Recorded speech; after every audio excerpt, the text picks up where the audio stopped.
What up, everybody? How y'all doing? It's reset day.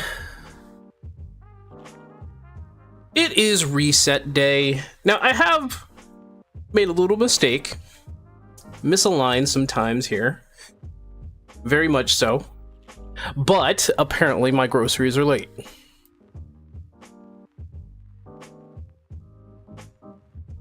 So, can you believe that?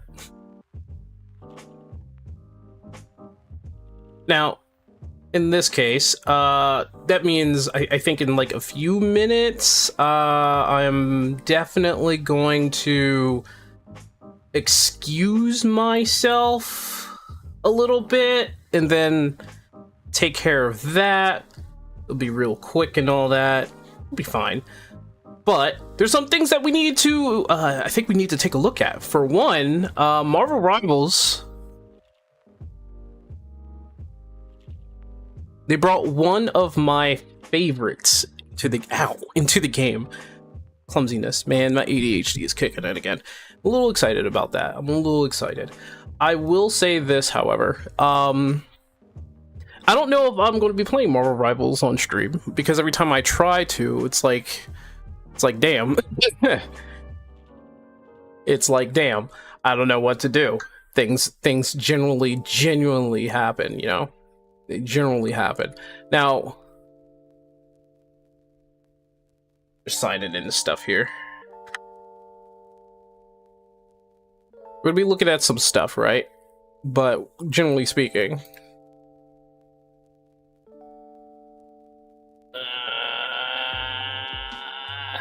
oh my goodness, what in the what?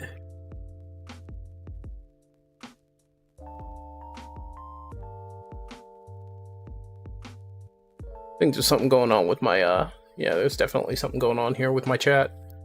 But that's okay. It should be fine. Everything's going to be on one side here.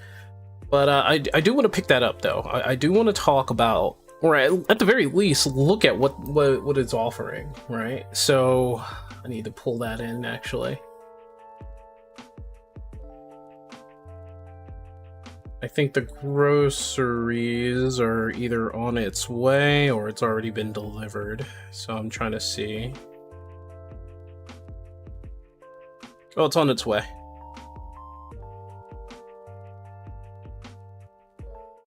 But I do want to take a look at that. We got a new season, Sins of Alchemax. Now, this might be the very update that kind of pulls me back into Marvel Rivals. I'm gonna be honest with you, I was not really too into it. Nothing really attracted me to Marvel. Like everybody else, like all of my other friends who were playing Marvel. But I do want to see what's going on. So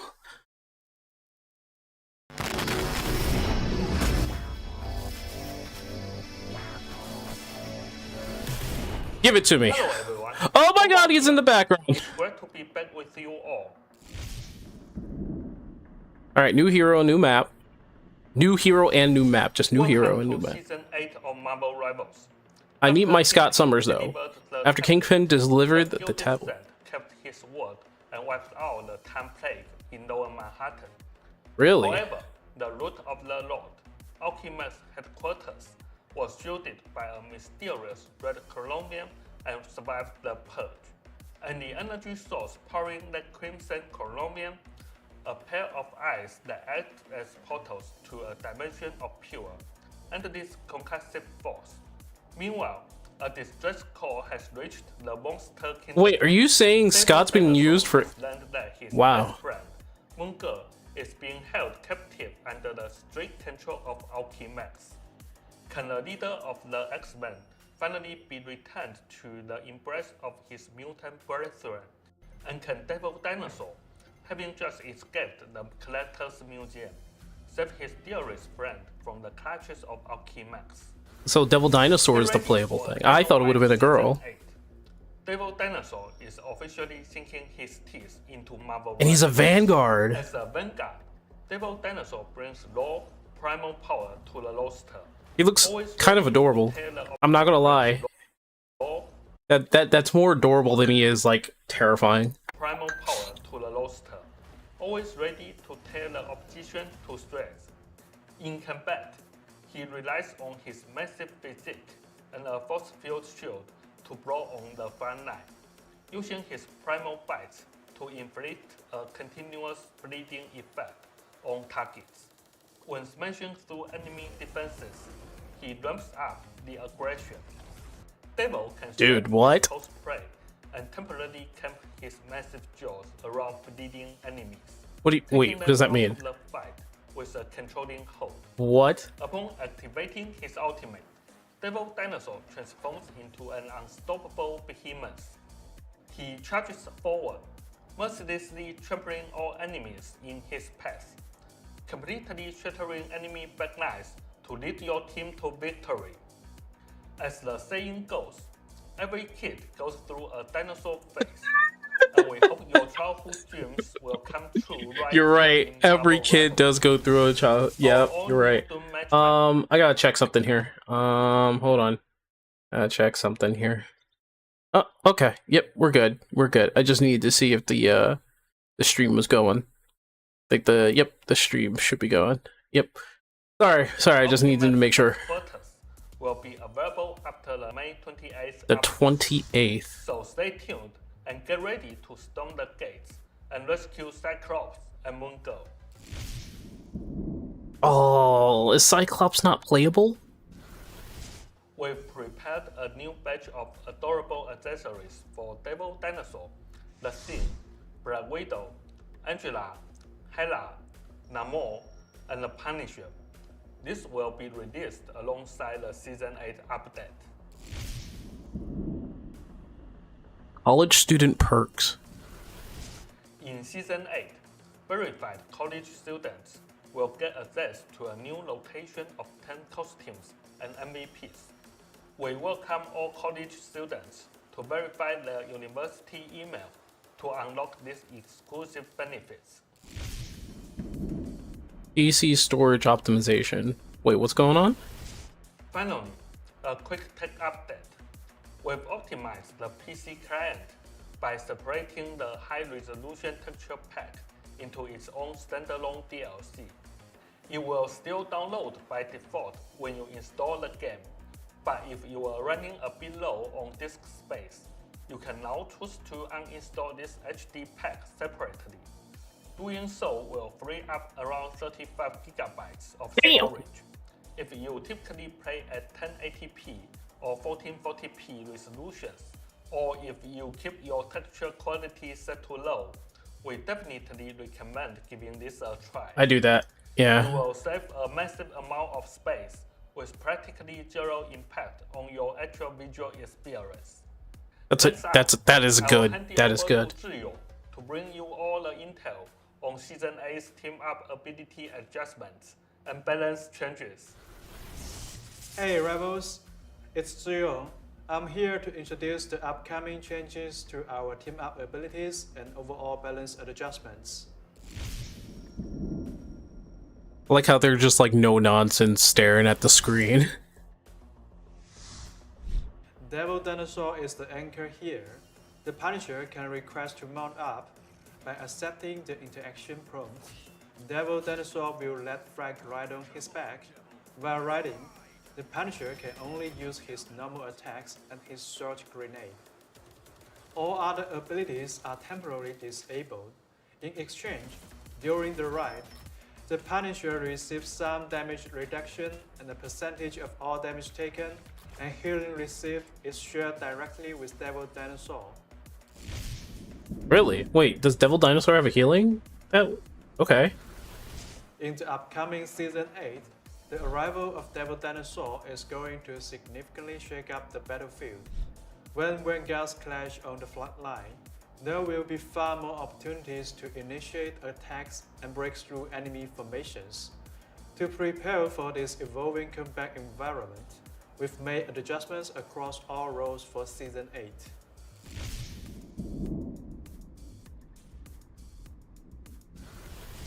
For our Vanguards, we are further elevating the frontline combat capabilities of Emma Frost.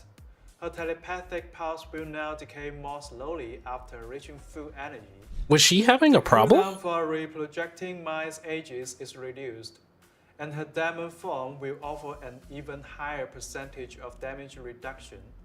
These changes are designed to provide Emma with far more flexible combat choices.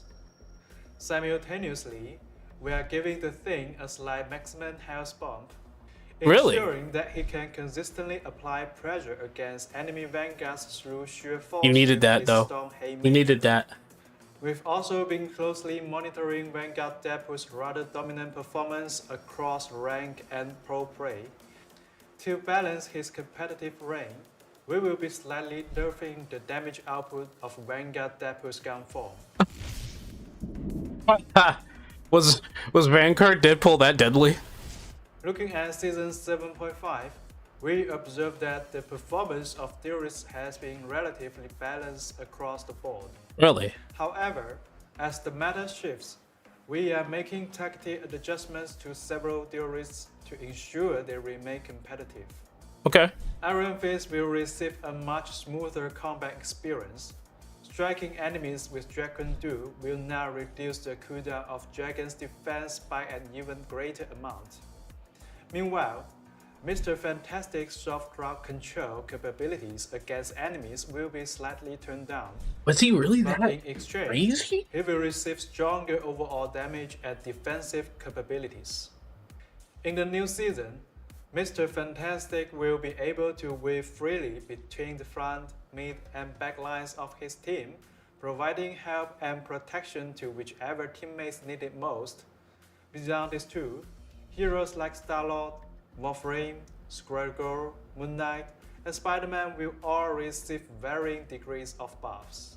Buffs. Okay, so I guess everybody in that whole entire squad had a little bit of an issue, I'm guessing, or maybe they were keeping up. I don't know. Spider-Man's always like overall just crazy. Both double strategies and triple strategies lineup have carved out their own unique tactical niches. However, relying on the strong baseline support capabilities of strategies, triple strategies comes still boast a very high margin for error and incredible utility. To address this, we will be slightly turning down the baseline support capabilities of several strategists. In Season 8, we will slightly nerf Invisible Woman's crowd control abilities. For Mantis, we are adjusting the buffs she grants to her allies, slightly lowering her damage boosting capabilities by adding a new baseline movement speed buff. Oh well, wait, that's not bad. Changes, the ultimate abilities of heroes like Rocket Raccoon and White Fox will also be buffed, ensuring they don't fall behind when exchanging ultimates in team I fights. never felt Rocket being This like isn't everything. behind For the though. full details of our balance adjustments, please keep an eye out for our upcoming balance patch notes. The hero pick race and win race for Season 7.5 will also be released very soon. Additionally, we are actively monitoring the community's feedback and discussions. Some issues do take a little time to properly address, so please keep an eye on our official channels. As soon as we have the right solutions in place, we will sync up with everyone immediately. Okay, that's not bad. That's not bad. That's actually pretty good. I think the overall those are some good news, especially seeing how they're bringing a dinosaur in.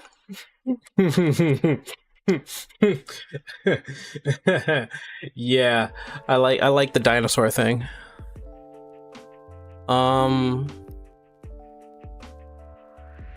We might have a little bit of an issue here. I just need to figure out whether or not it's a big issue here.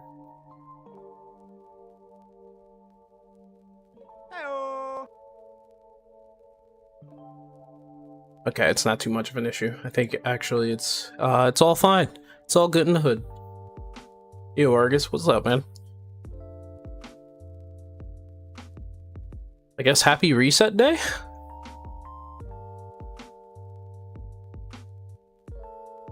Happy reset day. Happy reset day.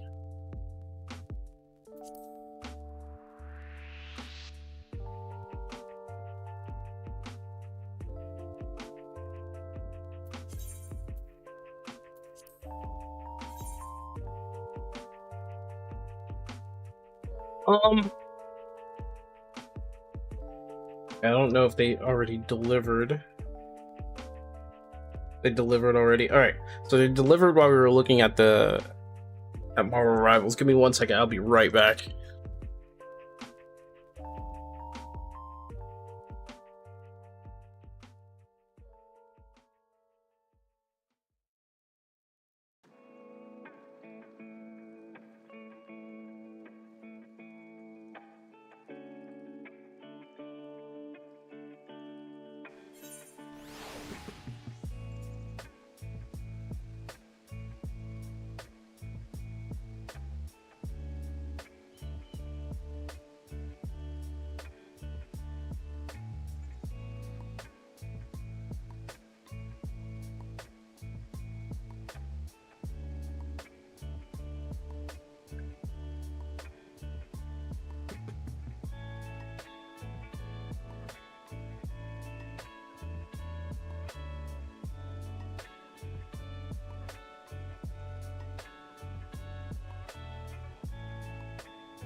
Hello there.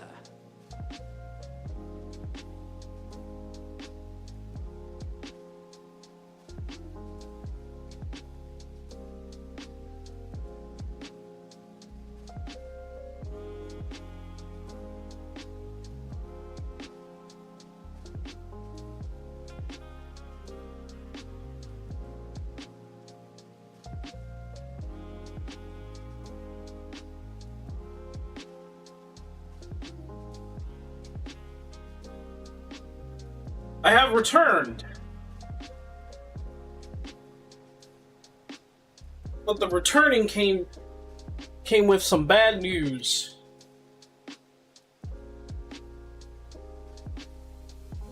Upon looking at my groceries, I noticed that one of my drinks was open. City of mine, how I love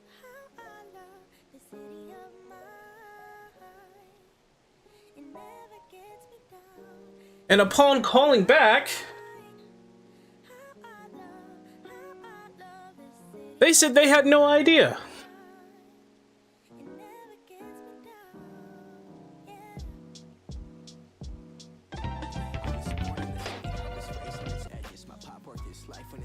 I don't know what they mean by they had no idea.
Yeah, I don't know, man. I don't know.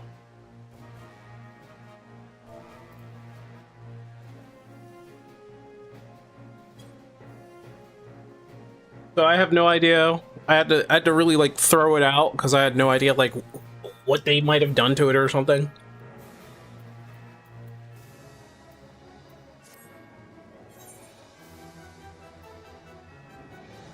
$750. Okay.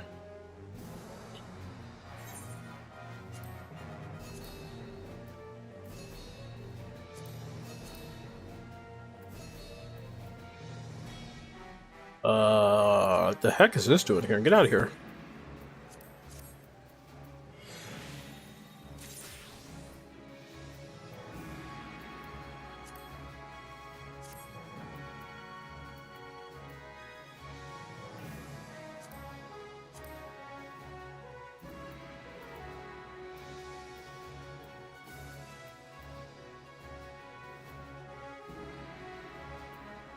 Wait, how did I get a Book of the Doomed? I might just be able to make my own clothes. I just need to see the ingredients for it.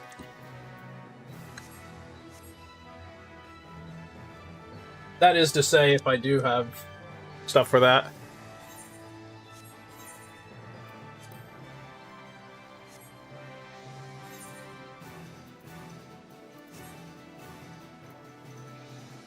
Is it a weaver thing? Let me see. Hold on. You go to weaver, cloth. Pretty sure. Oh, yeah. There's the hood. There's a shirt. Oh.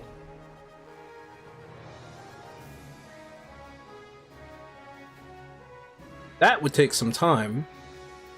I need some temp gear.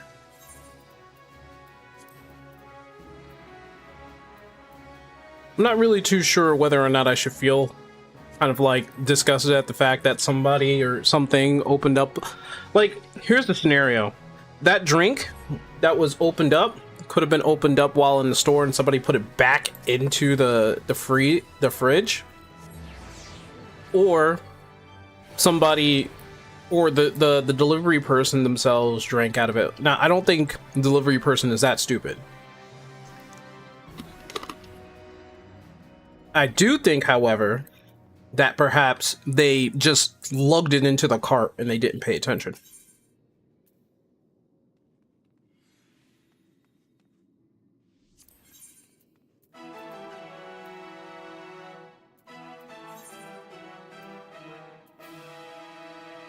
I think I should just get a ring. Let me see. I do need to replace all of this. That's what I'm hoping for, doing some of these expert runs.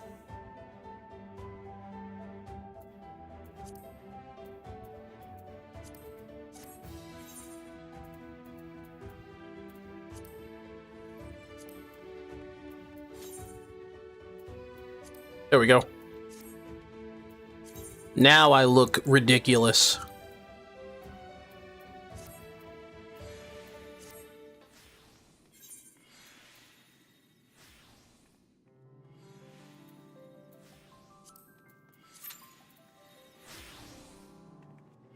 Anyway, how y'all doing? How's your reset day? Did y'all do your things? Because I know I have to do WINDURST today.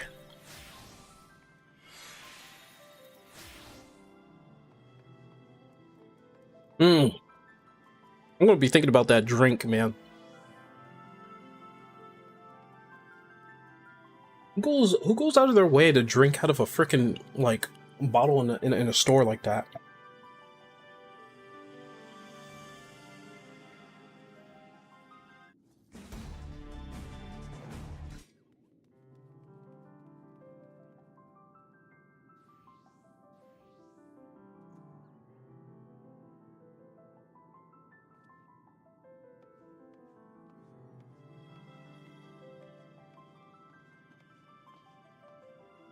Like, I get if you're thirsty, right? And you need something to drink.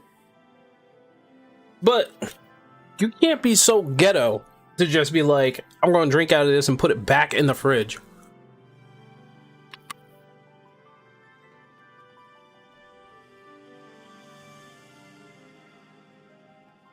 Like, nah, that's extremely ghetto.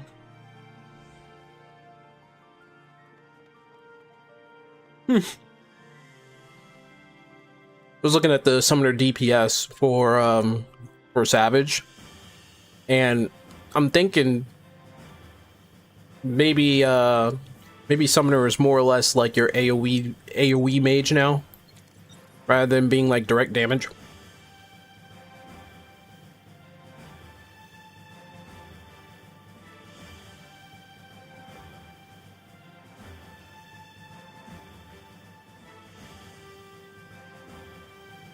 Wait, there's something wrong with this. Hold on.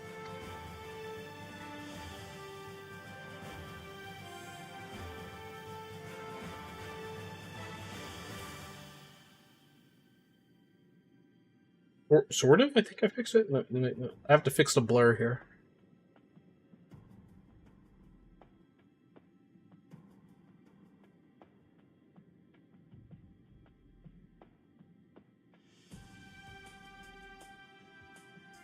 It was a little weird.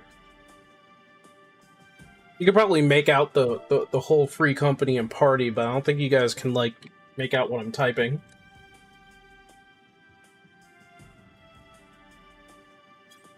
Found what I wanted there.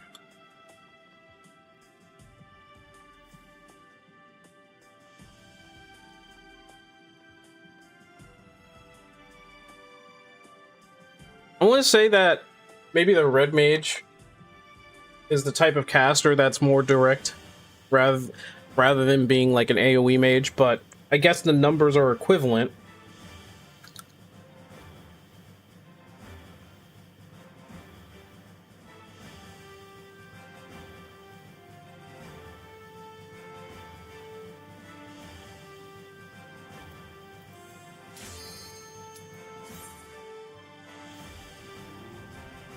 Their whole combos in AoE? Oh, you mean like their big burst? Well, remember it didn't used to be an AoE.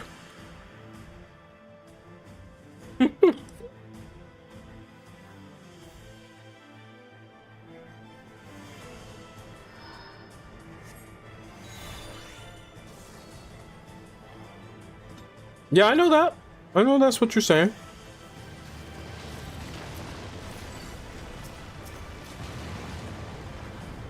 Oh, they said hi. Let me say hi. Is that a gigantic freaking metal bat? Oh, he... Alright.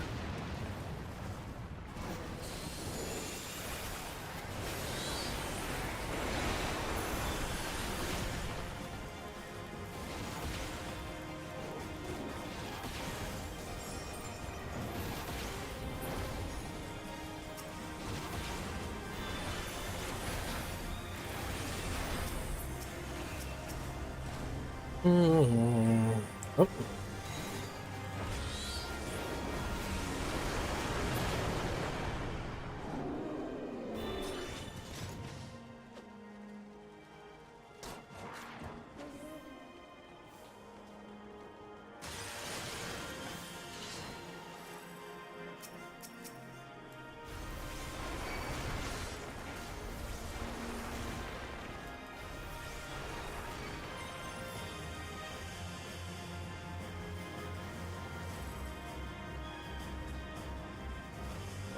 You're a sight for sore eyes. Oh, that still freaks me out.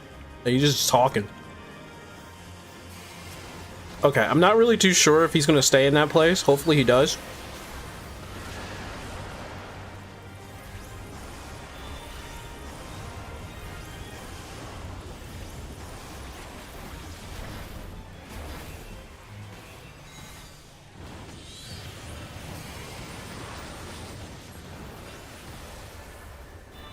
I wish Ifrit's form did a butt chunk more damage.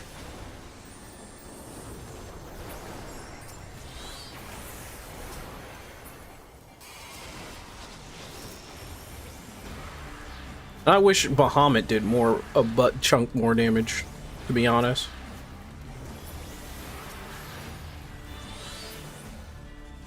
Appreciate the help. Like, I wish Summoner did a butt chunk more damage, like near equivalent to a Black Mage. Things from here.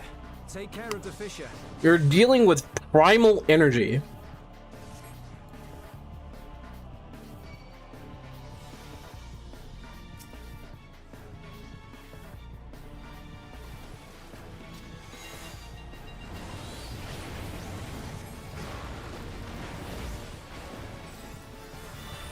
Oop, didn't mean to do that.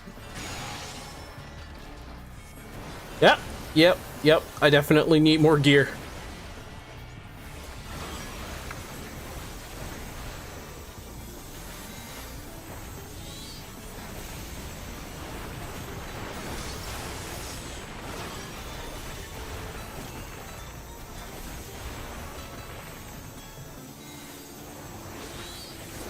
Look, young, is a valid reason to gut the damage? No, that's never, I know they keep saying that, right? And I know I should just be like, yeah, that's always going to be the thing.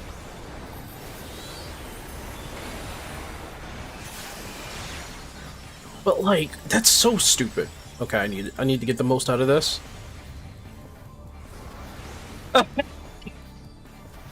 She thought the same thing. He thought the same thing. Look, I was like, I need the most out of this. That's so hilarious.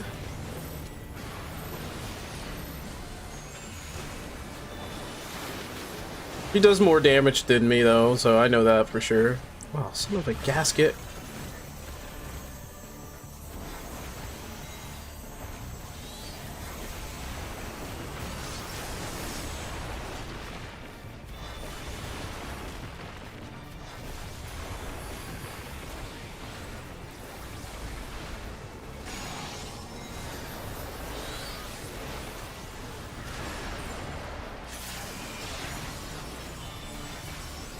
Oh.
There we go. That's right. Had to get all that in there. The raise really isn't as valuable as they seem to think it is, because it's not. I mean, let's be honest with ourselves. Raise is actually a valuable spell because it brings back somebody from the dead, right? But they kind of killed the importance to it a little bit. Like, absolutely.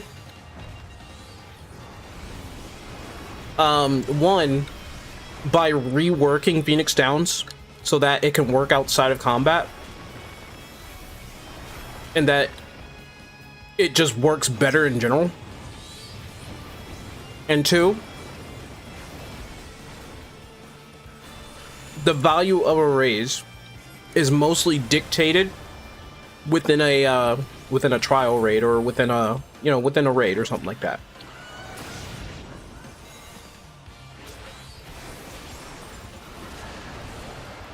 Not really in a dungeon. Like a dungeon, like if everybody dies, you just start over, or you start over from a different part or something like that. It's not really that valuable. Not in a dungeon.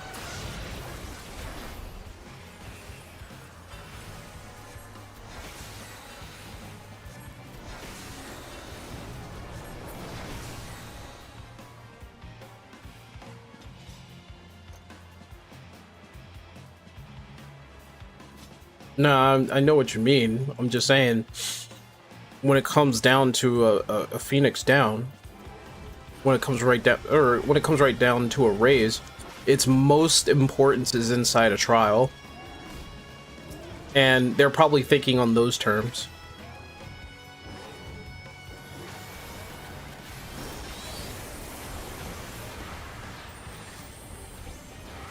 Like, either on those terms, or like they really do think that within a dungeon, raise has like more importance, which I mean it really doesn't. But the excuse of it being a very valuable spell isn't wrong. That's not a lie.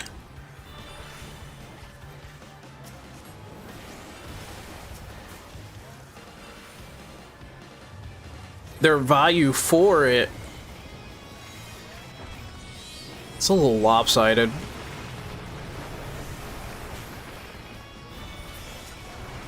It's just weird, dude. Like, it's just weird.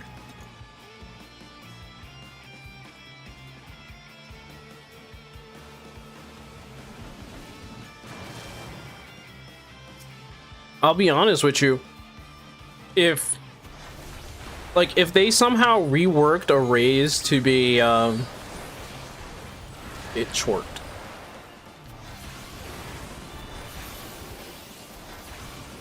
So, like, what if they reworked raise to have like different levels? Like, for instance,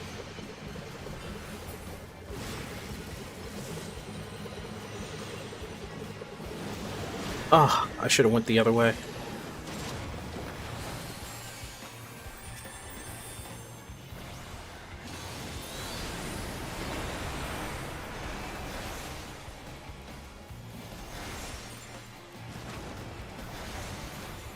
I kind of healed myself. That's funny.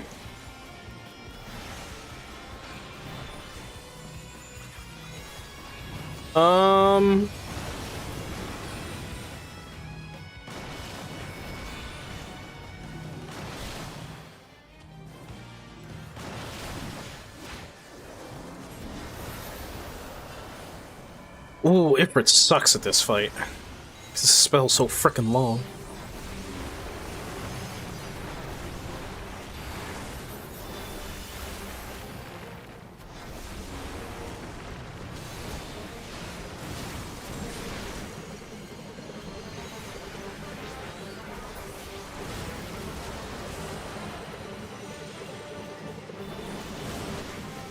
Fuck me, dude.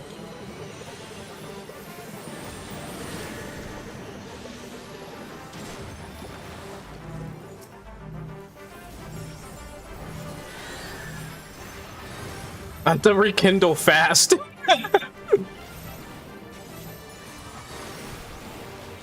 Of course I died. At 2 bone stacks. I don't know how I didn't escape from either one of those rolls. It's like, it's a little weird.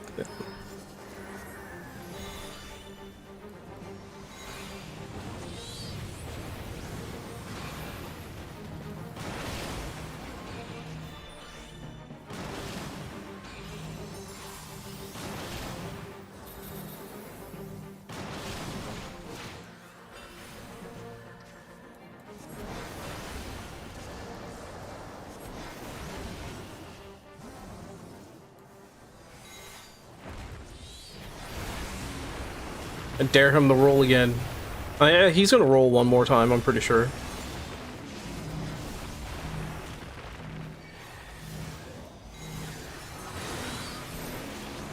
Oh, no, I don't think he's rolling.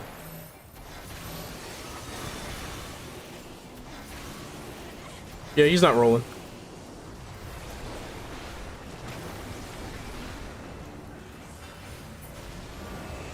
Yeah, he did.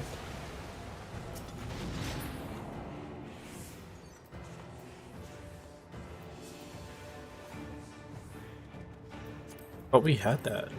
Okay, I have that. Okay, I have that.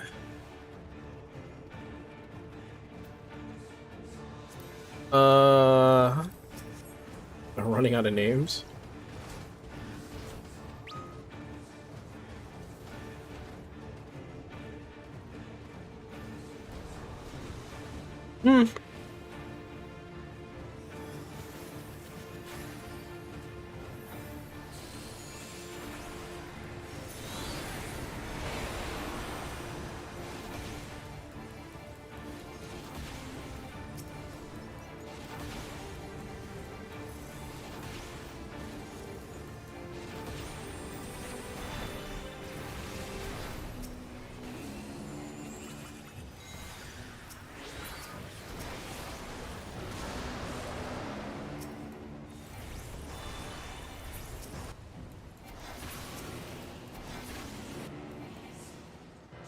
I don't wanna. They were ready to go.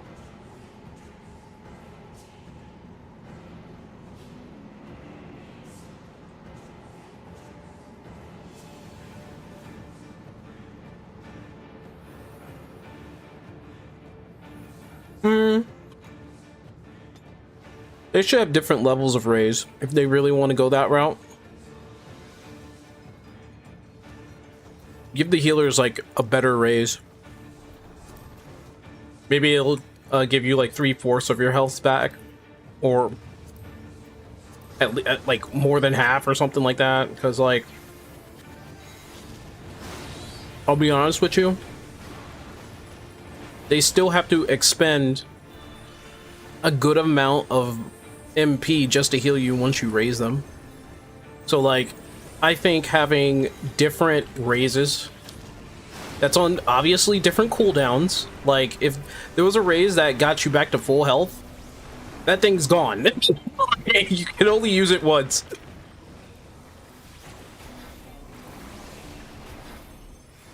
Just so like the red mage and the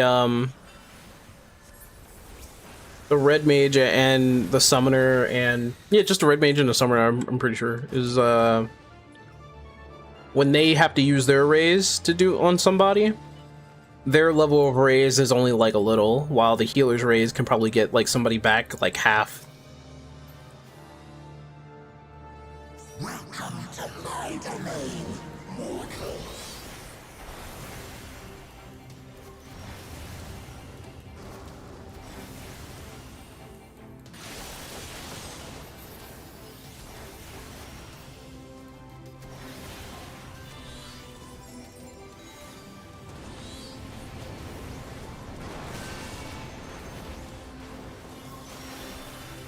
Take form and fire. Spells are too long, man. Carry out my will.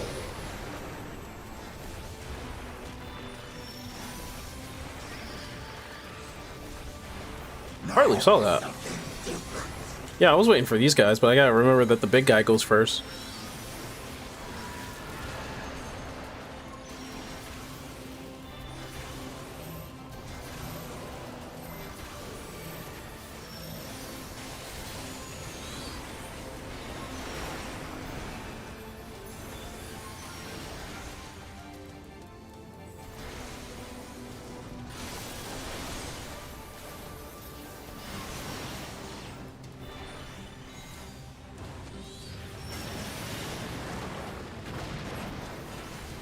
Time to build a strength. The gap closer, by the way, I've been thinking, oh shoot, where am I? Oh, come on, I never even got to the other side. I'm mad. No! I am so fucking unlucky today! I feel like I'm not even playing the game. What the hell's happening to me? Ah! I need to wake the fuck up. Get up! I'm putting an extra shield on me.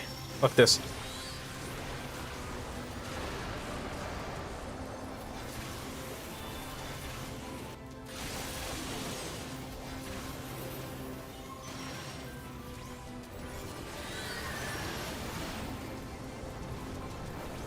Fuck it.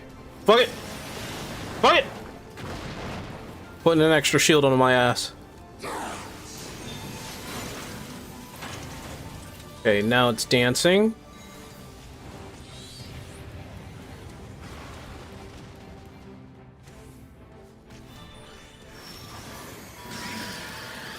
Hello.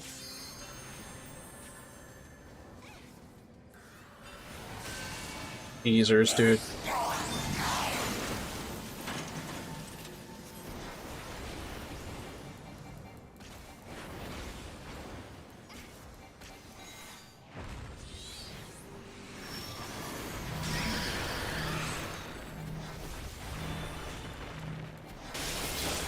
I seem to be in the wrong place at the wrong time.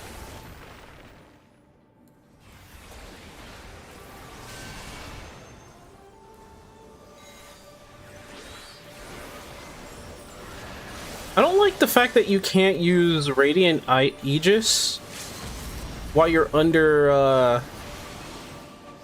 primal, or while you're under like primal trance. It doesn't really make sense to me.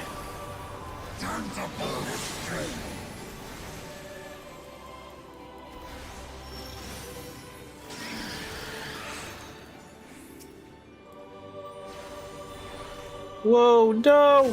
Fuck you! Okay.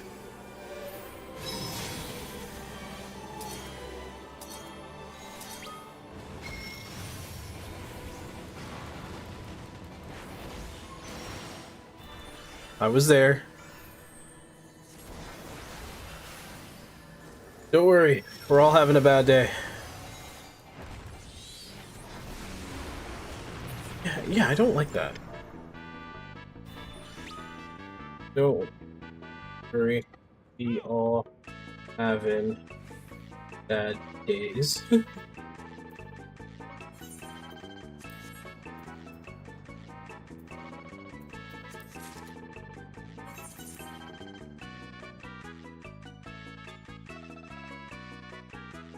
Probably should have the same AI behavior as Bahamut and Phoenix. That's a thought.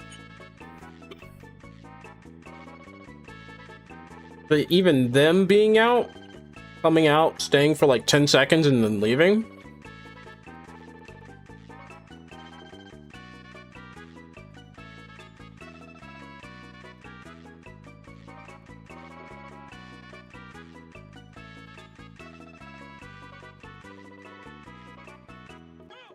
I mean, you can.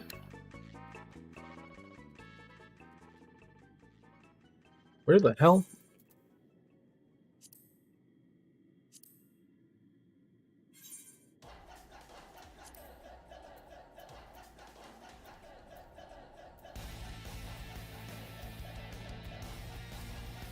Oh my goodness, the earring. I need the earring. Okay, hold on.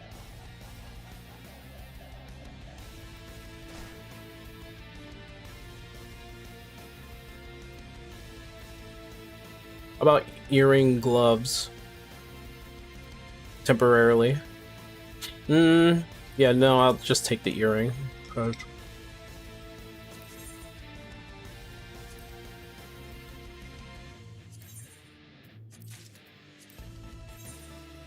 Temporarily.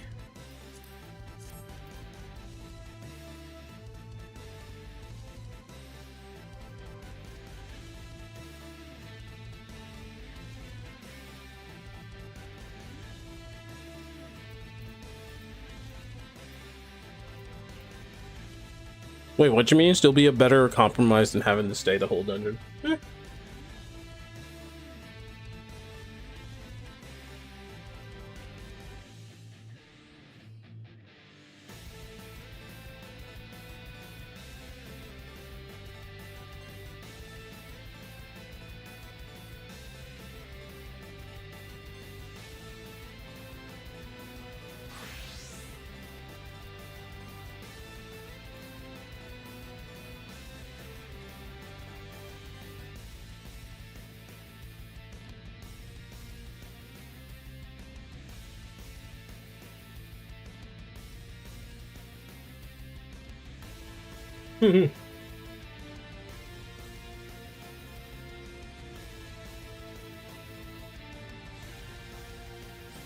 Summoner?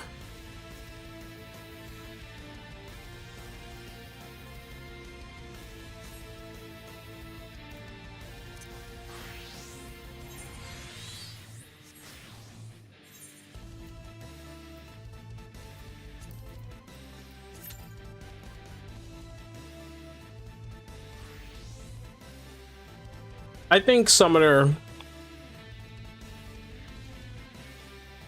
complicated because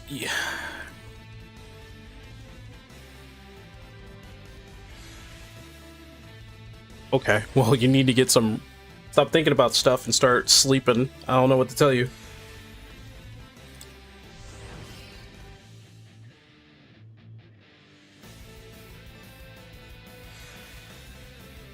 I don't know what to tell you, man. You gotta start taking that rest, man. What are you doing staying up all day?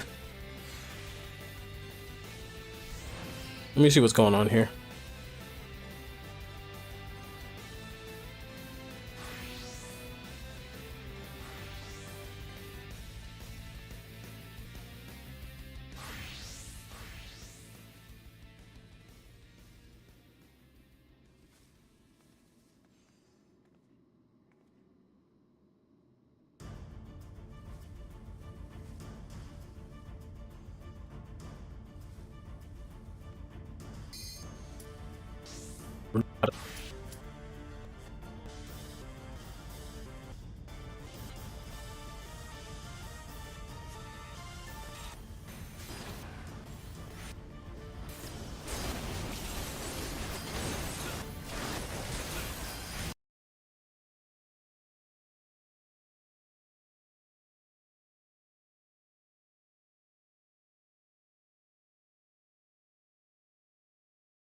I have to tell him I have to relog.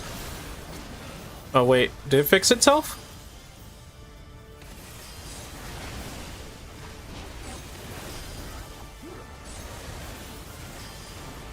Because no, that's 100% Final Fantasy XIV's fault.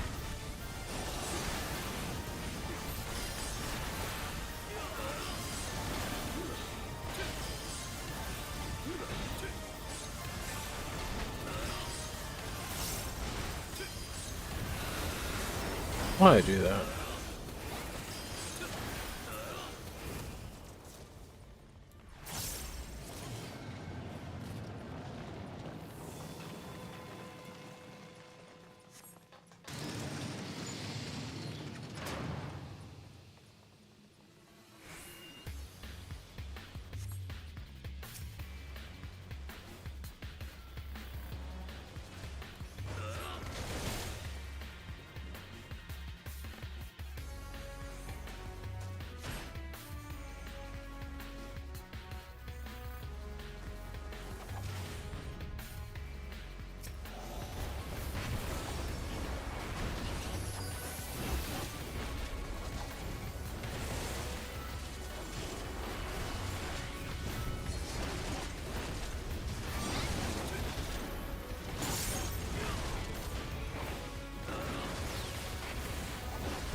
go 7, where I could just do that.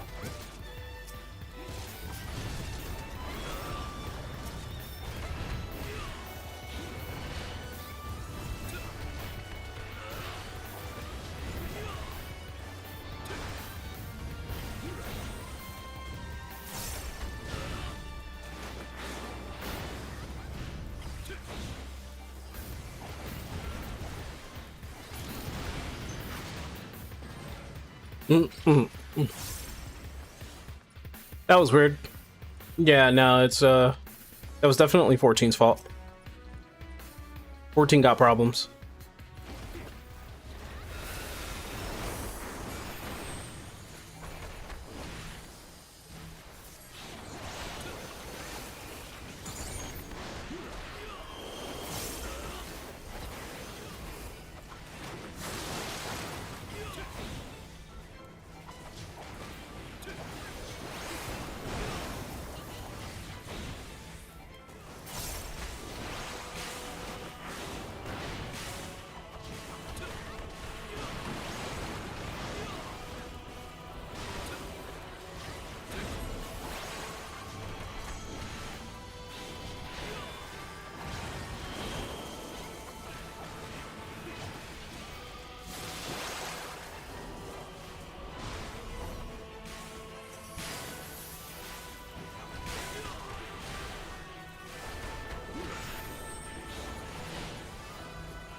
I can't do anything about that. I'm sorry, brother.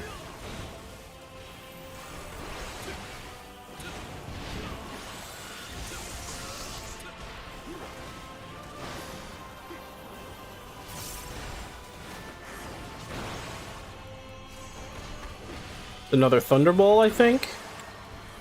There's 2 Thunderballs.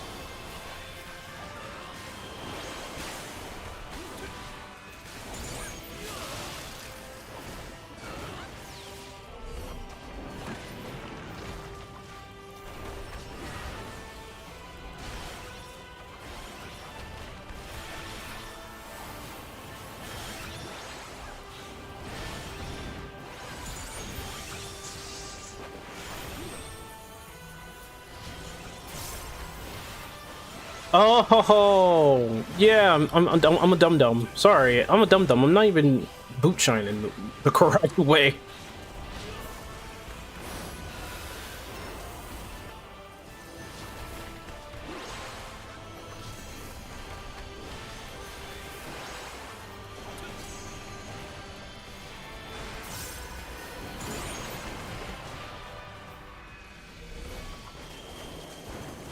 Nice. I couldn't even run up there and...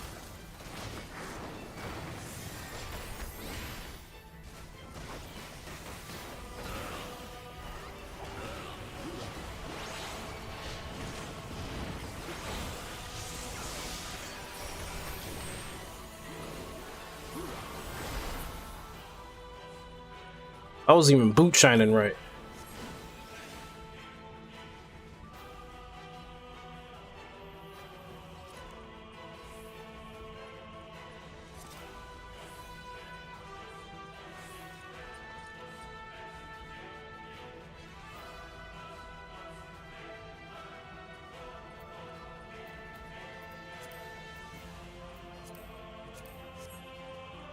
Hold on, I get.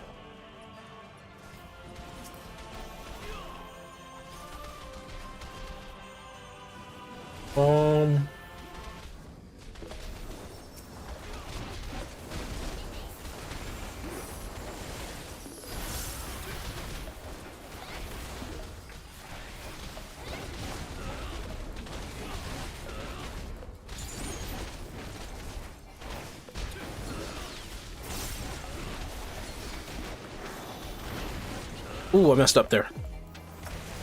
No, I didn't. I win.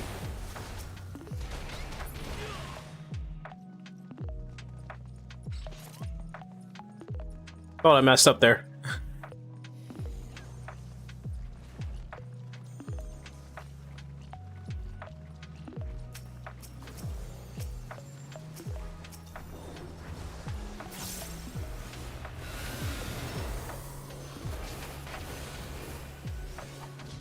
Mm.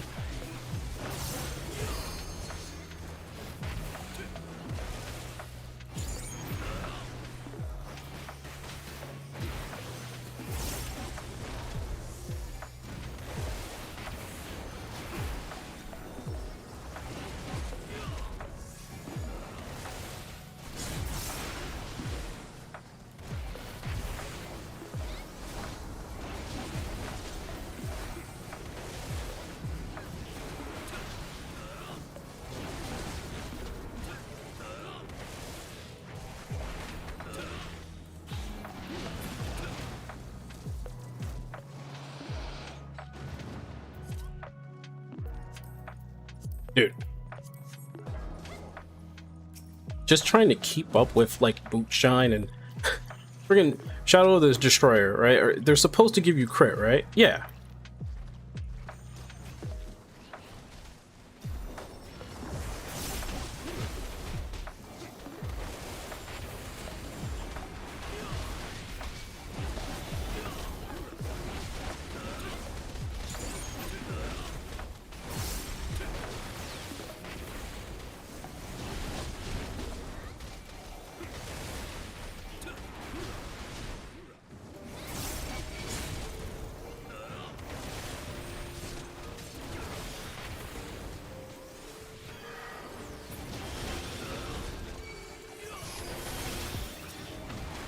No! I died.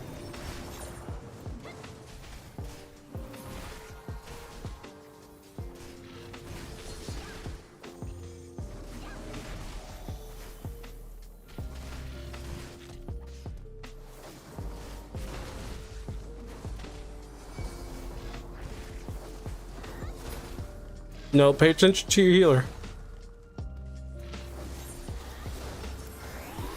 Okay. Or pay attention to your tank.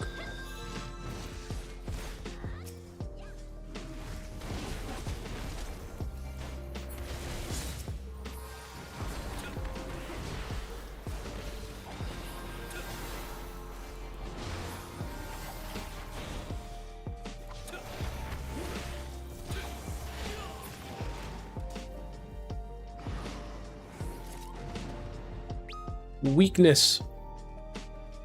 Nice save.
Oh, I'm stuck.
I gotta figure out why this game it takes like so much of my resources. Maybe it's like the launcher. Maybe I know people don't usually play with the official 14 launcher a lot.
I didn't even know they were new. The heck? The heck happened there?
Oh, grand.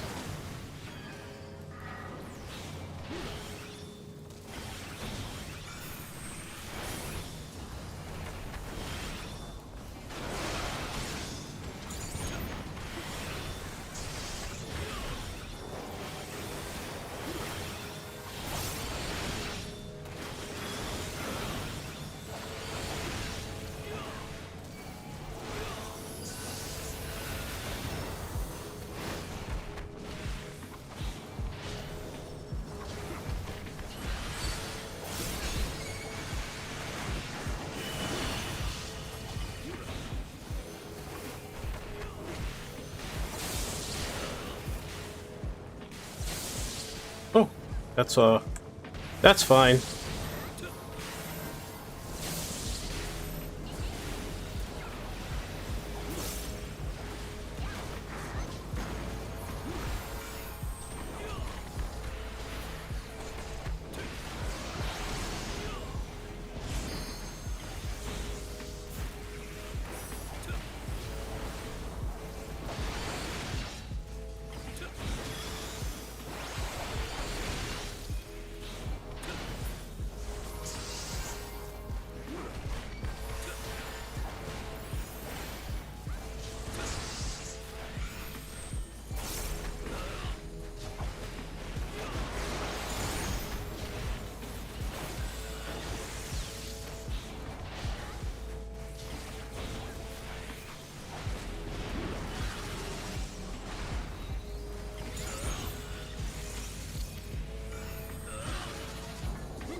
What the?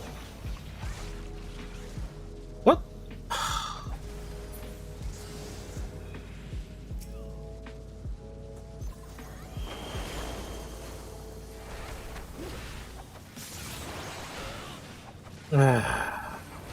Letting something distract me.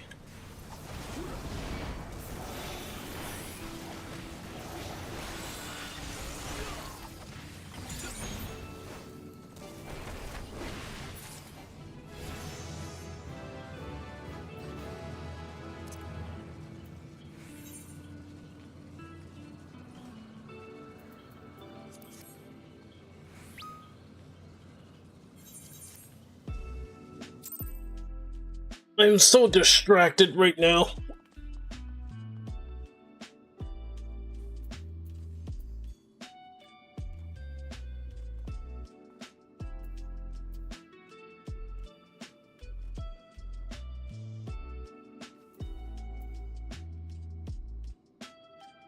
What?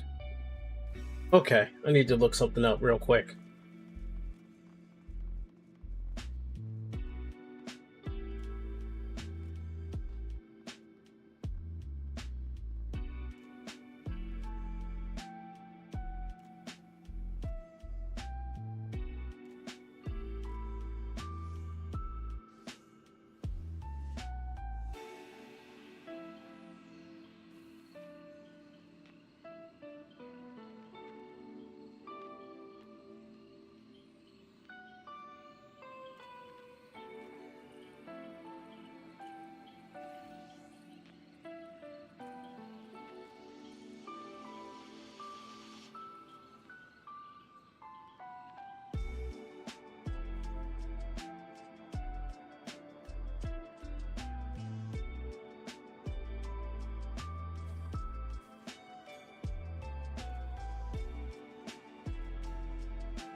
You see something here? Huh?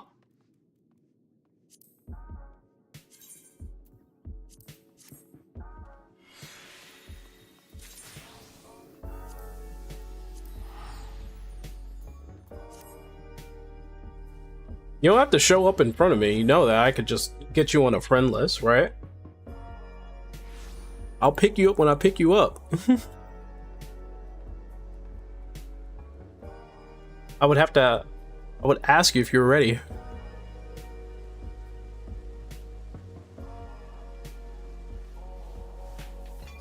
Be free, my friend. Be free. Wander the world. Wander.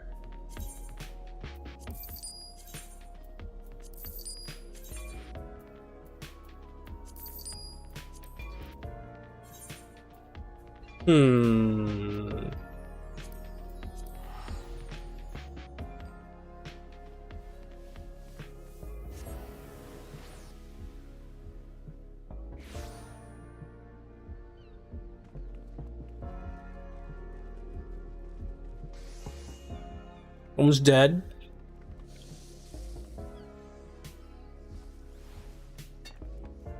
This is the reason why everybody likes to go to Limsa. This is the true reason, right here. Right here. Marker board is right here.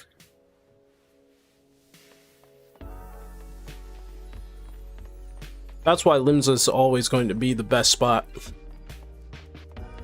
Fortunately, why don't I ever... It's weird. They put one here, but they don't put one here.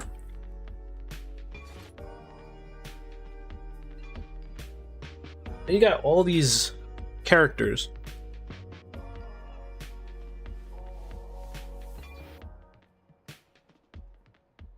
You said the Fellowship stream is starting? Let me see. Is it on YouTube or Twitch?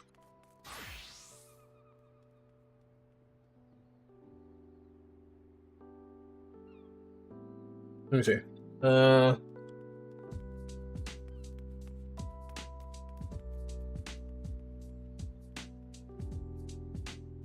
How's everything been going in the office over there, Axel? Very exciting. Very exciting. Like you were mentioning, so much stuff. Yeah, yeah. Yeah, you've been playtesting a lot, right? Like, yes. Every day? Yep. Nice. Yes, every day. Season 3 is full to the brim with so much new stuff that there's a lot of testing needed, and it's a lot of exciting stuff, so we're having a lot of fun with it as well. So just having a blast. Perfect. Tea time with Hamish. Pretty much, that's what it is. I've got my Lord of the Cats Fellowship of the Ring mug, which is Are you allowed to do that? We should now be past all the ads. Chat, can you let us know if we are good to continue on? I think They're on. They're also on. Okay. Axel, let's just jump straight into it. Let's talk about Gunda. This is going to be the first time, although spoilers, I did kind of have this up on my stream yesterday where I was testing out a few things. So like I think 2 people might have seen some early gameplay of Gunda. But let's take a look at that while we kind of chat about what's going on there. My first kind of question is how does Gunda fit into the roster? Why Gunda this time? When we were thinking to add a new hero, what were we aiming to achieve? Yes, so the way we look at it, we had 3 tanks, 3 healers, 3 range DPS, and 2 melee DPS. That's the simple first answer. So filling out the melee DPS roster. Also, we felt like melee DPS as a role has 2 heroes right now in Mar and Tariq that are have some complexities and niche facets to playing. And we felt like we were really missing what we at the office are referencing to, like kind of like a rhyme for the melee DPS. So we wanted to make a melee DPS that is a little bit more smash buttons, while still having room for mastery and depth, of course, in there too. Cool.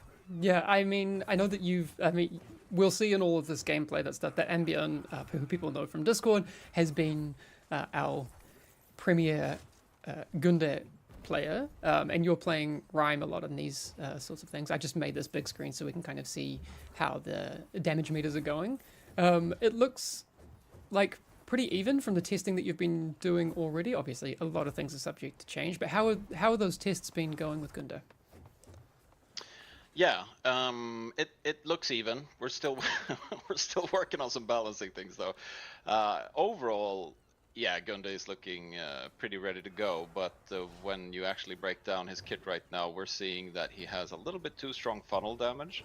So something we were noticing when we were doing these playtests that we're watching right now is, especially when I'm playing Rhyme, if I'm setting up all of my big blast on like the Bully Basher or the Executioner, one of the big prio mobs, I was not able to do my full kind of blast on that mob because Gunda will just bleed out the prior target.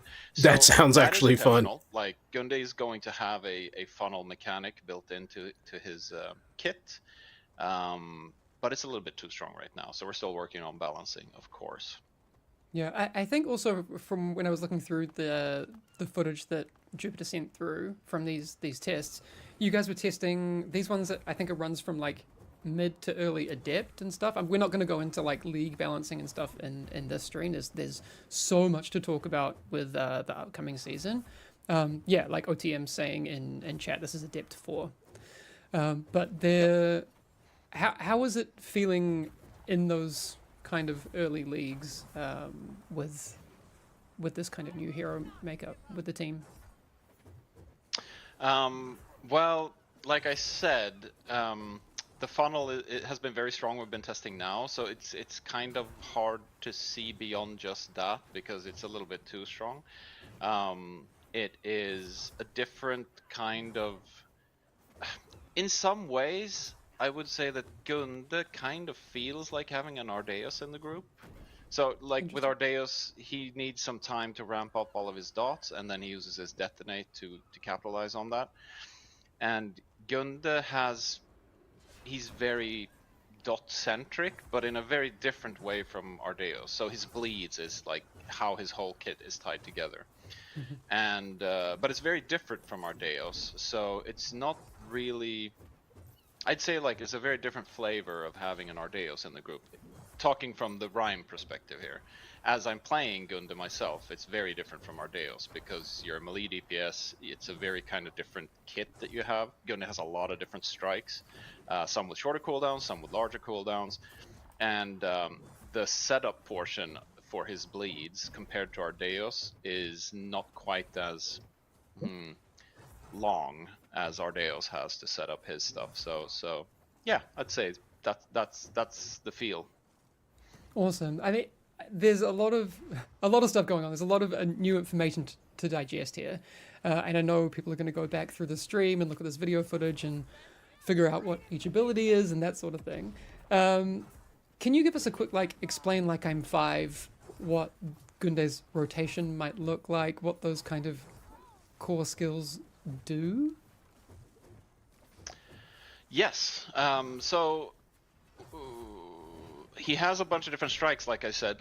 His passive hero mechanic is that all damage that he does with his abilities, a percentage of that is transferred over into a bleed that stacks accumulatively, called Rend. So you want to hit as hard as you can with all your abilities, and of course there's a rotation there where you want to line them up in a certain way, and it depends if you're in AoE or if you're in single target or if it's 3 targets and all that stuff. But basically, initially you're playing Gunda very much just like a straight up kind of berserking Viking melee dual wield character. But as you're doing that, you're building up these Rend stacks, and we can see them here on screen. And the big payoff is when he uses his Slaughter, which is just coming off cooldown in the middle on his hotbar right now, the E button. So he uses Slaughter there. And what Slaughter does is it takes all of the Rend damage that is active on enemies in an area, and it transfers that into another dot called Slaughter, which will deal 150% of the Rend damage that was on all those enemies, but over 3 seconds. While Rend has a 30-second duration. So basically he's building a very slow dot, and when he presses Slaughter, he just bleeds all of the enemies out. And I think we could probably see this next pack. I'm gonna suspect that he's gonna go do some big stuff on this Carrion Horror, and he'll probably press Slaughter. I'll call it out, and you'll see how that Carrion. Cool. Yeah, there we go. So that's the Slaughter, and you can see his health bar there is just bleeding out pretty harshly. That's huge. I also see here that we don't have his spirit ability unlocked. I'll check if any in any of the other gameplay that we have that. But are you able to It kind is unlocked, I think. It's just that there was a bug with showing the spirit Oh, okay. points on the icon, but it is unlocked. Yeah, for sure. Okay, cool. What does that spirit ability do? His spirit ability, he summons a huge blood raven that circles around him for, I think it's 6 seconds, and the blood raven is going to just tear enemies apart, adding even more rend to everyone. So it's just a very juicy AoE bleed, basically. Nice. Also, if you look closely, my shirt has it's just crows on it, and this was like my first excuse to wear this shirt on stream. Yeah, like Will, hi Will, is saying in chat, very metal. Yeah, I would say Gunda's the most metal hero that we have. Although actually Tariq, because of all the talents. But anyway, do we have any puns in the Gunda talent lineup? I know this is like off topic, but have we gotten that far? I think we haven't finalized the talents yet. We're working through that. We've got some really fun ones coming in. One that will go even harder into his funnel mechanics. Once we've balanced that. Yeah. But yeah, no, I don't know about the puns. Let me get back to you on that. Okay, cool. No problem. Yeah, I do in this stream want to kind of just spend a little bit of time on Gunda. I've got a few minutes left before we move on to the kind of meat and potatoes of this stream. But yeah, people seem to be picking up what you're putting down with Gunda. Have we landed on a name? Are we going to stick with Gunda? Are we still open to suggestions? I think we're sticking with Gunda. Okay. Oh, but that would be sick. I would love that. I love the name. So the name, just to give some context here, the name Gunda comes from, there's a, what was that? Like in the 80s, I suppose, there was a huge sports star in Sweden. What's it called? Långskidor. What's that called? Like cross-country skiing. Cross-country skiing, yeah. Star.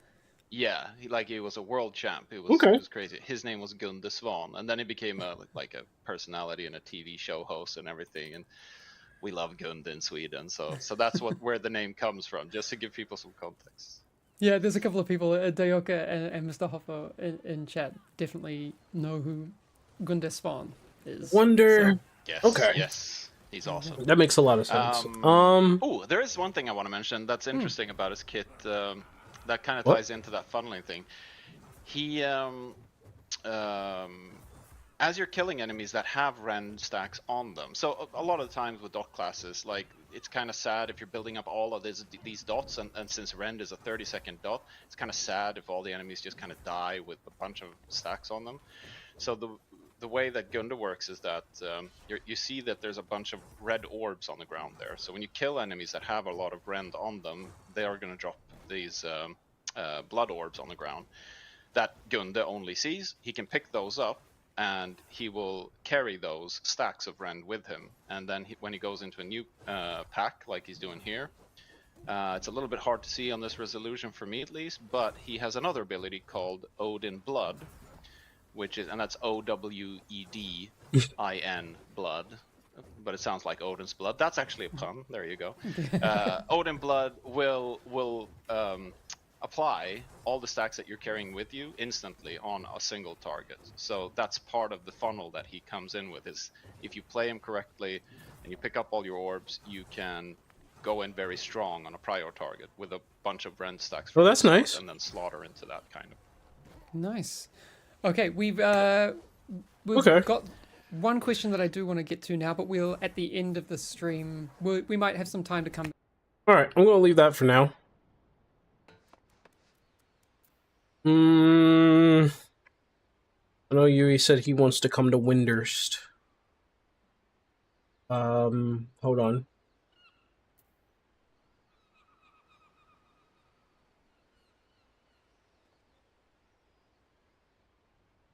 Aurelia.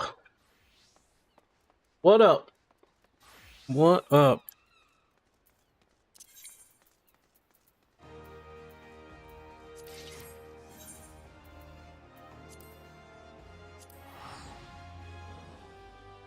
What happened in the 14 world where you delete healers and make every fight like the Rathalos extreme?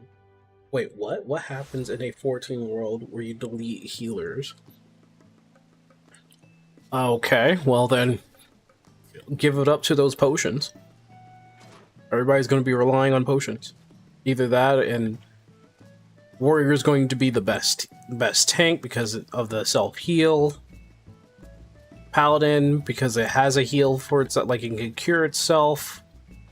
Dark Knight and Gunbreaker are going to be kind of obsolete.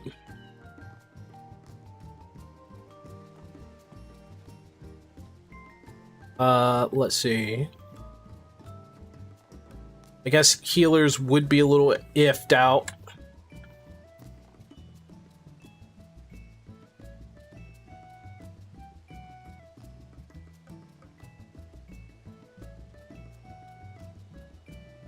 We'd be dead no sooner. That's why potions exist. You have all types of potions. Antiviral, anti-paralysis, anti-blind. We still have those potions, by the way. Potions won't work unless they make it work. If there's no healers and all we do have is potions, they'll make it work. They'll make potions work. If I play a game because it's of the Trinity, I like playing healers. Yeah, that'd be a thing. But it's not like they won't come up with like some class that's better at throwing pots at people.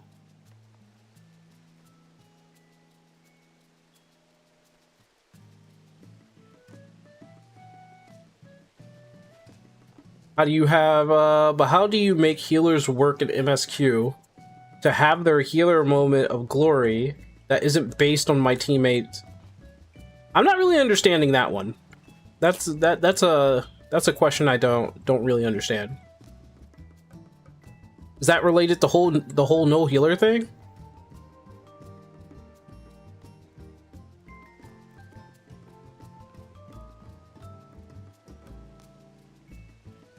Are you doing that? He's actually up there. Look at that. You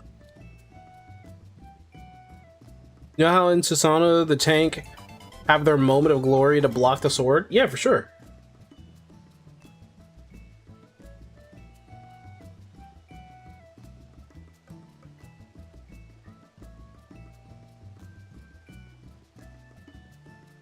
Why is that alert down there? There we go.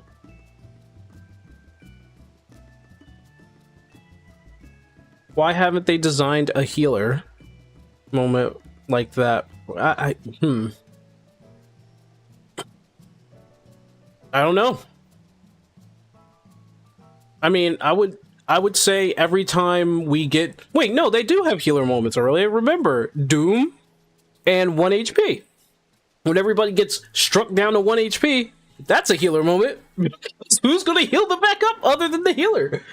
Like, I think that's a healer moment.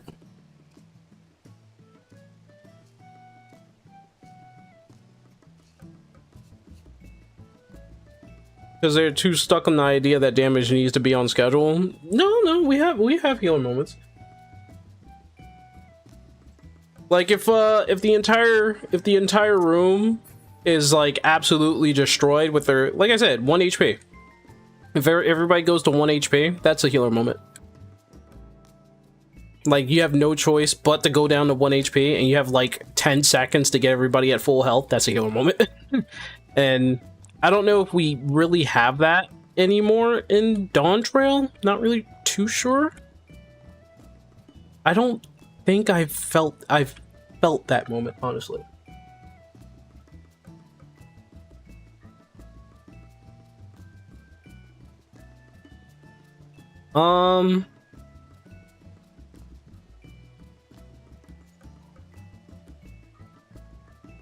M11? M11 normal? Let me think. I think M11 M11's Tyrant. No, no, no. Yeah, no, I'm right? M11's Tyrant.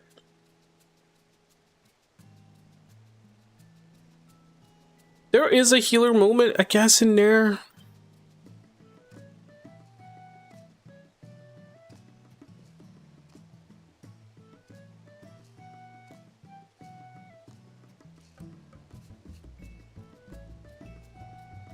Like, there's a moment where he's like drilling in the middle, doing something in the middle. And I had to heal that too. But it wasn't too much of a problem there.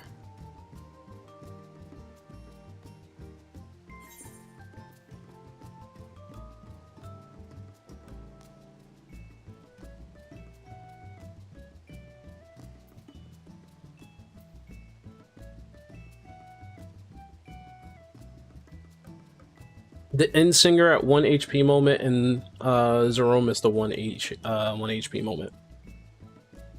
And like Doom mechanic in the lunar subterrane.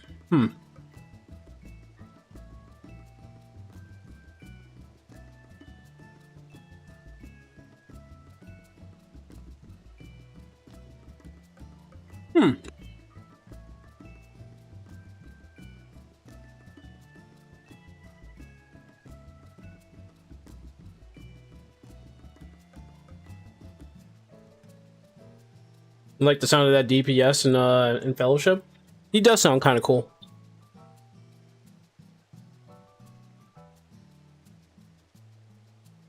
Dual axe melee DPS that does a lot of bleeds. He does a lot of bleeds.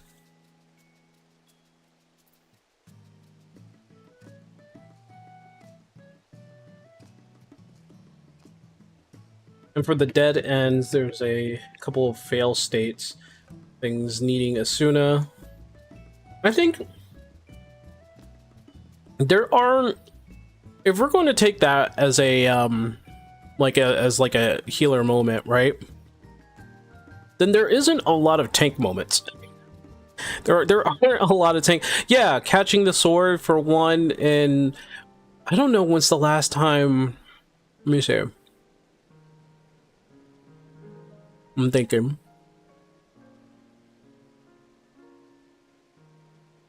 We don't really get that a lot in fact, did we get any in Dawn Trail?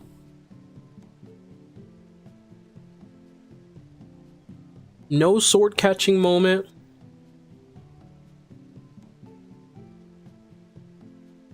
Tank moments of glory are Lamau I solo the boss.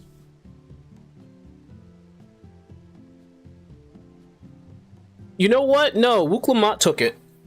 When she starts blocking attacks or comes in out of nowhere on the last boss and blocks an attack, and it's just like, okay. That could have been a tank mechanic, but alright.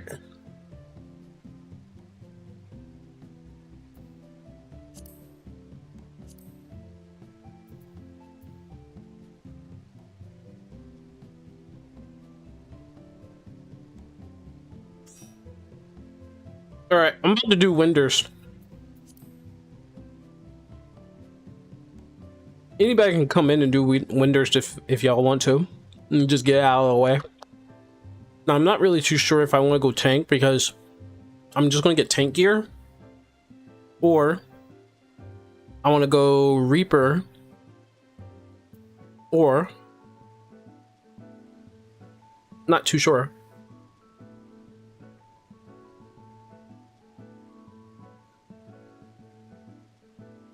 That's not a tank moment, Yui. That's a dumbass moment. That's when you start calling people dumbasses for dying. And like, why'd y'all fuck up?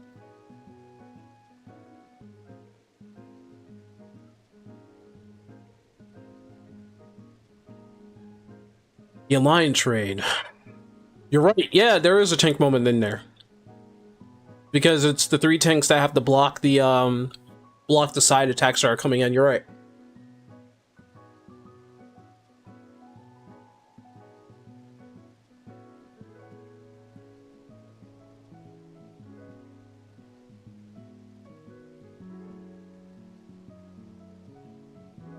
You thought you were the main character, but no, it's me. Wook-do. She kind of did take that moment, though.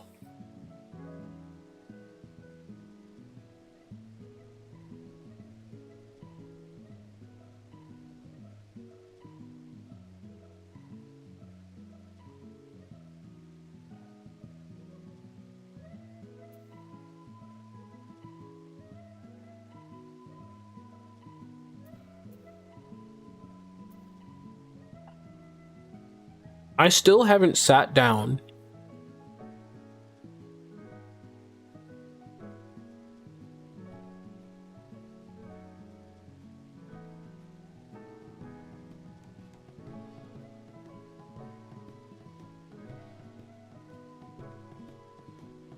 fuck?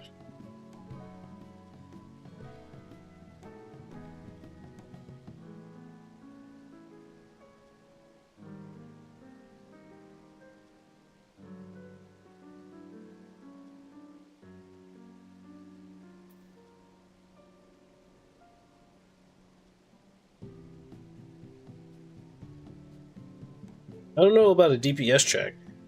I think Inuo was just another boss to me, and I really need to do the extreme. I don't know why I'm like procrastinating on that. I just don't like the rating culture really in 14 right now. I wish I had a solid like 8-man team.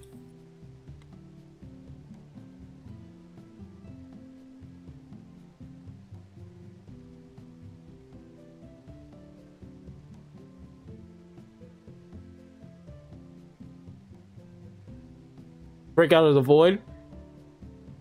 I think everybody had to break out of a void.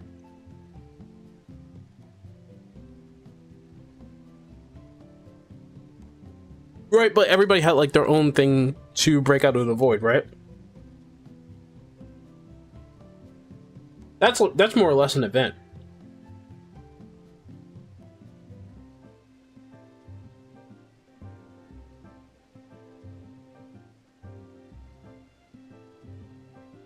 To break out of the void, you had to kill stuff in there as a group. To break out of the void, you had to kill your own enemy, not as a group.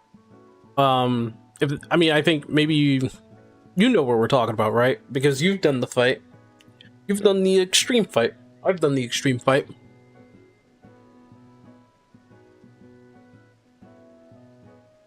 You're talking about Inuo. Okay. Yeah, I am thinking Necron. That's why I was thinking about the void. Huh.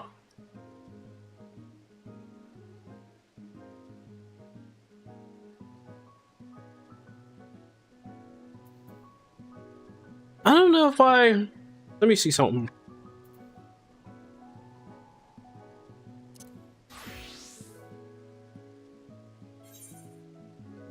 No, I didn't. Wow. Wow. Wow, wow, wowie, wow, wow.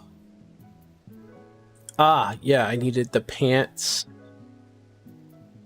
Yeah, that's about it. I just need pants.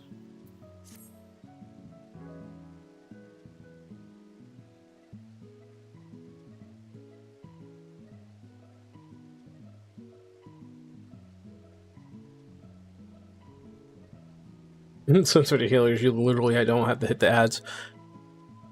True.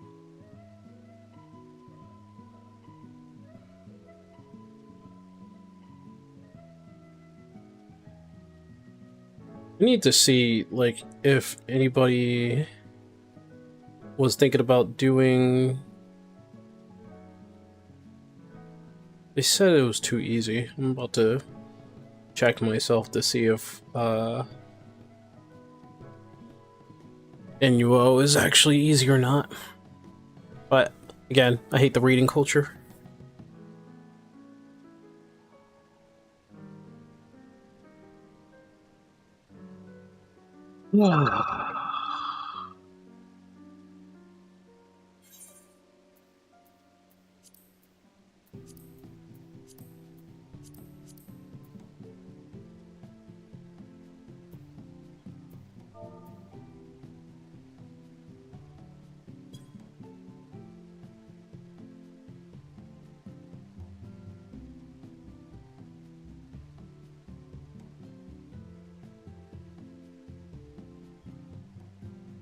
usually when it comes to raiding and like these big alliance raids, it's hard for me to trust a tank ultimately,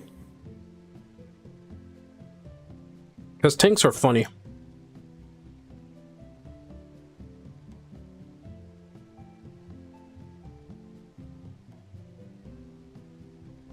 That's why I usually go in as a tank.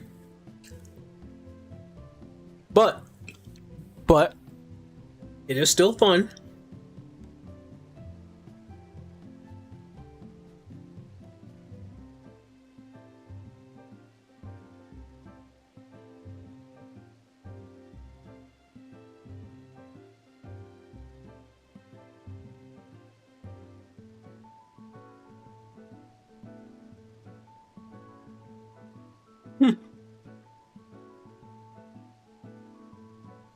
All right, give me a second.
What's this about the wandering thread? You said the wandering thread has a good video.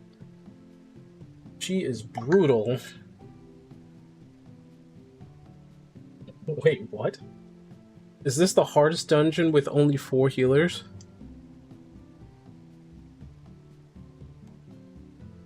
I don't...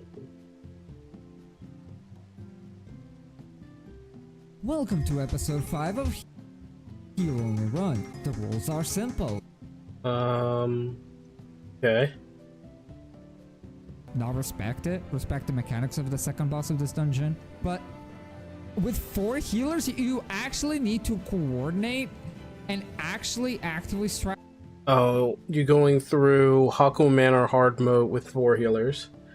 That's an interesting thing. That's an interesting take.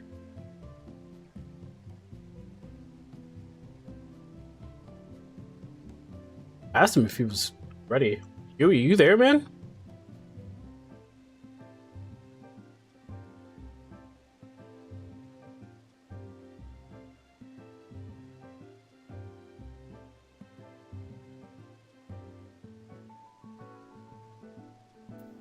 Eh. Ha! 5 minutes.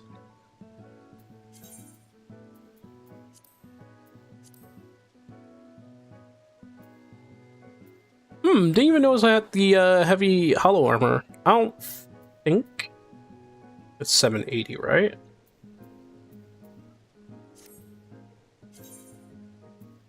It doesn't matter.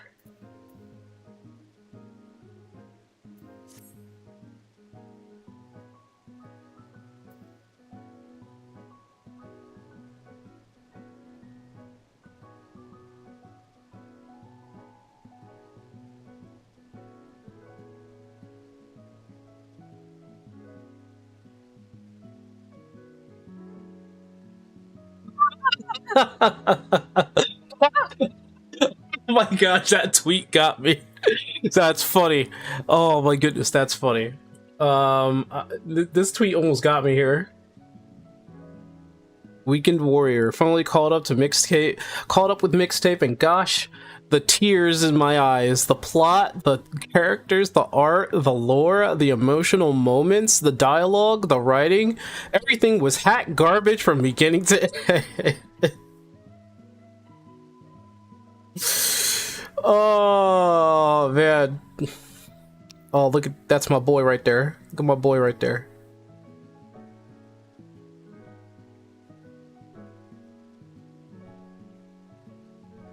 Let's make a deal. We could call mixtape a game, but only if every game needs difficulty settings is never uttered again. Seems fair. I mean, look, it got me, but it's a fun little gotcha. It's funny. It's a funny little gotcha. I think that this is funny because it was just like, got him. Huh?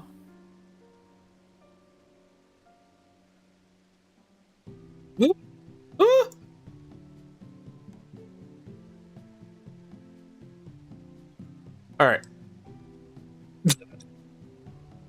But yeah, my boy Scott's in the game now. Well, he's going to be in the game, hopefully. No, he's going to be in the game. I mean, Blade was like the same thing in Marvel Rivals.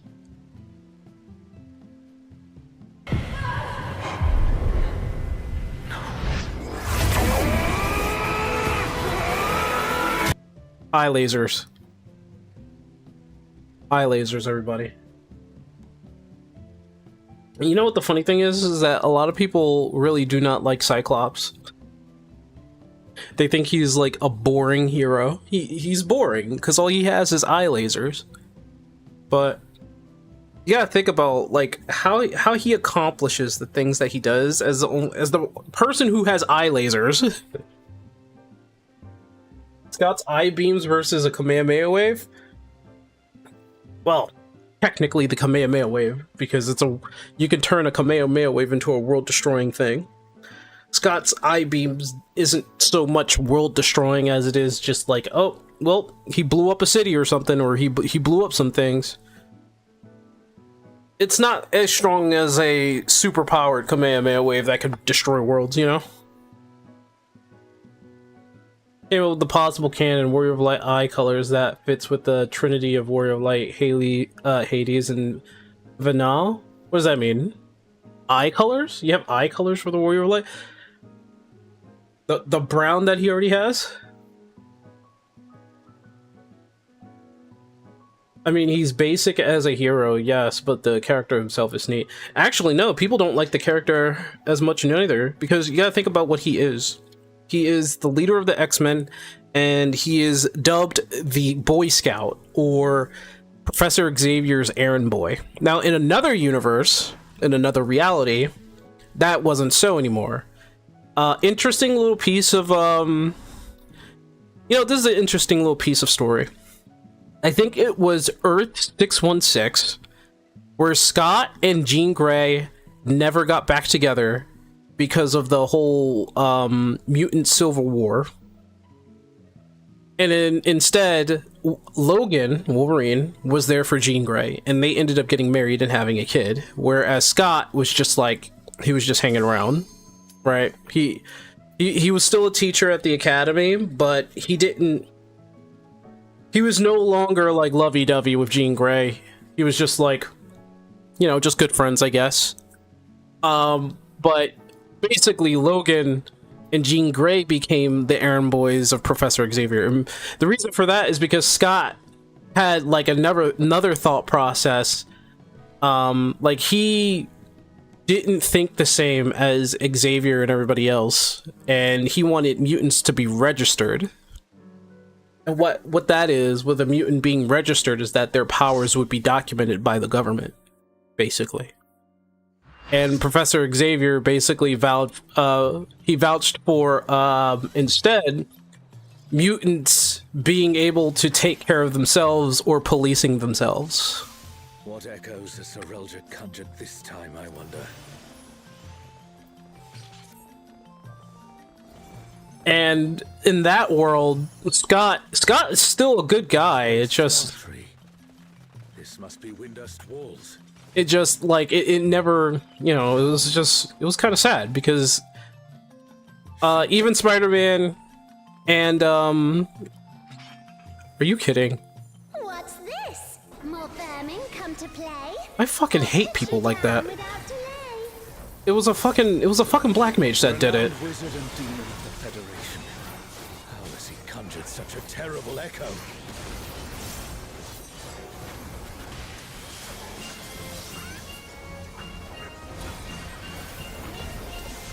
Yeah, a fucking black mage started this fight.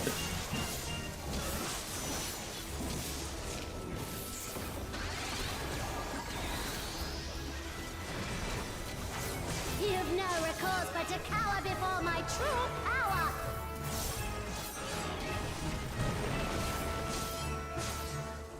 Refuse to obey, and I'll make you pay.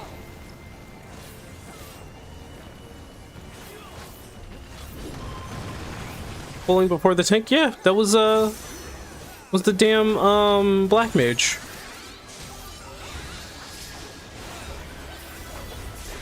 Before we're through, And it's not on our team. nothing I can't do.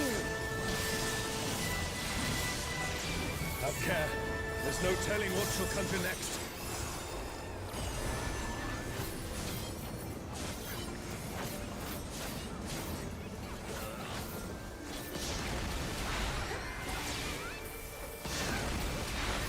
Fear will not survive this without powerful healing magics.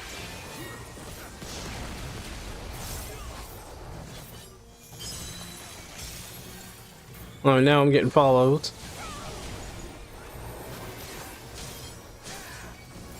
For my next feat, let's turn up the heat.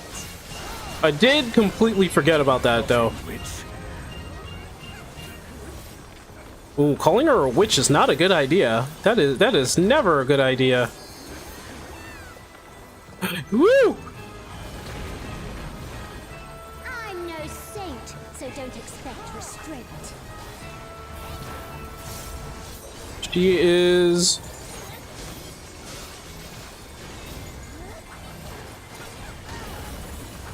My patience is through, and now so are you. Very well. That's why I said I can't do the burst yet. Cause she about to do some crazy shenanigans.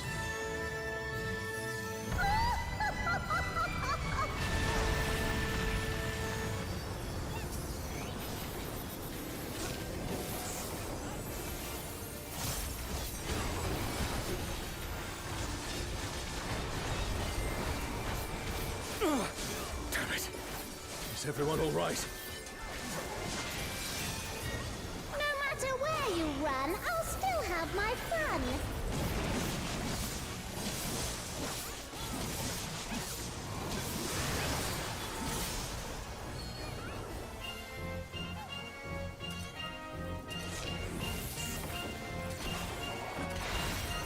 Surrender, I'll allow, if you but give up now.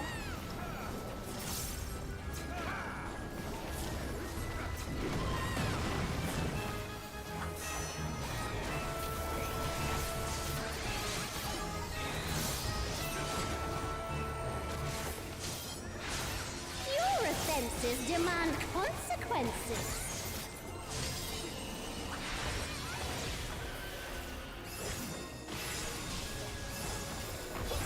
The Japanese version calls her a witch a lot. Distinctly speaking, she's known to be a witch.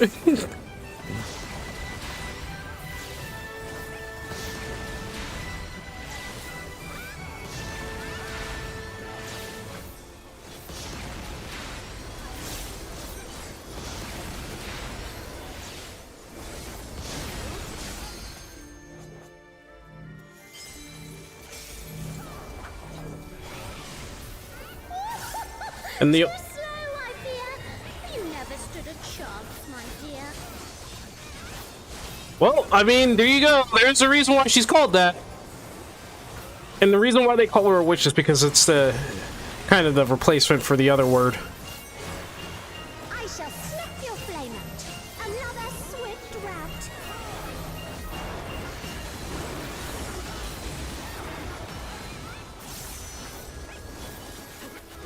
Oh, good lord. I forgot how aggressive she was.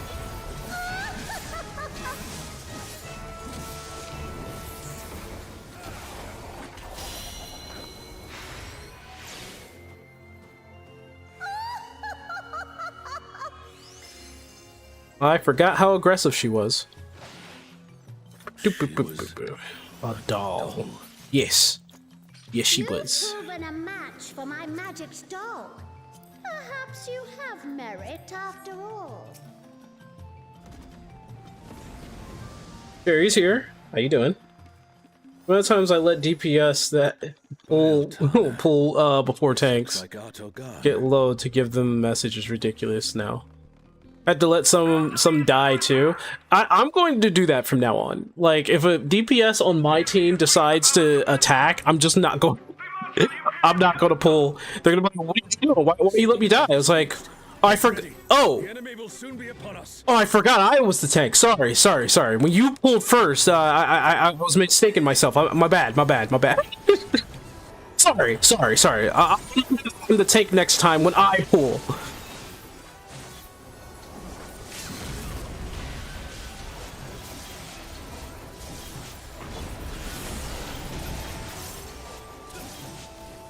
I want to play 11 now.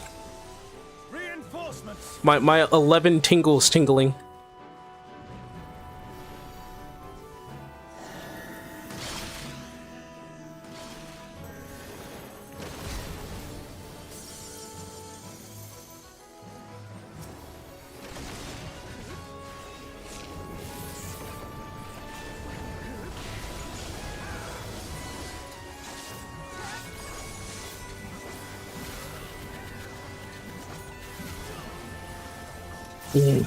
Yeah, death design gets in the way a lot.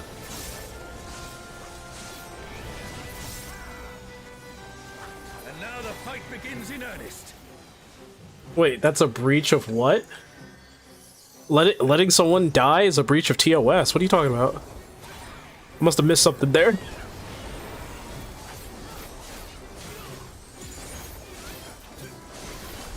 Death design is fine. Liar. You lie to me.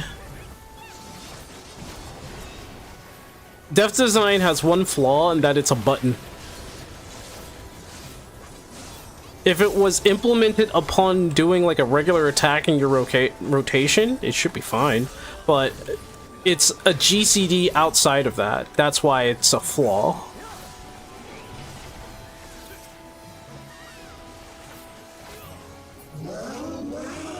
Ew. Look at all these adorable two legs.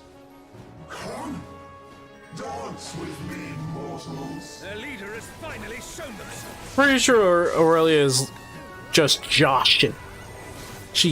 They're just joshing. They joshing right now. Someone wow, oh, wait, nope, the tank is doing its job.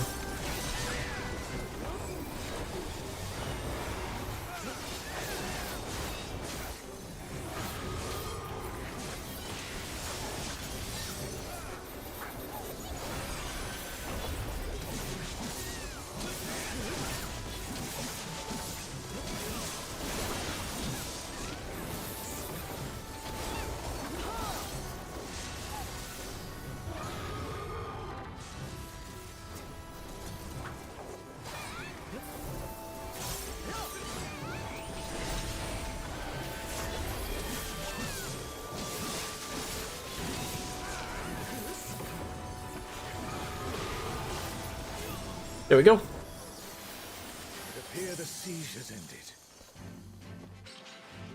I heard you pull, you tank is not a thing in this game, because some people are really, really nice and shouldn't be doing that. They should adhere to the rule of you pull, you tank. Where is Sorelja hiding?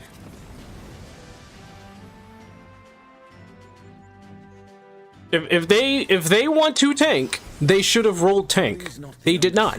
Therefore, they tanking.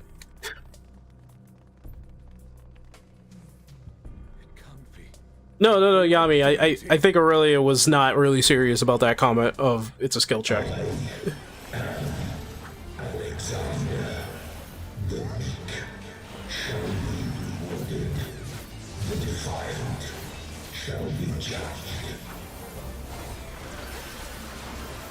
Every job is a 1, 2, 3. WASD. I mean, yeah, that was the safest way to go. What are you talking about? Haven't you heard? Simplicity is the design of every video game now. I mean, look at Mixtape. Should I even talk about Mixtape? Do I want to talk about Mixtape? I don't really want to talk about Mixtape. But it's not a game. That is a lot of dead people.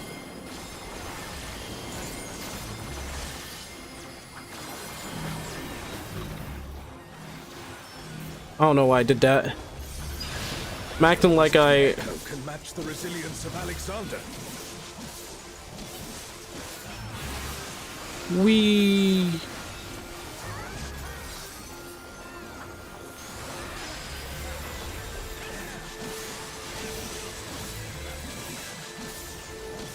I'm not gonna do 200k. Yeah. Ah. Messed up there.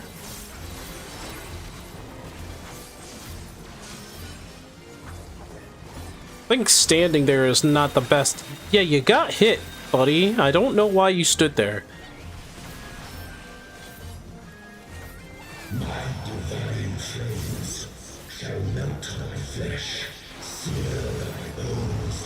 Wait, what are we why are we talking about Lino again?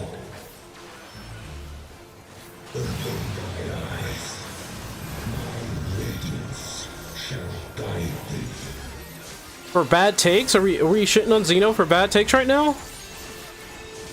Like, he has bad takes all the time.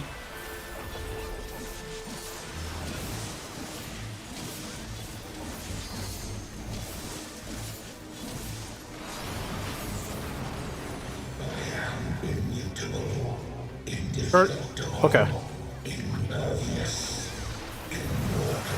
There it is. I'd expect nothing less of such a deity. Woo!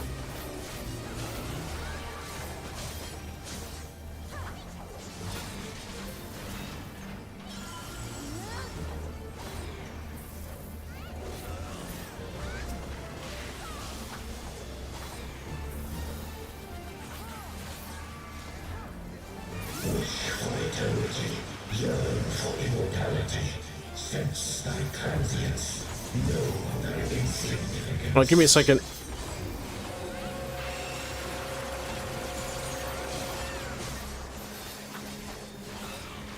Still standing in the face of his judgment. Well done.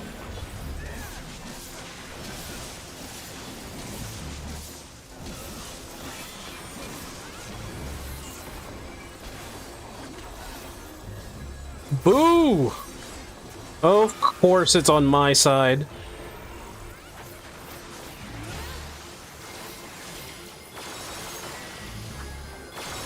A comrade is down. Someone revive them.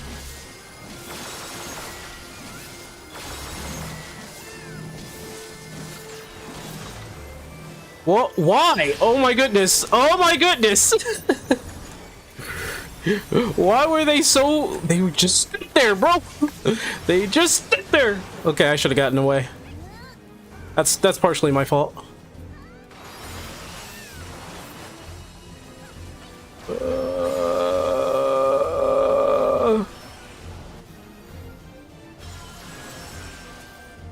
A comrade is in trouble. Someone heal them.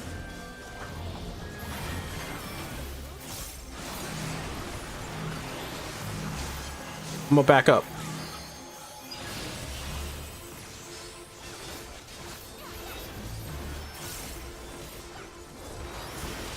I'm in favor with job diversity and advocate for the dev design to remain Reaper staple for people who want it to be removed.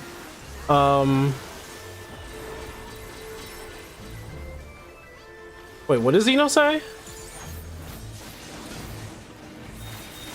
Oh, he's saying that all tanks should basically be the same. He's the same person. He's also the same guy that said, like... He's also the same guy who was like... Tanks shouldn't have too much job identity. Like... He's saying that back in Heavensward, jobs had too much job identity, and I'm just like... If anything, the job identity is perfectly fine. The problem we have nowadays isn't like job identity, it's oh my gosh, I stopped. Poopy pants. I had a brain fart. Was thinking. Can I have that? No. Can I have that? No. Can I have that? Fuck me! Fuck me! Garden of Ruhmet. And that means...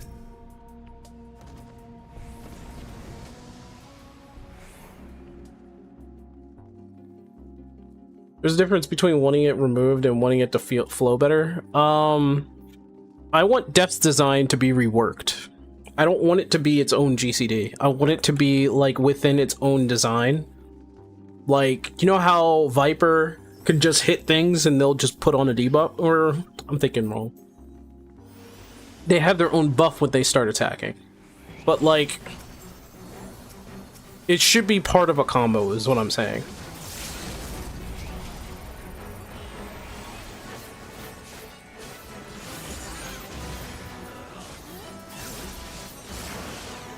I'd like somebody who put the numbers up. Give them all the kudos in the world. Whoever did that.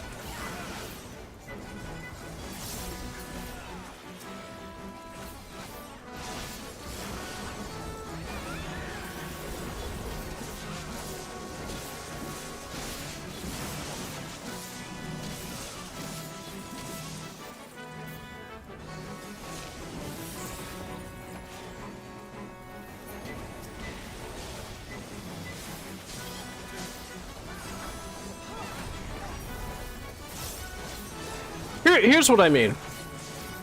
So Death's design is its own separate button, just so that maybe you can understand me a little bit, because I'm not going to try to convince you otherwise. But like, to understand where I'm coming from, whenever I need to apply another Death's design, like I need to apply one right now, I have to press a whole separate button that has no real combo connection, right? And it's out of the way, and Reaper isn't a job that has a lot of OGCDs. So like, it's incredibly stringent. The Twilight God? Xeno was what for saying that? You bastard. You'll pay dearly for this. We stand now before the very father of creation. Because of how Death Design works as a GCD, it is without a doubt something that needs to be reworked.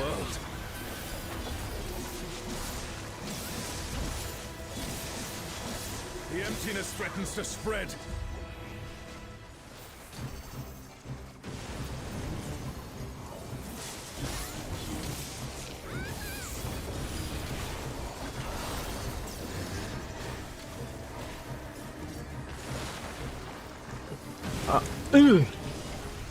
I wasn't paying attention. The reign of Twilight is inevitable.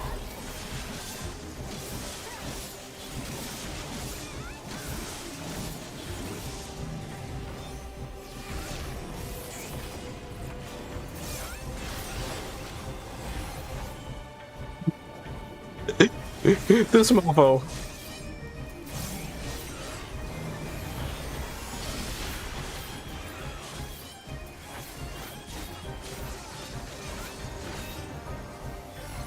still a skill check because it gives you something to keep track of. You can always keep track of something, whether or not you have it as a separate button or not. I don't feel as though that's more or less a skill check. Because nobody's going to forget that they have to do Death's Design.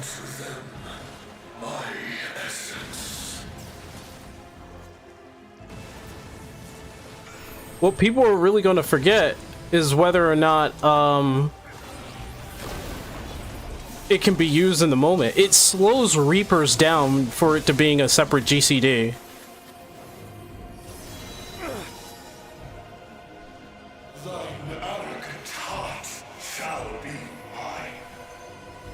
Oh my god, you guys are idiots. It's growing. This place is... It's been swallowed by the emptiness. The darkness of man's heart made manifest.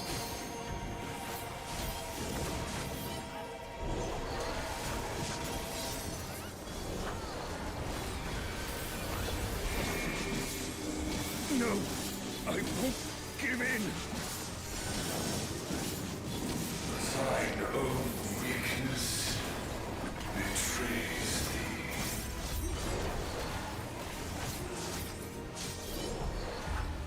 Oh, Altana, I beg your grace once more.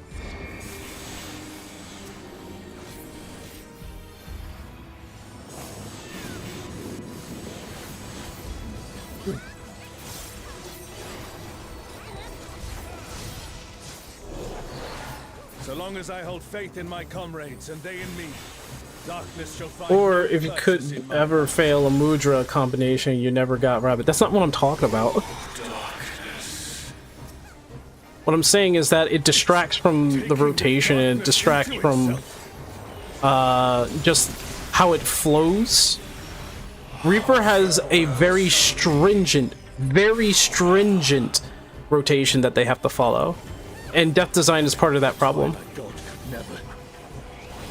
Now, as a mechanic, nobody's complaining about Death Design as a mechanic.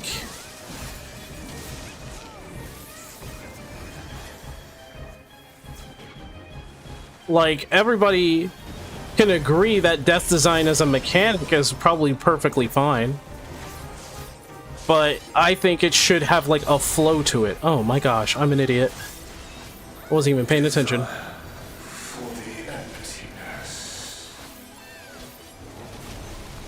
If we're trying to compare it to Mudras is kind of like a whole separate mechanic in itself. I don't count Mudras as something like, oh, you need to keep up with Mudras. It's like, well, Mudras in itself is already pretty good as a mechanic. Someone revive them.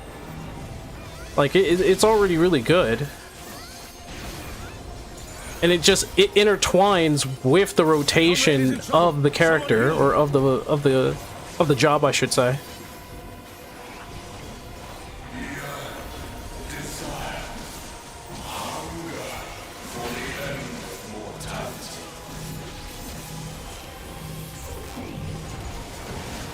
Careful, lest the darkness take you.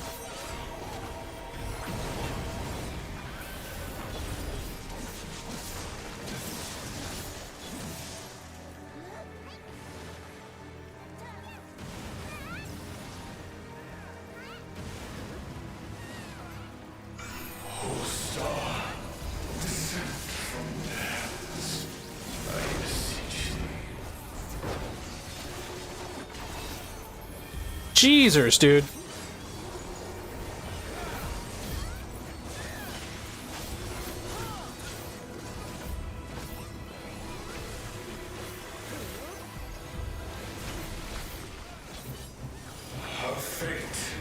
Let me put it to you this way. Reapers are one of the slowest DPS in the game. Because they are stringent on and like very strict and oh no. Oh hell, dude! He pointed it at all of us! I hit that at all! I've never seen him do that before! Dude! Why'd you point that at us? He pointed it at everyone! I was like, whoa! Everybody has to use their gap closer on this guy.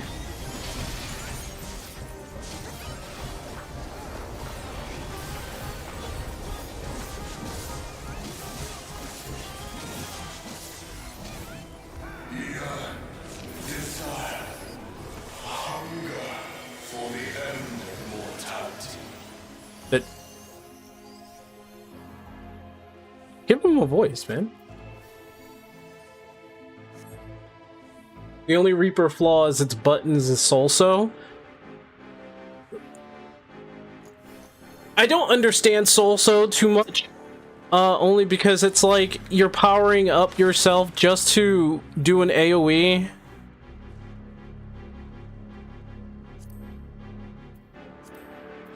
And the problem with that is that it's like you're not going to use it outside of you pressing it at the beginning like this. That's all you're going to use Solso for is to prep an AoE, a long distance AoE. That's about it. So it's like, what is the point of the button when I'm mostly... The divine dragon that brought ruin I to don't... Vanadil's twin.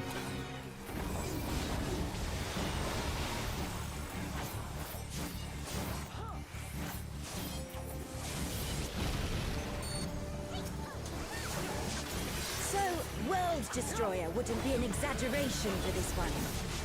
Well, that's just one.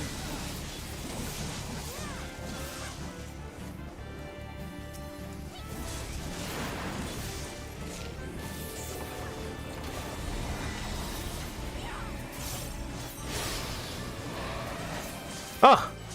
I'm light.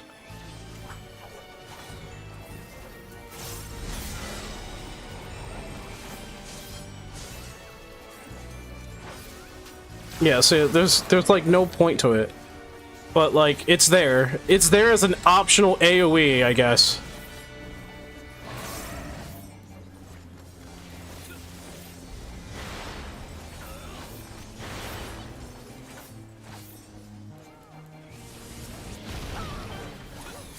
Ooh, that looked like it hurt. Hang in there.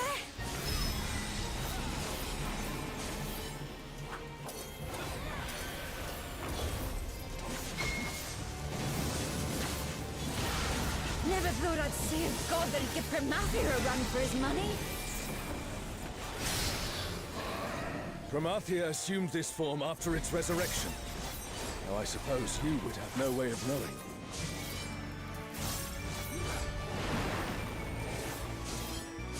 It's a ranged AoE attack that's worth it. Not really. It's not really worth it because you only use it like once per battle. You don't ever use it again unless like very, very, very situationally. It's an attack that you may use once or twice in any fight. Therefore, Shinryu has already brought ruin to one world. We cannot let it come to another. Therefore, it's not really worth it, really. Like, how important is it for that AoE to be used? It's not very important. You're not using it, really. It's not just an AoE. What do you mean? Okay, let me read that. What the hell was that? Not just an AoE, it's 2 2/3 of a harp in one cast. Yeah, how many times are you using that though? Like once. You're not using it for anything else other than maybe an opener or whatever else it is. You're not using it. I only used it once this entire fight, and I'm more likely than not going to not use it ever again. That's in almost every fight, and this includes Savages and Ultimates. And I've been in Savages and Ultimates where you only use it like maybe once. This world is mine to conquer. Mine. You wish Gluttony refreshed it? I wish it had more uses. I wish you could just somehow refresh it again. I wish it was more worth its use, you know? But... Oh? Let me pay attention a little bit.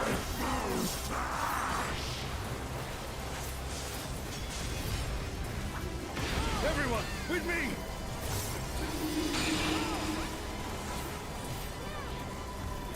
I'm just gonna go first.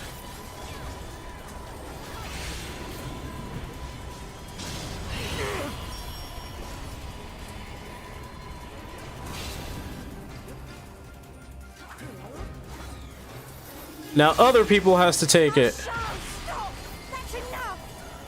Now if they paid attention, they would see that there was an actual... Never mind. See... I'm so glad the healers can take that point, it's fine. Insolence!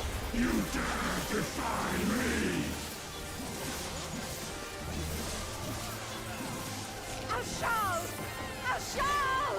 He's alive. Don't you worry about me, Krish. I'll see this adventure to its conclusion.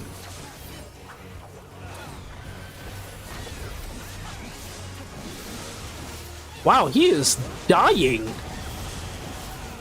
Face the king's judgment! Like, his HP is going down faster than usual.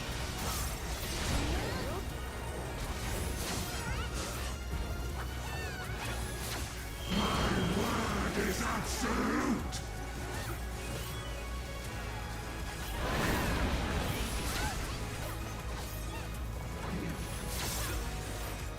I will not be denied!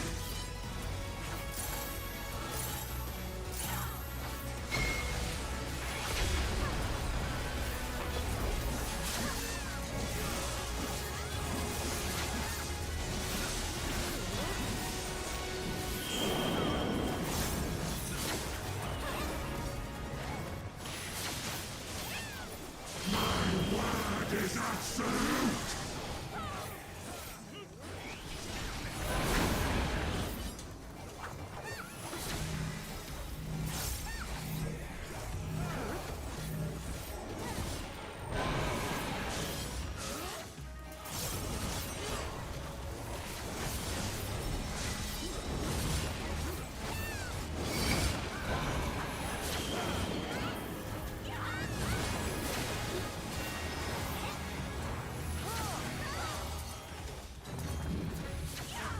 I will not be denied!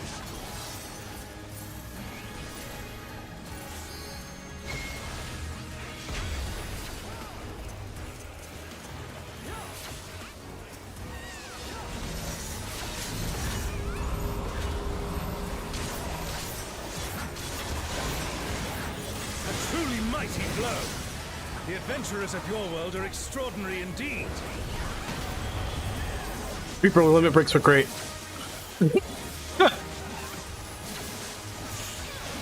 Reaper limit breaks are freaking great, bro. Good job, Tank. You did great. Oh, well, add up. I'm not getting any one of those. Please. That's iffy. That one's iffy. That one's a little iffy. I think I honestly passed on it though.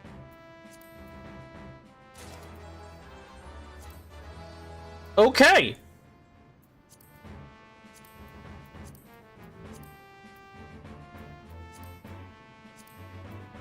Yep. You're getting the emote? You got the 99?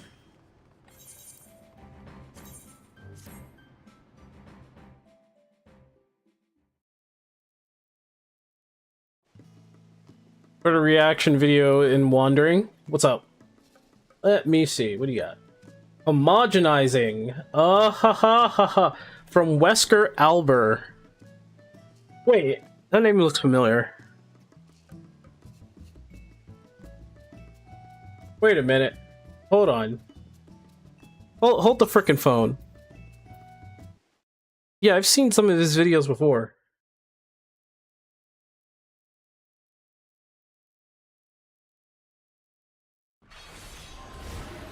This is 39 minutes. Holy crap. Homogenization, the process of making Ah, yes. This guy. I get it. Okay. So he's talking about homogenization overblown. This is a 39-minute video. I don't think I have 39 minutes to watch this.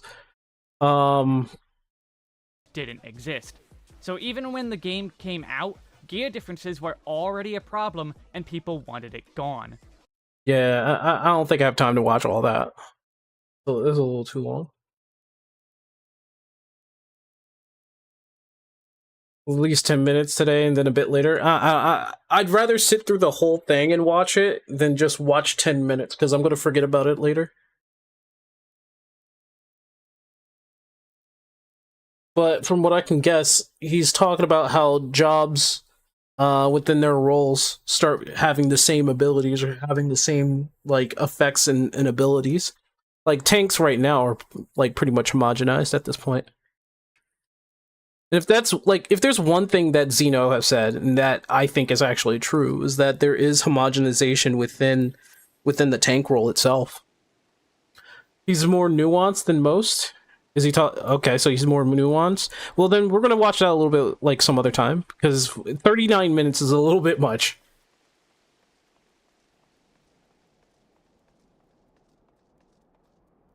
We are. You did remind me that there is a bunch of stuff, and look at what I found. It's like a bunch. There's that video, original creator of Fallout. Okay, I know his videos, Timothy Kane. I like Timothy Kane. I know a lot of his videos are rather like short and to the point. Never mind, it's 14 minutes. What could he have to say in 14 freaking minutes? This is one of Yui's videos, so...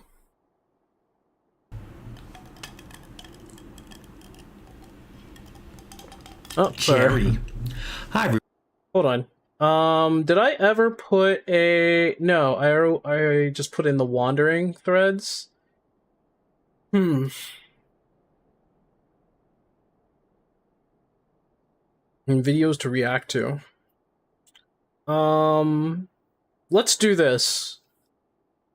I'm going to make...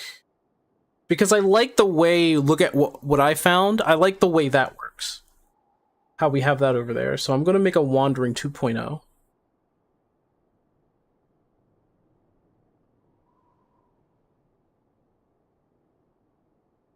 Oh, it doesn't take... Gosh darn it.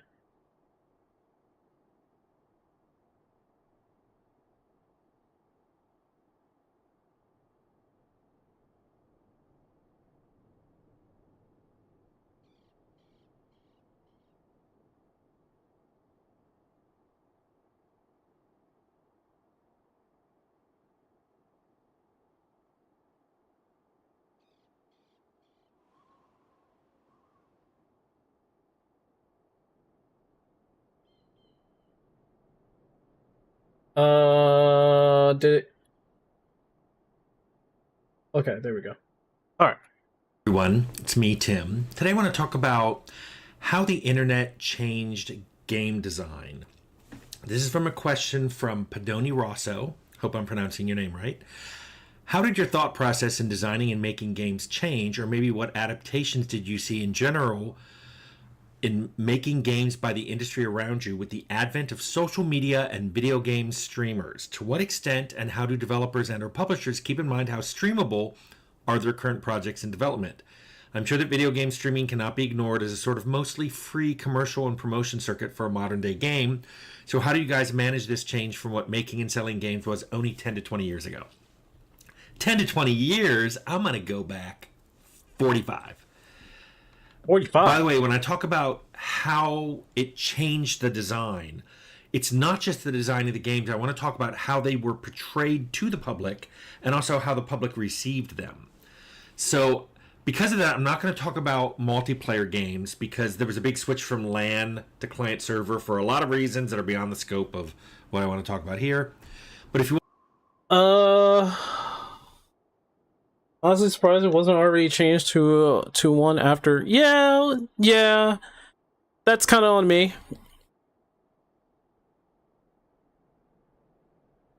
Figure out how there is So there is a way, and that's just tagging them. So you tag them with something, and they'll be tagged for that. So it's like read or seen or something like that. That's the only other way I can think of it. So that way, since it's like read or I close the post. I want to talk about how design docs changed over that same 45-year time period. You can remember to ping me when you check that. When I check out your video? Yeah, for sure. I have a video that I'll how the internet changed game design called Evolution of Video Game Design Docs. And if you want to know how I felt technology changed relevant to video games, I have a whole technology evolution video. I'll link that below too. So this is a big question that was asked because there's been a lot of changes of the internet. What we called it, it was the Usenet, ARPANET, internet, web. It's just online. It's just the net. And I want to start back in when I started, which is the early 80s. So I'm going to talk about all of the 80s here and part of the early 90s. Back then, you pretty much made what you wanted. I've called it the Wild West. There's a video I made very recently called Carefree to Careful. I'll link it below, where I talk about that. But there wasn't really a net, so everything was done in print. There were guides and even whole walkthroughs printed in magazines and other printed media. But most people who played games just figured it out. I would say the majority of people who played games didn't go get walkthroughs or reviews. They saw a game, they bought it, they took it home, they may read the manual while it installed, and then they played it. What was cool about back then was categories of games were really loose, if they were used at all. There were a few terms like role-playing games, sim, 4X, although they didn't even really call it 4X. I might have just called it like exploration. Most games weren't categorized. You figured out what kind of game it was by looking at the back of the box and looking at the screenshots. That was a long time. That was probably a decade and a half where that's how games were sold, and that's how games, they were sold physically, and people found out about them by word of mouth or looking at the game store. Very rarely printed media. All of that started changing in the late 90s and the 2000s. The internet became insanely popular. It came from being something that I used academically to suddenly all my friends were talking about it. All my friends were using it, and they were very excited about it. And they were like, did you know about email? Yeah, I've been using email for a decade. But now everybody has email, and everyone's getting email addresses. The internet got so popular that people could easily find a guide to any game they wanted to play online. And game categories started tightening up. There was adventure games were separated from role-playing games.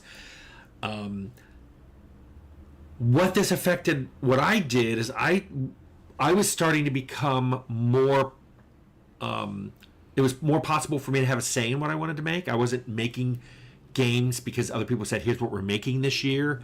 But people were like, well, hey, what do you want to make? And I put together some engines. So I started making my games more complex, which subsequently made walkthroughs harder to define. I mean, what kind of character did you make? What choices did you make as you were playing? These all affected the walkthroughs. I remember. Well, I used the check mark too. There's that. There's the emotes. There's the check marks. If you haven't noticed, and I also use the check marks as well. So we have to find out how to mark topics as read. I just close it and check mark it. Yeah. When the internet, because I was there during the time of the internet 50 years ago, I was there.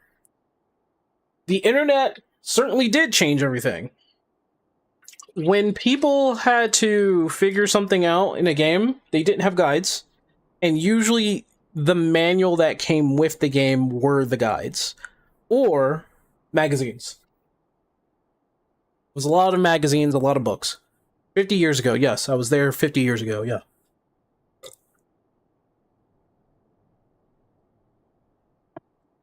What you guys didn't know, I'm an immortal.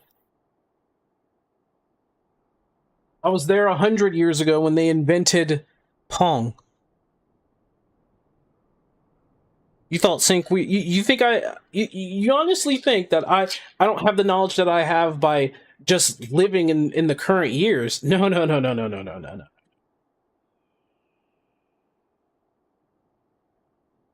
no. Somebody asked me what I imagined the walkthrough for Fallout was going to be like, and I'm like, it can be really different. You don't have to go to these places in any particular order, and depending on what kind of character you're making, some of them are easier, some of them are harder, and what you do in those locations will be different. So that was fun to me. Then starting, I'm going to say YouTube, which was February 2005. At that point, videos became very easy for people to share. Playthroughs were really easy to make and share and easy to find. Yep. Which meant people could just watch a game being played. Which, by the way, let me see if I can pull it up. Let me see. Oh, the bookmark here.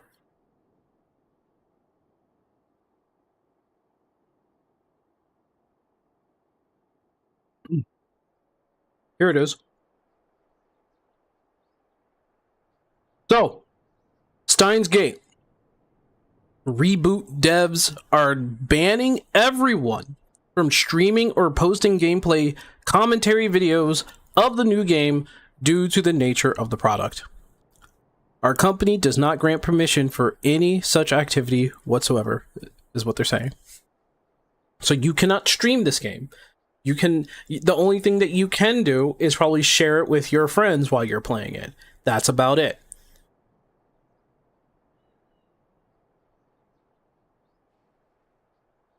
That's going to bite them? Maybe. Maybe.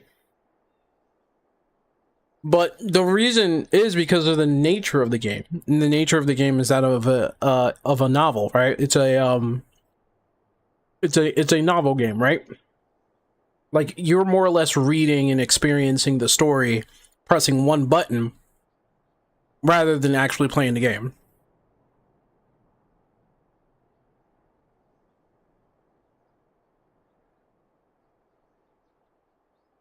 I don't remember actually pulling the stunt on this particular type of game, but I do remember Nintendo being very strict, right?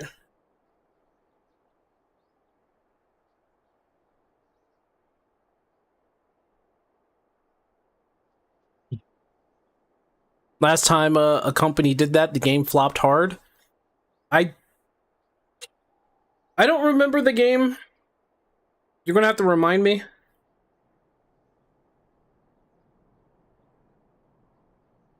Because this is still Steins Gate. And a lot of people like Steins Gate.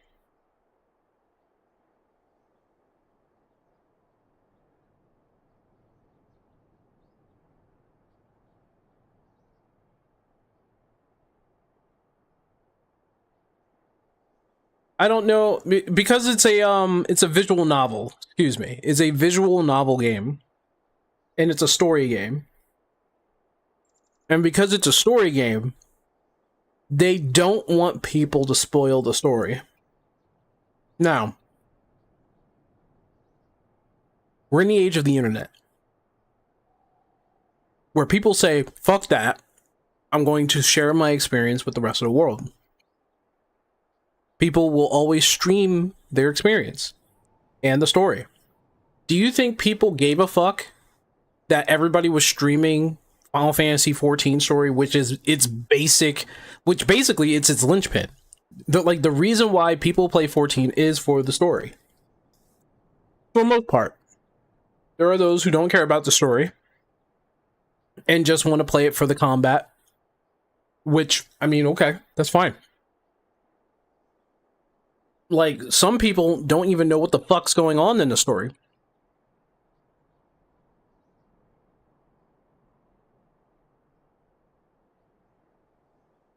They have no idea.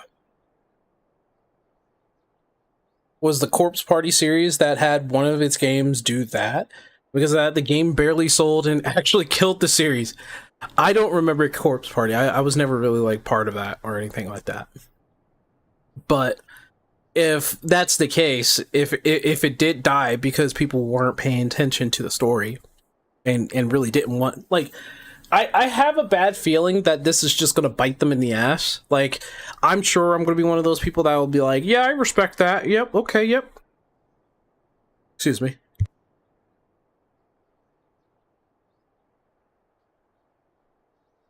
I had to sneeze there for a bit. But it might bite them in the ass. I think this is going to bite them in the ass, because if they're relying on Steins Gate to just be, you know, everybody wants to play Steins Gate. We're a novel title, which they are. But if people don't really care about the story, or if they think that they're going to have a lot of people go into the game because of their name themselves, they have another thing coming.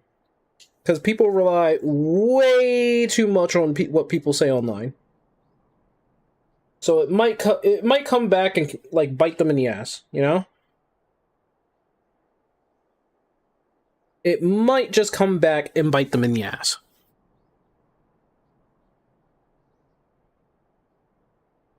And I'm not even saying that I'm a Steins Gate fan or anything like that, but it's because people rely so, like, look at it. Game Informer was just there. Look at it. Game Informer. I used to get Game Informer all the damn time. Blood of Dawnwalker, a new game from the director of The Witcher 3, appears on the cover of the next issue of Game Informer. Open world RPG. Founder of Legends, who made us The Witcher 3 of... Wait, what? What the hell's going on?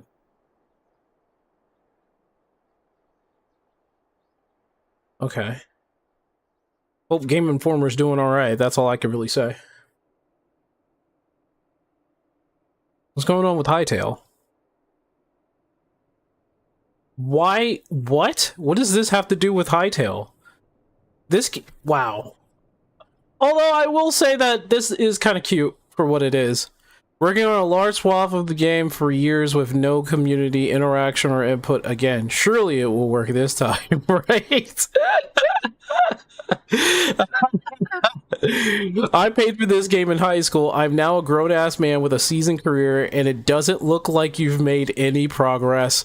Lol. I don't know...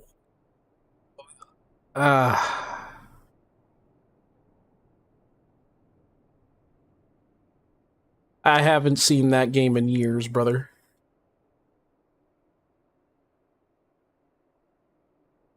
Update 5. Oh, okay. All right. Well, maybe I'll look to that later. This is Hytale news. Anyway, that's what I mean by, like, the whole internet thing. Because of Steins Gate. Like, I don't know if Steins Gate is going to pop off outside of Japan if they don't allow people to, you know, stream it or make content on it. And decide if that's a game they wanted to buy. And if they were ever stuck, they could just look up a playthrough. Sometimes a playthrough of just that one spot they were stuck in. At least he's not giving up on it. I'm still hoping it'll be good. Type, you know, Fallout Master. It's a little too late. It's 10 years too late. Lay out. There'd be a video. Here's what you do. Are you good at combat? Do this. Do you have this particular armor or weapons? Do this. Or do you have speech? Do this. Do you have stealth? Do this. Nobody had to figure it out. They could just look it up. So instead, I started focusing my games on what your character could possibly do. There is an issue he's actually pointing out, but he's not really just hitting it on the head. And that is, people rely too much on some sort of outside support for a lot of the video games that they play. For instance, MMOs. People use third-party tools all the damn time. And it's crazy. Like, it's almost every MMO that has, like, some sort of third-party tool that just, like, pops in. If it's, like, for aesthetic reasons or for any other reason. The use of third-party tools is still, like, an issue for me, because not a lot of people are trying to play the game as the game it was, but that's, like, an MMO thing. And nowadays, people can't really figure out, like, certain puzzles in video games without a little help. It's never really, like, a figuring thing out. Second question for 14 Games Health. Since this is a game split between two halves of the experience between the single player side and the MMO side, just say multiplayer, not just MMO side. Well, I guess you're correct on that one, but it's multiplayer extreme and up. Multiplayer, I mean, I would say multiplayer coincides with the story just as well. The story is not just single player. How do you expect the current game to give people a safe way to learn coordination techniques? Force them into the Hall of Novice. Not anymore since duty supportification. True. True, you can play like pretty much the whole entire story of the game with just the duty support. You're right about that. And I know a lot of people will just stick with that. I think the whole single player thing is an issue in itself. Hall of Novice is single player? It is, but Hall of Novice is supposed to teach you techniques and mechanics. Like, it's not always a good idea to go into a dungeon or a place or a trial with other people, only because people can be dicks. And they will not be able, like, not everyone is a good teacher. It's actually very rare to find someone who's actually a good teacher to teach you or is willing to help you in something. Most people are actually, I would say, is very selfish. And there's nothing wrong with being selfish. Play your game. But if you're not willing to teach, then, I mean, you can't just ask somebody to teach you something if they're not willing to teach, right? It doesn't teach bait, tether, light party, partner, support in the first stuff. It doesn't teach baits, tethers, light party, partners. I think it does teach tether, actually. Partners, I think it teaches that too. Support in first stuff. I think it does teach tether and party. Yeah, and it does teach light parties. It only teaches light parties in the most simplistic fashion, though. Which is, well, I guess not light parties, like if you would fight in trial, right? That's something that you have to figure out yourself, because they'll teach you the marker for grouping, right? The marker for a stack. But they're not going to teach you, what if there's 2 stacks? Like, in your brain, you should be like, I see 2 stacks, I should pick the one that is probably even, right? Like 2 plus 2 equals 4. So there's 2 stack markers, and there's 8 of us. Okay, I'll go where there's 3, so I could stack with 4. That makes a lot more sense. It mostly teaches when to group or not, and not really specific scenario. Well, that's what I said. It does, I think it does teach tether, and support stuff, that's kind of vague, but it doesn't teach, it doesn't teach everything, because you're supposed to figure out along the way as you're playing the game. But the problem is, the game does a bad job teaching you along the way. That is the issue. They need to not just force people into the Hall of Novice, they need to upgrade it. They need to make it mandatory. They need to put as much as they can in Hall of Novice, so it's enough of basically a morsel so that they can figure stuff out later. Because you can't have everything being taught to you. Like the Zillinia Extreme teaching the light parties baits in and out in the Escalon Fall mechanics. Well, Zillinia is way farther down the line, because Hall of Novice is in A Realm Reborn. That is something that you learn while you're playing the game, not something that you should have learned all the way back in A Realm Reborn. That's something that, like, you should look at it and be like, oh, okay, so that's how that works. Instead, you got people who don't figure that out fast enough, who don't even see it, and then they're asking the rest of the party, "What do I do? What do I do? What is this?" And everybody's like, you're just baiting it, brother." The problem is that the game is not trying to nurture the process of critical thinking. Should the game restrict extreme progression per expansion? No. No, I don't think it should. I think the game, for what it needs to do to teach people how to play the game, is to give them the basics, the actual basics, not just what they show you in a Hall of Novice. There should be like Hall of Novice, beginner, intermediary, advanced, party. Forgot to do this real quick. Let me do this real quick. For Splooshy.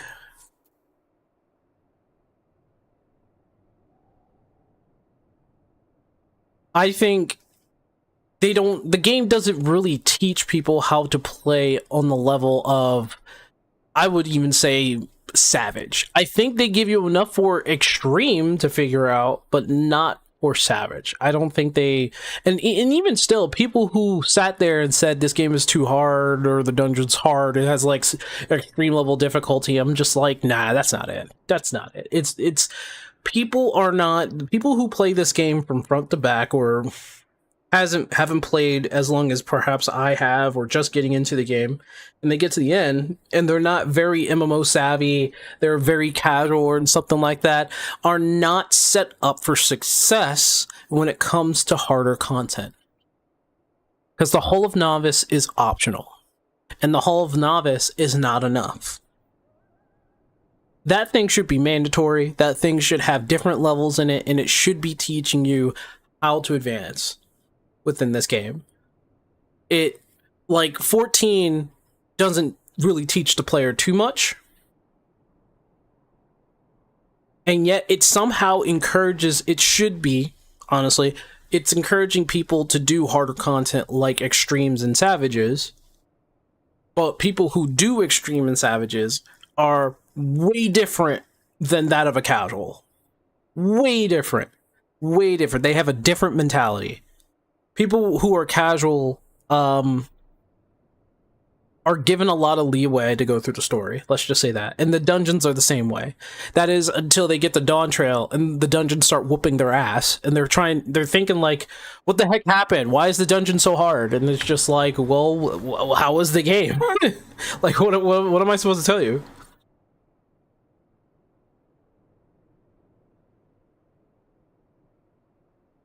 There's a difference, though, between you, Cherry, being a casual and people who are coming in that are actually a casual. I think there's a different level than that. And I wouldn't call people who have played the game for a while, I wouldn't call them casuals anymore. I would call them like veteran players. They've played this game for a long time. They've probably touched an extreme here or there. They understand the mechanics of the game. They understand the game a lot better. I think casuals are more or less, you know, they're not at that point. I'm still excessively anxious over extremes because I had so many bad experiences in Zillennia Extreme that it turned me off of the Party Finder for hard content. That's kind of the symptom of things. Because I went through the same thing. I went through the same thing until friends came in and helped me out. I went through the same thing. This game does not encourage good party. I would say it doesn't encourage really good party synergy or party community or communication. Like, you need to pre-build your group before going into something like an extreme, which is weird because extremes shouldn't be that hard to do. And I'm going to be perfectly honest with you.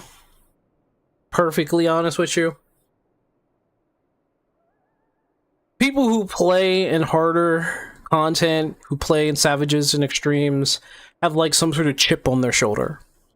They seek perfection a lot of the times. They'll go through strats, they'll watch videos, say like, I've got this down perfectly, and they expect everybody else to be there as well. If it's not, and if it's weird because I've been in Zillennia parties where I've gotten not lockout. I keep forgetting what it was, but I've gotten to the end. Let's just say that my brain's a little off right now, and I don't know why. Honestly, I have to go to the doctors to see like why I'm so forgetful a lot, and it's a lot of fog in my brain. Probably diet, probably something. Probably have to go on meds on that one. But point is, you make it to the end of that fight. You make it there multiple times, but people who will join your Party Finder will lie, will not show that they've actually made it to the end, and if they have made it to the end, they were most likely carried. Now, people who come in and they have made it to the end, and they did the fight over and over again, you're fine. You're fine. But we got a lot of people in the community who will do certain skeevy shit, and they end up in your party. And it causes bad experiences.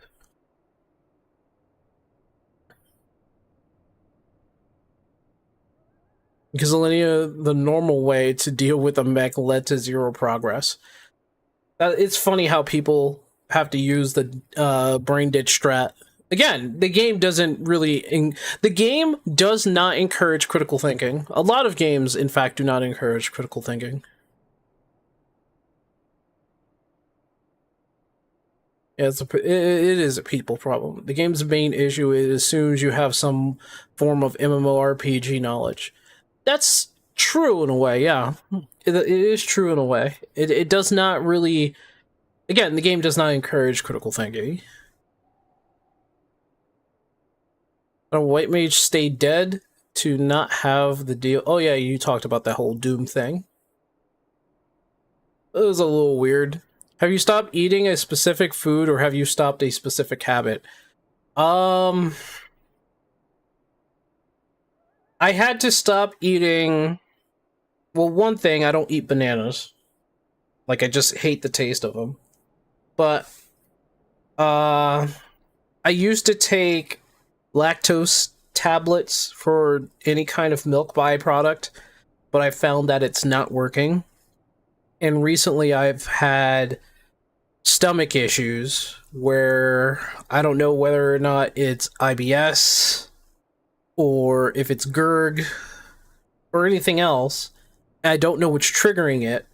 So I've been selectively eating foods that I know that... Yeah. I like that, but I don't like an actual banana. But I don't know what I'm eating that's actually hurting me. So I don't know what it is. So I've stopped eating most of the food that I've eaten. I've gone pescatarian a little bit, vegetarian, and probably vegan a little bit, because I know like salads, fruits, and vegetables are not causing my stomach issue. And we've ruled that out, but there's like certain meats, certain like artificial fats, maybe like gluten. We don't know. We don't know what's happening, and I don't know what's happening.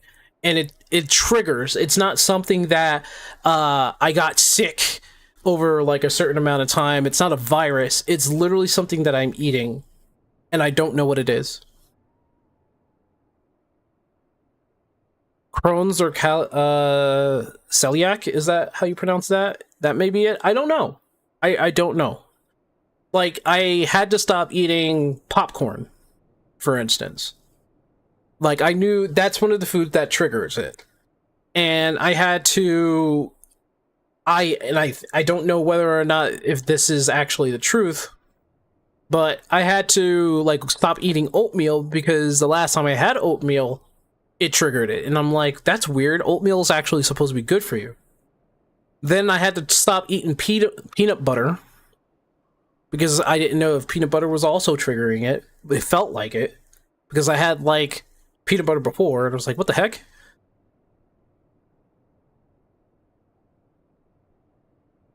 So I don't know. I don't know what's happening. I don't know, like, oatmeal, peanut butter, and popcorn are gluten-free. Okay, so it's not a gluten allergy then. But, like, I don't know what it is. They said it might be a gluten allergy. I don't know. We don't know what it is. It's just that certain foods is causing it. You can't eat oatmeal is a bit sad because oatmeal is great. I'm willing to eat oatmeal again to see if it triggers it. And if it does, I will let people know. But right now, there are certain foods that I cannot eat. And what it does is that it triggers, like, the first sign of it actually, like, being bad is when I start burping out of nowhere and it smells like rotten eggs or sulfur. And I'm like, what the heck? And I hate the smell. I hate it. and the burps keep coming up, and then sooner or later I get a stomach ache, and I'm like, I'm down. If I tried to get up, you know, I start puking. It's bad. It's pretty bad. I don't know what it is. I don't know what it is. Mistra. And then puzzles relied more on finding the puzzle pieces as doing them in the right order. So, like, the Master was a good example of it. It survives to this day because even if you read what you have to do, you still have to go do all those things. You just don't go in and go, speech 100, Master. So what I liked is it from... my game started going from finding items and using them to exploring all these places, learning about things, and then you could use them. Especially not just in combat, but in dialogue. Then the 2010s You think it's rolled Crohn's? around, and now those I mean, it could be Crohn's. Like, I can eat fruits and vegetables, right? I haven't really tried eating any kind of nut. I do stay away from high fiber foods. And what I mostly drink is water. Like, I drink a hell of a ton of water. And if I drink anything, it has to be from non-concentrated. So it has to be like actual fruit juice. Which means I'm paying an extra buck at a farmer's market. Which, by the way, farmer's markets are great.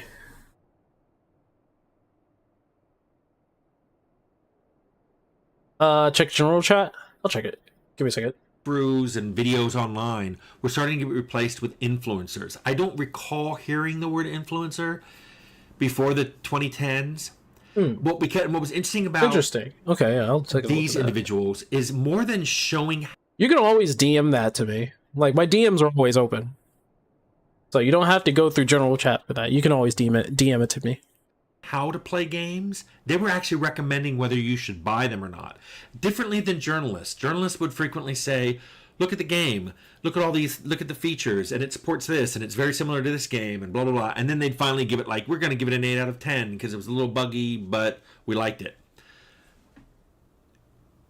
Influencers did something different. They were like, here's a game, I love it, it's for you, and let me show you, and then they show high points of it. Challenge is saying Game print magazines, by the way, by the 2010s are already dying. Okay. And I think this killed them, because why wait for a review when someone you already followed could just tell you about the game and whether or not you should buy it?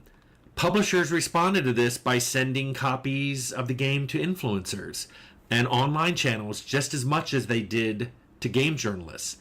And that kind of changed things because the journalists were at least, I think, sometimes trying to be objective. I don't think there's any objectivity. I mean, influencers themselves go, this is what I like, this is what I don't like, or I'm here for the hardcore. So many designers like myself, we frequently thought, well, how is a certain event in the game going to look like when someone's playing it live or live? You know what the funny thing is about what he's saying?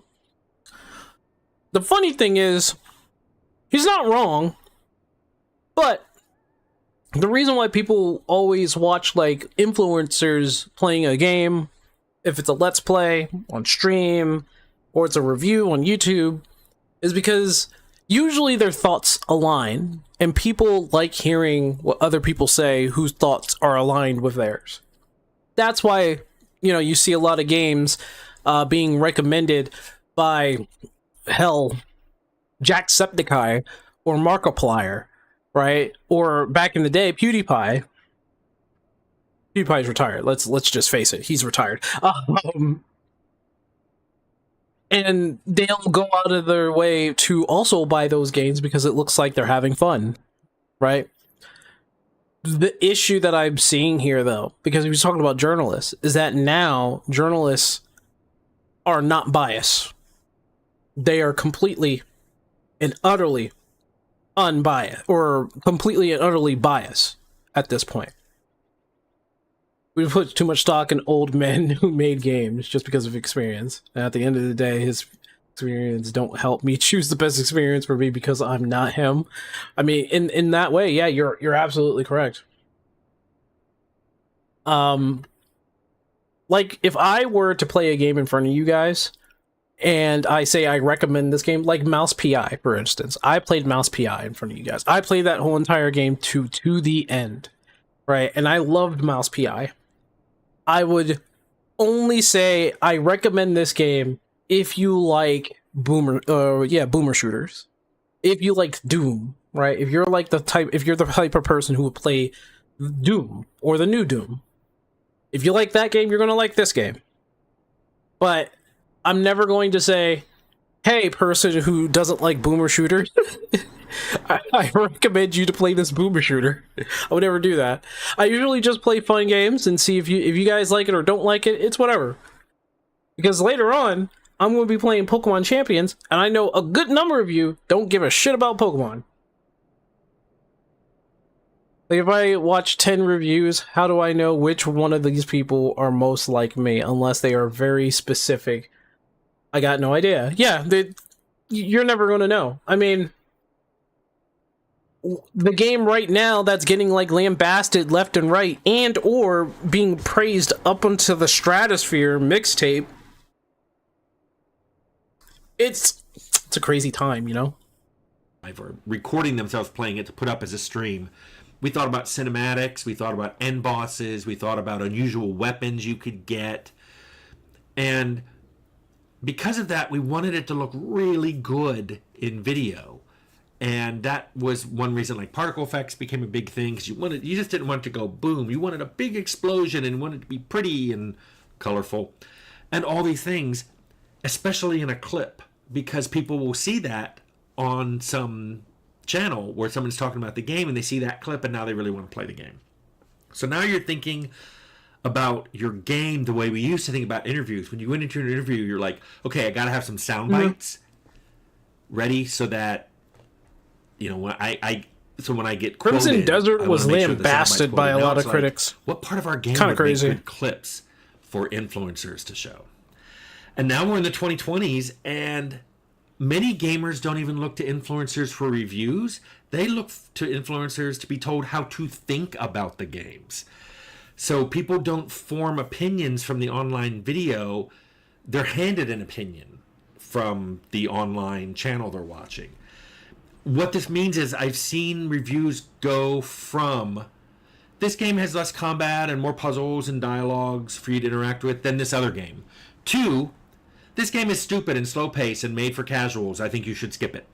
That's a huge difference. It is a huge difference. He's absolutely right about that. You're going to hear me say this a lot of times when you guys ask me for, like, is the game good? I'm like, well, it has this, this, and this. It's up to you. I will only recommend games that I'm, like, pretty, like, 100% sure that if not everybody who's watching me is going to like it, or most people are going to watch it. Most people are going to like it.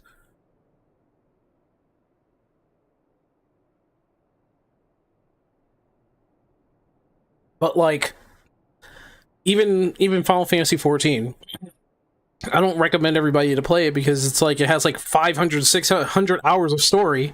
So it's like you have to go through goddamn One Piece to play that game.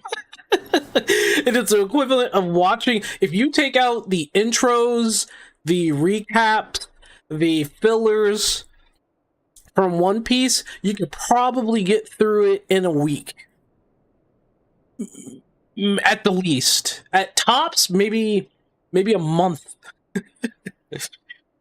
Like, if you try to watch One Piece, you better be able to like remember where the recap ends so that you could start at the actual beginning, watch the 15 minutes of the actual show, and move on to the next. Of course, because we can't form the real opinion until we experience it, but we need some sort of way to form an opinion and try it at all. Most of the time, I like the games I try. Yeah, that's why I say it's better for me. I think it's better for people to try the game. That's why I say it's there for you to try. That's why I say on the Indie Observer, it's there for you to try. And there I do recommend games. I recommend a lot of indie games on the Indie Observer. I'm not recommending a lot of games to you guys, but I always say, like, well, it has this, this, and this. I recommend it if you like this, this, and this. Otherwise, it might not be for you.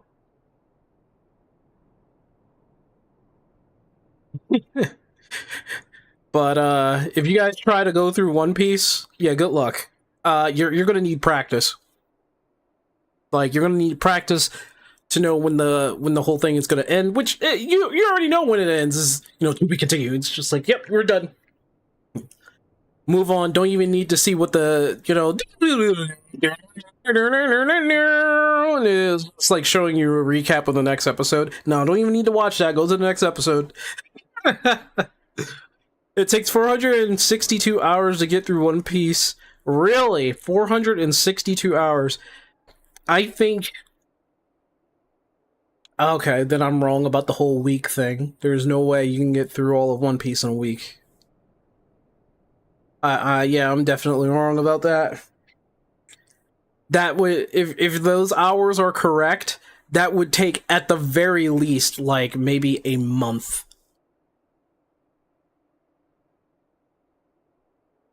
19.25 really 19 hours point. No. If you tried to watch one, like, if I could watch One Piece with you guys, I would do that experiment. I'd be like, every time I get online, I was like, all right, we're starting with episode 1.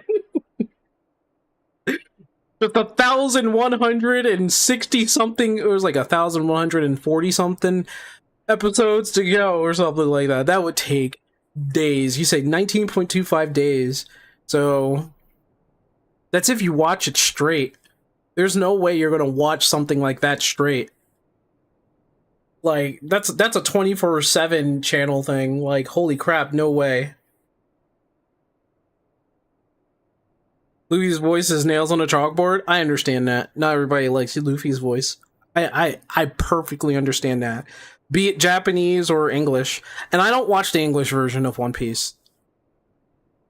I like the Japanese voices because it's not grating in my ears. I don't...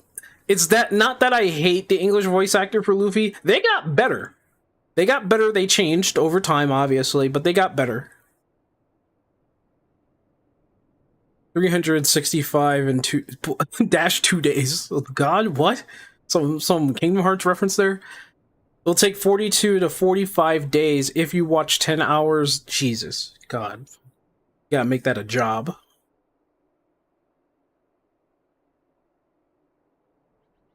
Why I stick with Bleach, Johnny Yang Bosch, and Ichigo with...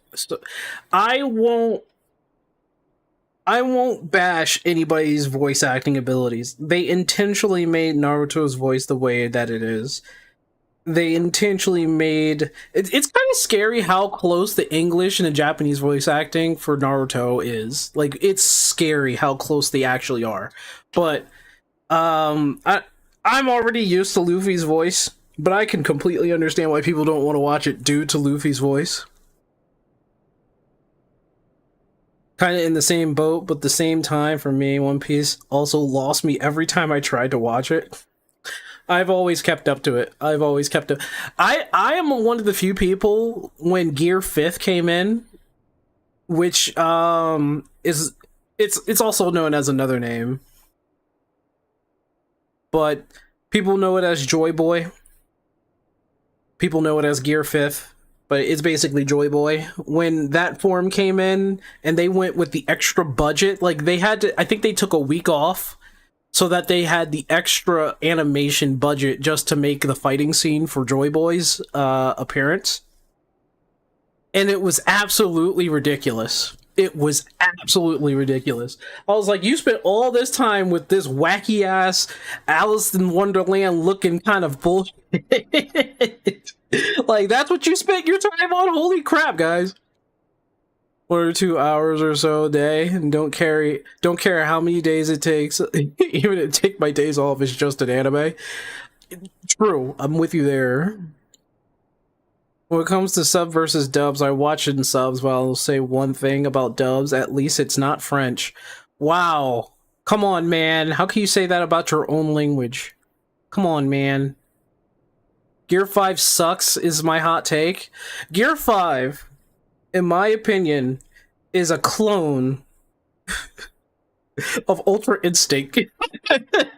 That's all that is. Like, if you start noticing some things, it's like, why is Goku's hair like white? You know, where'd that come from? But you know, rest in peace, and bless Akira Toriyama. Still love the man, though his story sense is it was always a little weird. Like, I don't know why he decided that Vegeta and Goku are the main fighters, nobody else, until they had the tournament arc, which I'm in love with. The fact that they had the tournament arc and they allowed everybody to shine. That's what I love about the tournament arc in Dragon Ball Super, is that they had everybody shining. They brought back the demon sealing technique with Master Roshi. They brought back Tien and his ability to just like people up for no reason. Ultra Instinct will with really bad two force powers. You think Ultra Instinct was bad? I think Ultra Instinct was... I still think Ultra Instinct is cool. I just think at this point, it's like you're on the 11th transformation for Goku and Vegeta. At like some point, you're gonna have to reach a peak, and then you're gonna have to move on.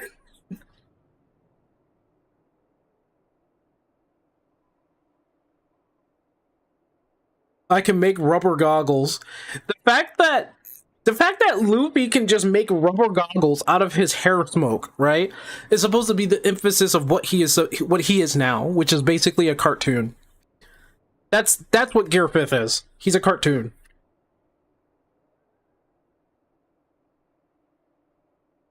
The quality could have gotten better over time. I just remember that way back when I decided to see, because I got curious and regretted my choices. Oh, Jesus. You're from Quebec. Well, yes. Yes, you're from Quebec. You don't have to hug him because he's from Quebec. You love GT, I hate Super? I thought GT was okay. There was a lot of plot holes that I really did not enjoy. Like, there was things that I was questioning, and the way they answered it was, like, too simplistic for me. And then the power scaling in GT, I think, was quite appropriate. I wish it didn't have this whole weird nuance of, like, Goku being transformed back into a child again, and, like, you know, the way that Vegeta went Super Saiyan 4, he had to have help from a machine from Bulma. I'm like, come on now. And then the ending was kind of weird too. It's like Goku ascended to godhood at the end or something like that. I don't know. I like Super because it's more or less like the continuation of just like, what's Goku doing right now? And it's following the manga, obviously. Super is following the manga where GT was kind of like its own thing. How dare you ignore Cherry's message? Well, shut up. Gear 5th is the way it is because it's supposed to represent true freedom to do as you wish. Well, I mean, I was gonna... Uh-oh. Uh-oh. Think my guy got frozen there. Oh, no, OBS froze for a second there. Sorry about that. Yeah, that's what Joy Boy and Gear 5th is supposed to be. It's supposed to be true freedom. He's a fucking cartoon at that point, though. Which is fine. I actually think that's fine. I think that's what Luffy is supposed to be. He's a goddamn cartoon at that point. He should be pulling things out of his back. He should be walking in the air, which he does. He should be like, oh, wait, I could fly in the air. That is unless I look down and then I fall, kind of thing. I wish that was like a thing. GTA, I like the return to adventure format of original Dragon Ball. It's fine to have an adventure. I mean, I think it's fine to have an adventure. But I don't think it's equivalent to Dragon Ball by a long shot. Dragon Ball, to me, has a way superior adventure format and story than GT.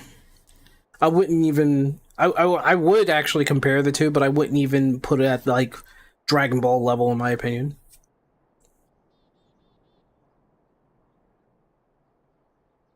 That list will never change, Yami. That list will never change. It was done by a different artist? Doesn't matter.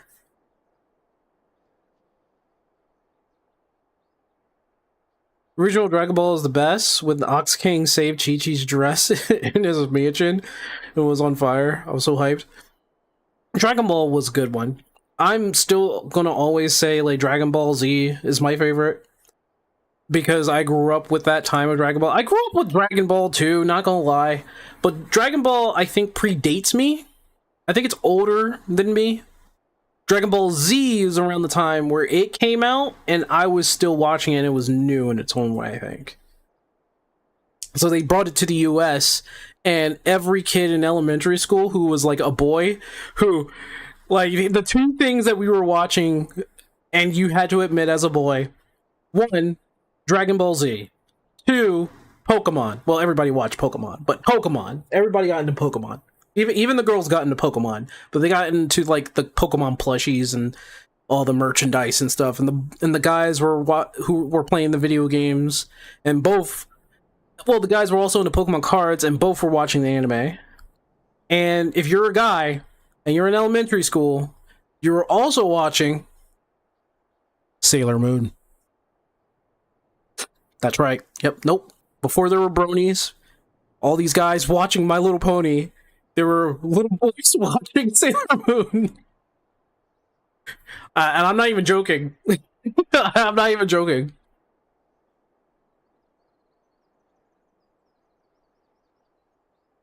Someone told Cherry that you can get arrested for sharing movie spoilers at the end of movies. Really? Who told you that? That was a weird one. Example, the intention was for Naruto to chase Sasuke for 300 episodes. But to me, it was way too long and got more annoying than anything. That is annoying. I don't know who thought that was a good idea, to chase Sasuke for 300 episodes. Good lord. Somebody really was banking on the fact, we're looking for Sasuke. We're looking for Sasuke. Sasuke, come back, Sasuke. I love you. Oh, Sasuke. There was always that joke, too, during my time in school, where they're like, do you think those two like each other? It was like, what? Naruto and Sasuke? Do you think? Oh, no, they're fucking. What? Yeah, they're fucking, man.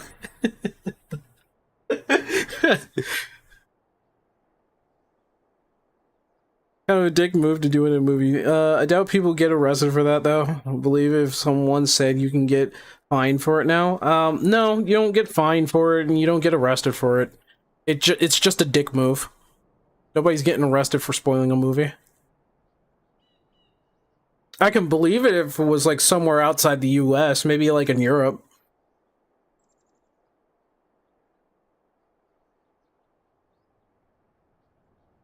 The Overlord movie, did they do that in Japan? Was that in Japan? Because I doubt that was in America.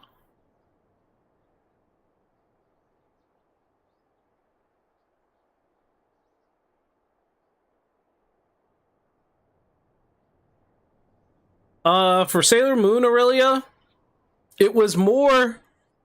The reason why boys watch Sailor Moon is because they secretly liked one of the Sailor Scouts. They had a favorite. Yes, it was the first one. The girls are pretty.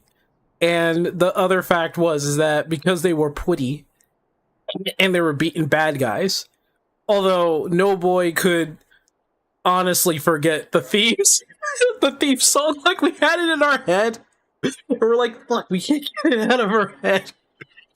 But every boy watched Sailor Moon. If they said they didn't, they were lying. No, remember how early Sasuke left and how late Naruto actually got him back? I'm not even exaggerating. I mean, them's the story, I guess, you know? Right now, it's Boruto. It's the next generation. Where Naruto is too busy of a man to spend time with his own damn family. Outside America, I can believe. Yeah, Singapore, like the Avatar movie leak. Maybe.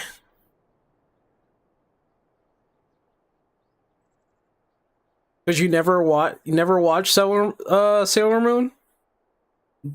I'd say this was more of like...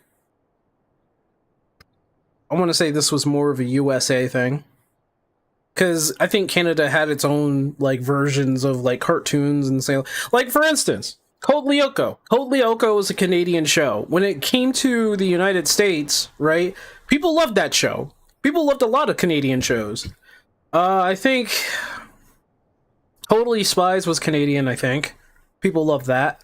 Martin Mystery was a Canadian show, I think. That one everybody loved. We shared, honestly, Canada and the United States shared cartoons. So a lot of the shows that we saw in was coming down from Canada was also being shown in United States, you know. Martin Mystery was great. I remember watching it. Yeah. Police Spies was a French show, which meant that it came from Canada for us. Like, if it's a French show, it came from Canada. Boruto don't exist, let that be forgotten. Jeez, man. Sailor Moon turned boys into men and other boys into girls. Oh, what? Listen, I didn't get worse for wear watching Sailor Moon. I'm not gonna lie. It's not like Sailor Moon was the only thing I watched. I watched... What was the other animes I watched? Other than, like, Sailor Moon and Dragon Ball Z? Ninja Pizza Cats. Hamtaro, which was freaking adorable. Yeah, that's right. I watched a hamster show. There was too many other things that was mixed into it. Like, I was also just a regular Joe Schmo, like, child watching everything else. Like, I watched Saturday morning cartoons, Fox, ABC Family, WB, Cartoon Network, Nickelodeon, Disney. I watched all the shows. ABC Family had a good one. Gundam, I think, yeah. Gundam was a little later, though. Gundam and Zoids was a little later. I'm trying to think. There was also, like, I remember Big O. I remember older anime, I guess I should say. Astro Boy, Speed Racer. Those were really old. We're talking about, like, still images at some point. Now there's a show set in France, made in South Korea, and copying Japanese magical girls.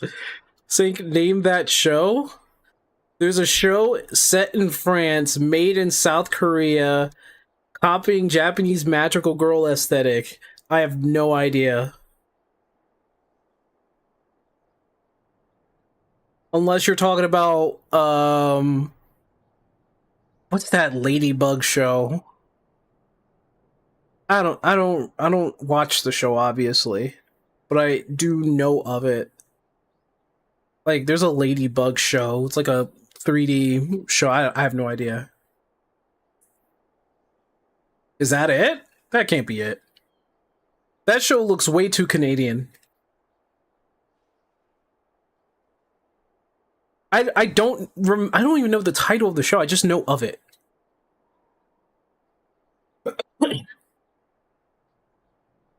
There you go. Found more accurate info. It was also from France. Look it up. It's called Miraculous Ladybug.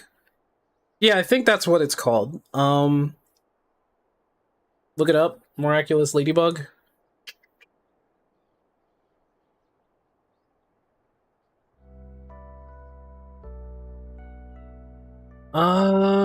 Is it the show? I'll probably recognize it once I see it.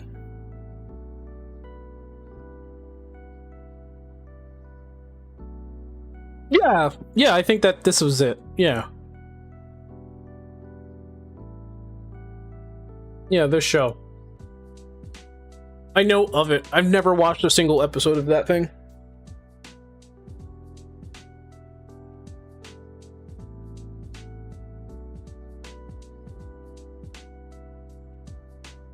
How many seasons are? Wow. Good freaking lord. Well, at least it's not as much as Oh, wait, you know what? I shouldn't say that. Pokemon actually ended. Pokemon actually ended after like 20 years. And then they moved on. Yeah, Pokemon ended. Like, the original Pokemon show ended.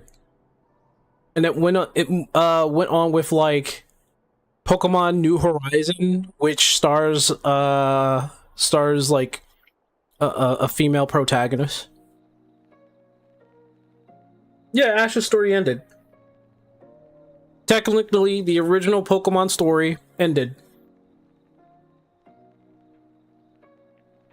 It's not Korean, it's just French. Wait, miraculous, it's just French? Listen, I don't know. I've never watched this show. I don't think I'll ever watch the show, alright? Never thought I'd see the day. At the end of it, Yami, he did one thing. He became a champion. And I'm so mad who his last opponent was. I hated everything about it. I hated everything that came about it.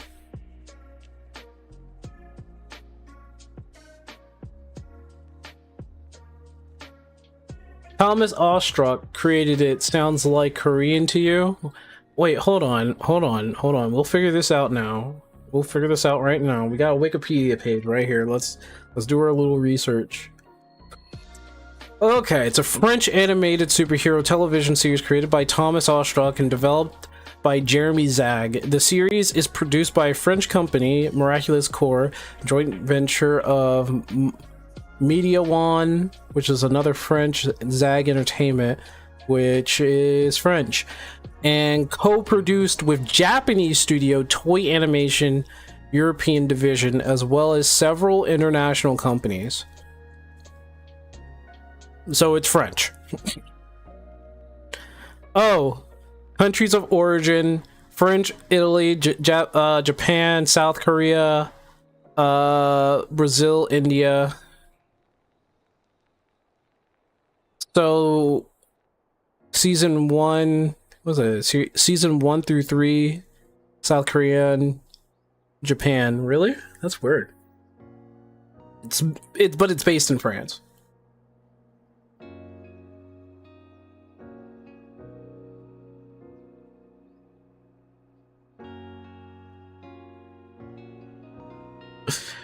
There's a magical girl stuff. Started in 2015. And it's still going 10 years later. Carmen Sandiego? I refuse to watch this. I don't know what this is. I watched the first series on Netflix. Okay? I watched Carmen Sandiego on Netflix, this new series of Carmen Sandiego, and I was like, what the heck am I watching? Like, this was nothing like the old Carmen Sandiego. The older one was like, let me show you the old one. 1990. Carmen Sandiego, 1990. She had her own comic, she had her own cartoon, she was a mystery woman. You did not know anything about this woman, but you were always in the shoes of the people who were chasing her, and she would always get away, and you had no idea what she was trying to do. She was a thief, but you had no idea like what she was doing.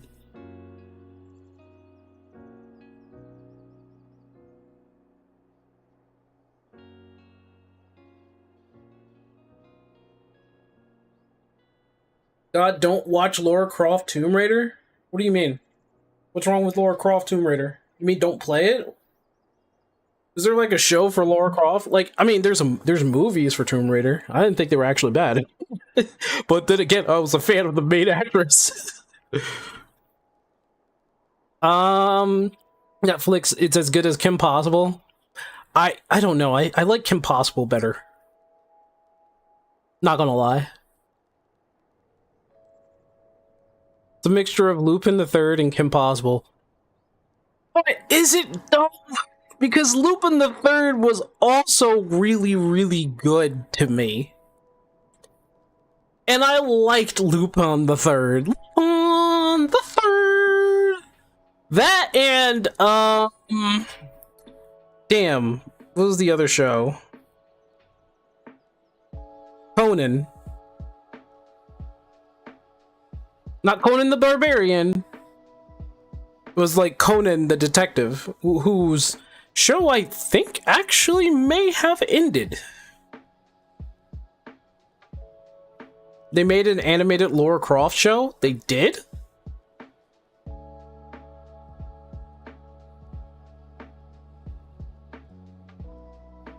Oh my god, no they didn't. Oh Jesus. Oh, it's a 5.6 out of 10. Is it that bad?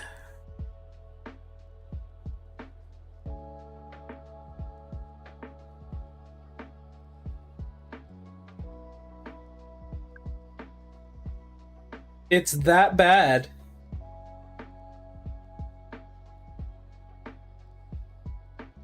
It's still going? The Conan? Oh god, Conan. Oh jeez, man. Cherry knows none of these shows. Oh my goodness. It's better than Arcane. Rage bait. So I should watch is what you're saying. I should watch Lara Croft's Tomb Raider, and it's definitely going to be better than Arcane.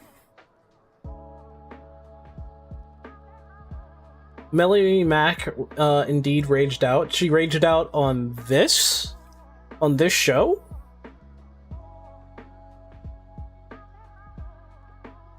No, I think my issue is that it's made with Netflix in mind, right? This was made by the people who's like working with me, you know, with Netflix. And the problem with Netflix right now is that every show that they touch that had its own original IP gets like absolutely destroyed, bonkered. Except for Arcane. I think Arcane was different, right? Yeah, Arcane was fine. I liked Arcane. Most people did.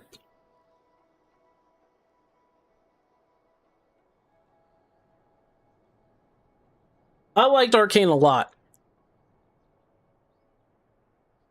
And this was like only one section of Leisure, like a tiny little story from a tiny little piece of the game. A tiny little piece of lore here.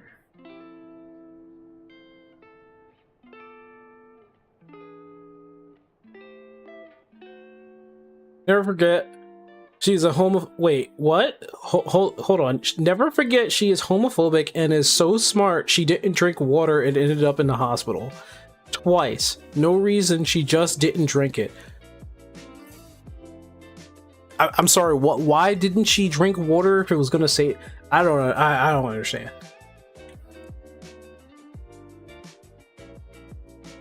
You're implying Arcane was awesome? Yeah, yeah.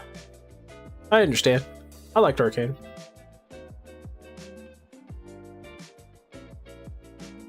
If they do anything more with the League of Legends story and the lore of it, I will watch it. I mean, I'm looking forward to the MMO. Because she's a giant moron. Was she like dehydrated or something? Like what? It's like, I didn't want to drink water because of the Sabbath, or no, that doesn't make sense.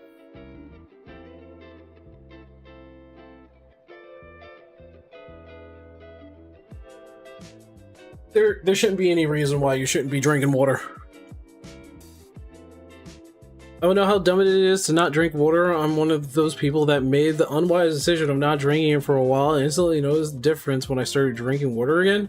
What is with people not drinking water? That is your life essence. You are literally 70% of that. That is your life essence. What's going on? The theory that Melanie Mac has an undiagnosed female autism and is stuck to the grit tubing thing, because the men around her in that space gave her stability after her divorce. I didn't know she was divorced. I thought she was married. There's a lot that I don't know. She's not Jewish. She is really bad Christian. Doesn't even understand her own book. I will never try. I won't argue anything in terms of like religion there. If she is a Christian, I'm just gonna put my hands up and say she is. If she doesn't know the Bible as well, I wouldn't know. I was drinking soda instead. That's very poor choice. Yami, you shouldn't be doing that. And boy, I'm glad I dropped soda as well. Like, always drink water. I don't understand how you not drink water.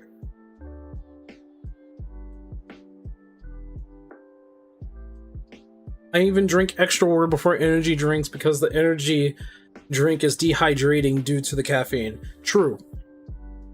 True. Just 8-ish years ago, she was in the same space as Matt Pat of Game Theory talking about League of Legends and stuff. Wait, so like what? Was she like a gamer girl 8 years ago? And then she found God and was just like, you know what? My whole life changed because I found God, and now she's like very religious or something like that? They want to become a dried husk? I don't know about that.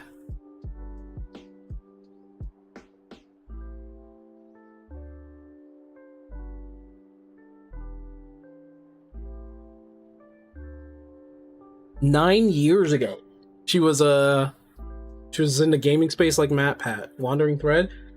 You know what? Be the first person, Aurelia, to use the Wandering. Here, I'm gonna put it like right next to the Wandering Thread. See if you could put that in the Wandering upgraded reaction. I'll keep the Wandering Thread though. I'll keep that up. Let's news with Melanie Mac and Nade Shot. What is going on here? They're doing. So and the logs are there. That was interesting. Is like, right, you know, exactly. Riot rolled back the tape and said like, let's analyze all his chat logs. And so that's you know, I appreciate the fact that Riot is trying to set an example and like, hey, let's make this a positive environment. But also, you kind of have to forgive this sort of thing where it is like, hey, it was in the heat of the moment. I was really frustrated. It was a crucial play. What the heck? Go die, go die, go die, go die, go die, go die. What the heck? Whatever. Well, what I want to know was why was he telling them in a text chat? Like, why was he they wanted everybody to go see it. Like, I get it. Trust me, I've had some situations where I'm just incredibly frustrated with my team. What is this? Oh, that was 9 years ago. Holy crap.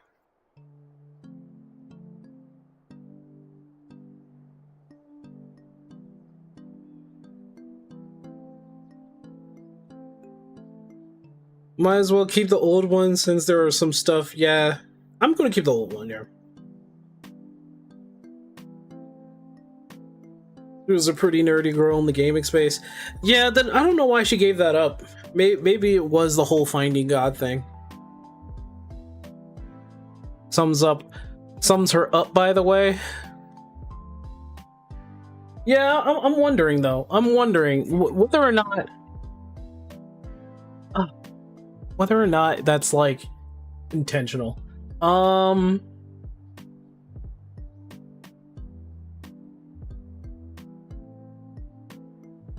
want to change to just chatting in Twitch. I want to show you guys something. Well, actually, give me a minute, guys. Go to the bathroom. Get your water. Get your water. I do want to show you guys something. So I will be right back. I promise I won't leave you alone. I swear it may only take a minute or two. Okay, I promise I won't leave you guys alone. I promise. I promise. I promise. I promise.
Were you guys having conversations in my chat without me there? Huh?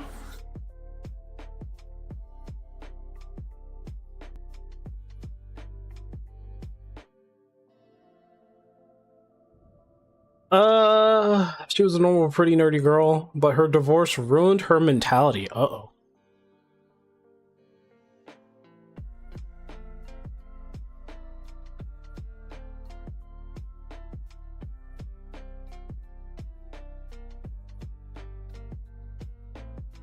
Gonna play some yourself.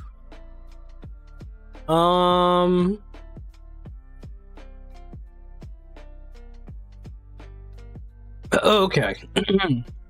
Won't you?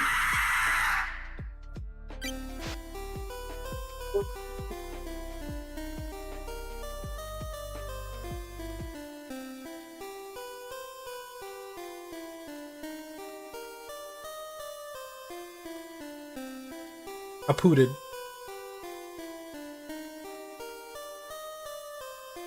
I pooted. I pooted.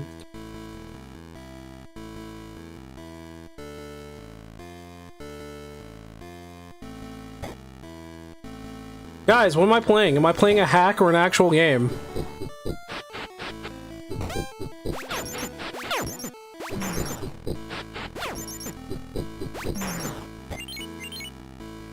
Am I playing a hack or is this an actual game?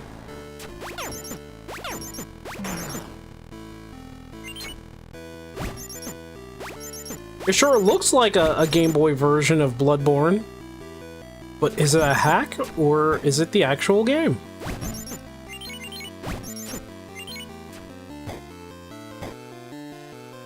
It's a hack? You call it? You think it's a hack?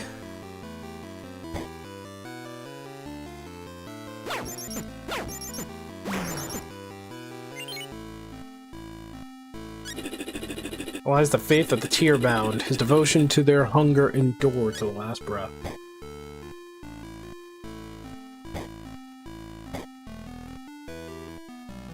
Wait, the best? This the best the French can come up with? Wait, what? You think this was made by the French? What's this? Someone actually found their way to this cursed village. Wait, recognize what you are. A hunter, no less. Listen, I want no quarrel with your kind. I know the Grand Mandate sent you here. Name's Valther. Oh, I may be the last soul left around here. I'm but a frail old man, powerless to face what lurks outside. So have a sit waiting for the inevitable end. There is one thing though, a book lost somewhere in the woods. Should you chance upon it, I would be most grateful.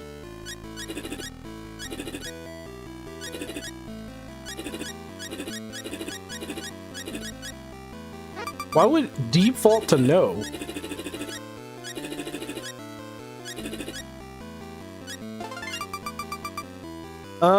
A map of this area. Nice. Seen a bunch of people play it.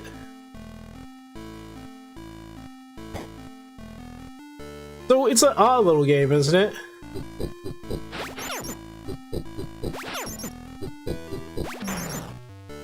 Seems like Mina the Hollower. That's a game that we will be playing, by the way.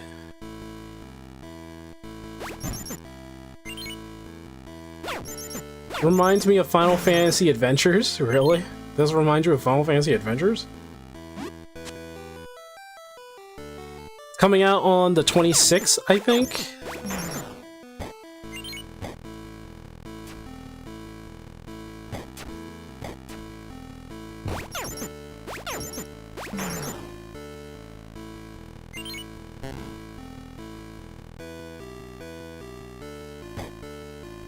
Somewhere around that, yeah. Bonaparte Napoleon created this in 1788. When did he have the time or technology to do this?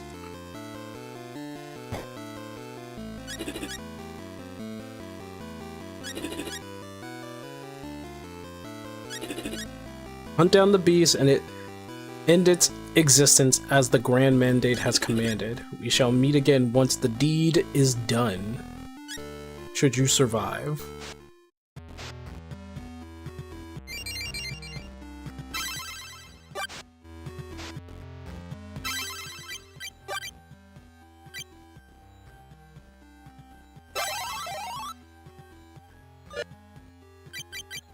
Anyway.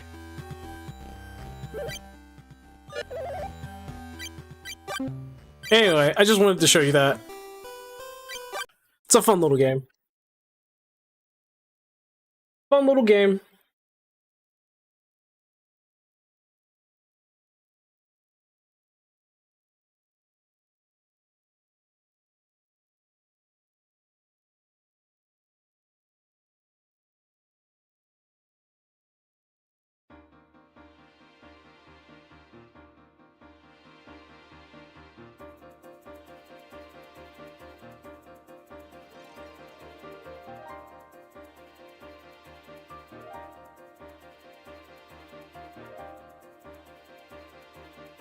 He was ahead of his time.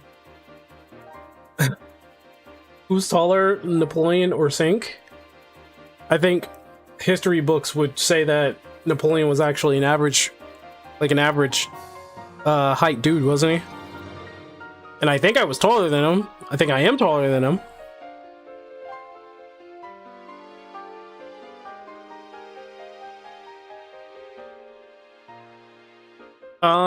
Tearscape came out around February. I should probably think about getting it. I mean, actually, let me see. There's a couple games that I actually wanted to get. One of them, oh yeah, it is actually out right now. 20% off. But there's another game right now that I'm looking at. I just put on my wish list.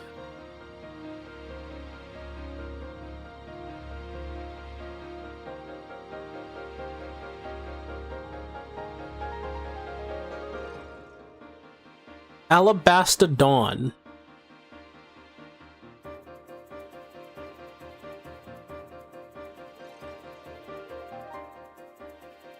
That's an early access, which is kind of weird.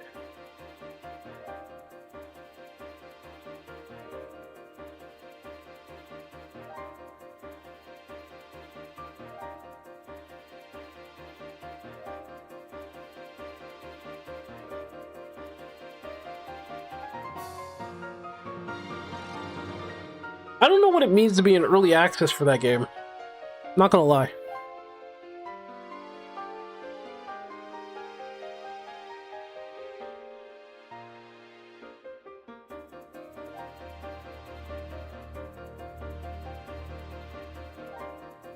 The story is not complete.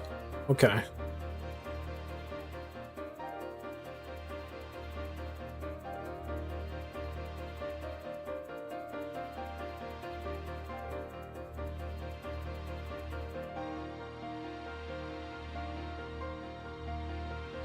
You played the episodic game The Council.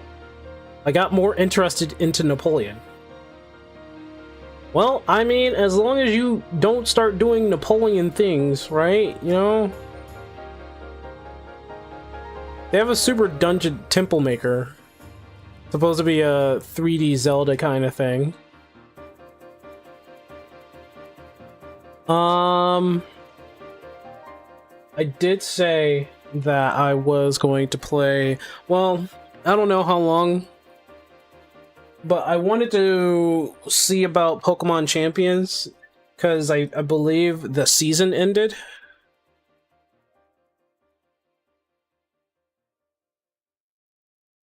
Oh, got that one covered. Well, I'm not going to comment on that. I am not going to comment on that.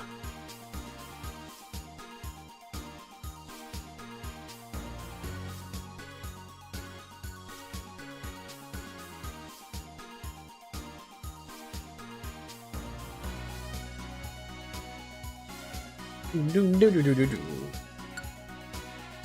started the war? Again, I am not going to comment on that. I keep my ass out of politics.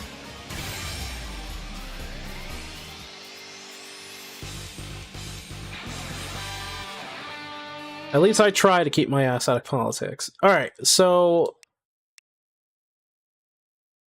There's a version update?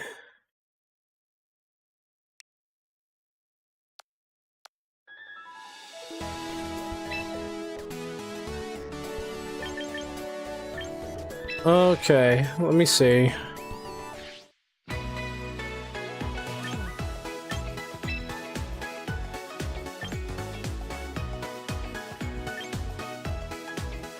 Two more hours available. And I got to go more for this again.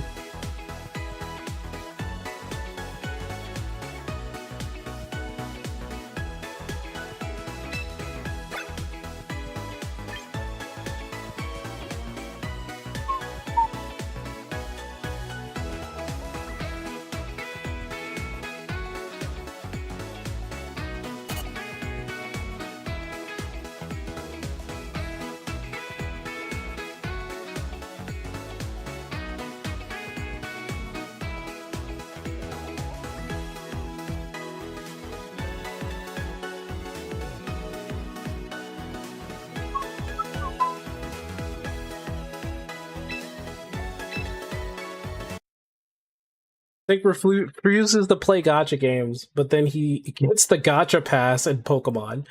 No, it's not a gacha pass. Oh my gosh. Please don't let me sit here and explain things. Okay. So there's a difference between a battle pass and gacha, and I'm not going to go into that. That's all I'm going to say. But I think spending $5 on something that's essentially a subscription, which I already do with Final Fantasy in the first place. Final Fantasy 11 and 14, by the way.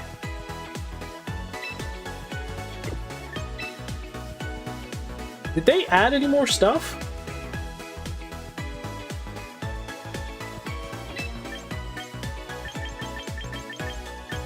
They didn't. Nope, they didn't. They did not. They You saw $50? That's $50 for the whole year. Most of the people actually bought that.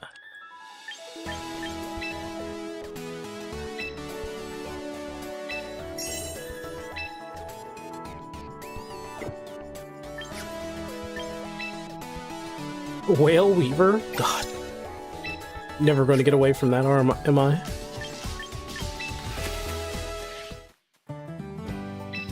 This is the only gacha in the game, and this is the only thing that is mostly related to gacha. This right here. It's $5 a month, yeah. I have each and every one of y'all bitch asses up. I have you. I have you. I have you. I have you. I have you. Wait, I don't have you.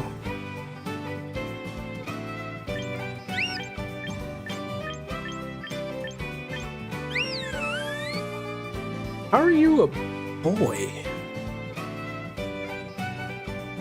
Okay.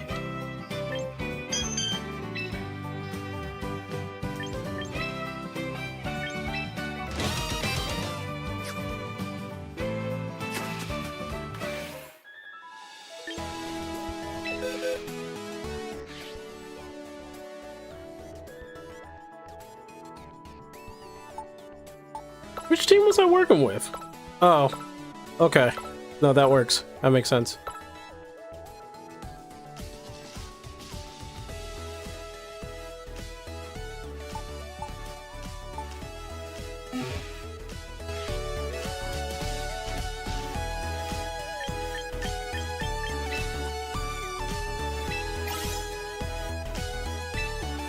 Wait, does that mean I can make another roll?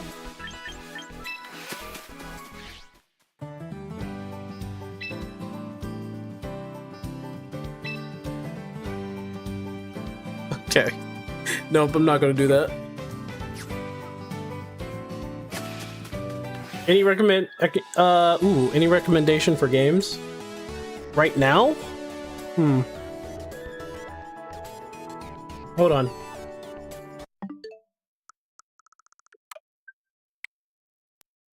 The only recommendations I can give you, like a JRPG or anything like that,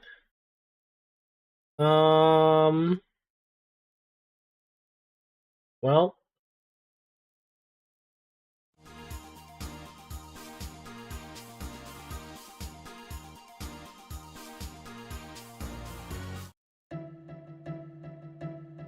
So here's the it's JRPG like, but it is an RPG. It's called Kingdom of the Dump. It takes a lot from like old Mario RPGs, some Mother 2, you know, Earthbound. Takes a lot from those games and puts it into this game. It's actually a fun little JRPG, very retro, and I actually met the developers of the game.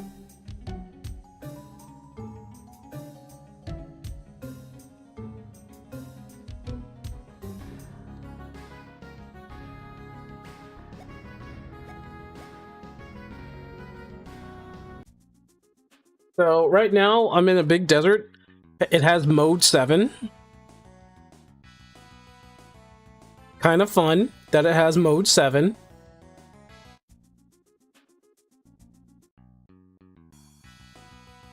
So I just got out of a sequence where I had to save this giant worm from an ant that was trying to control it.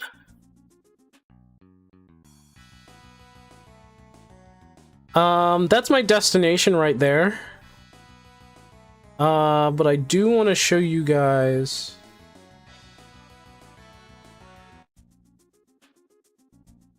Okay, Tickborough. Oh, Tickborough not looking so good. Oh, not looking good at all. That was pretty sad. I want to show you what a fight looks like, honestly. I guess in order for me to do that, I have to go back up here.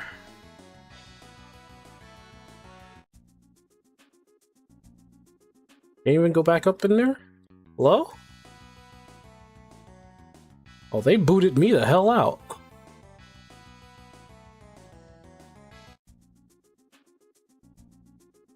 Can't even go back. Alright, well. It just means that I would have to progress with the story. But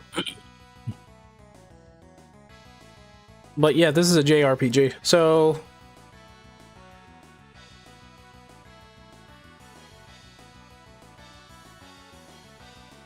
Look at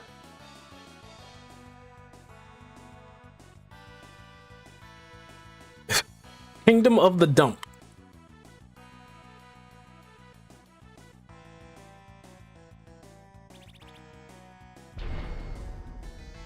Okay, I know what that is. It is called Kingdom of the Dump. Bug City. I guess I have to progress.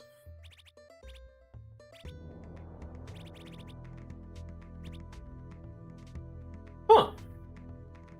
Well, hello there, little spider. No, not in the game. There's actually a spider on my wall.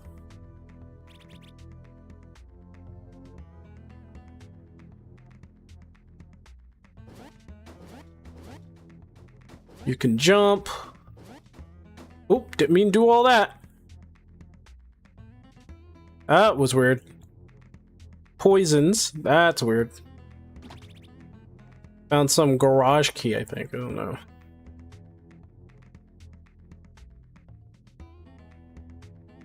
I wonder if they let you... Yep, they do.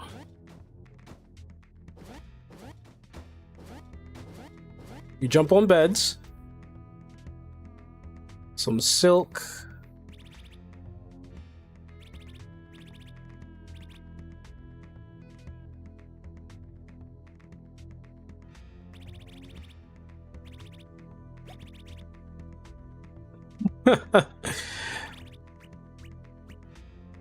So we're equipped with pretty much the latest stuff, except for that. It's gonna cost a bit if I get that.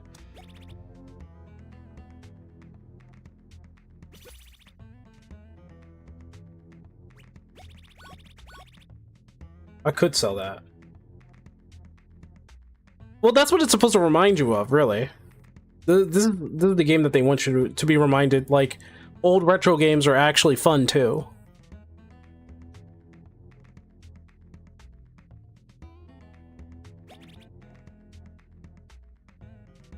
Jeez. Lava Spray DX, can of gas. There's a lot of stuff that I can't really get.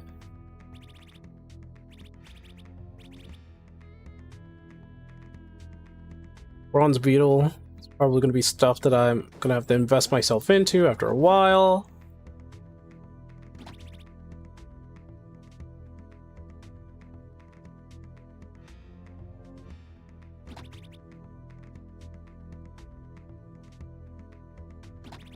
Yep, that look all over the place. You'll find stuff.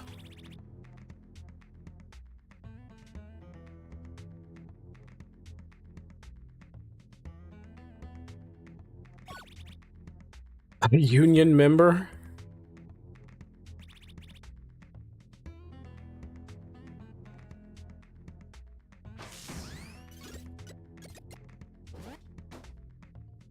Okay, okay. Empty bottle. Well, I want to show you the battle, like one battle or so.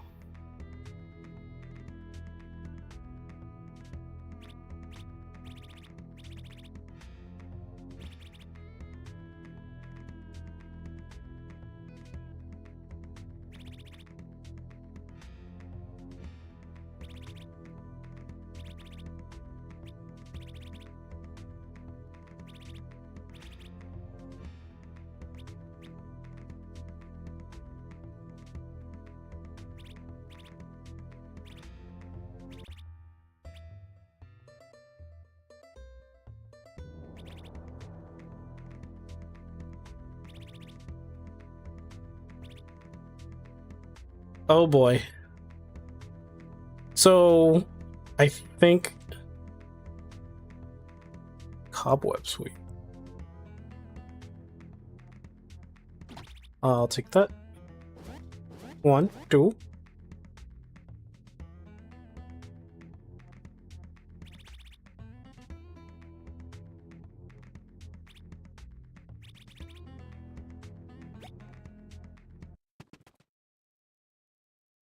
Oh damn, that's a good looking room.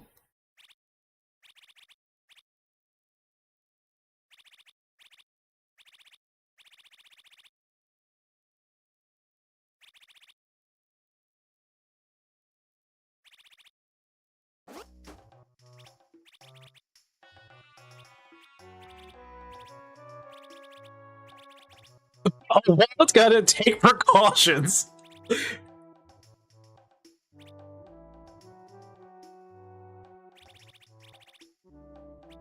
It's an actual wallet.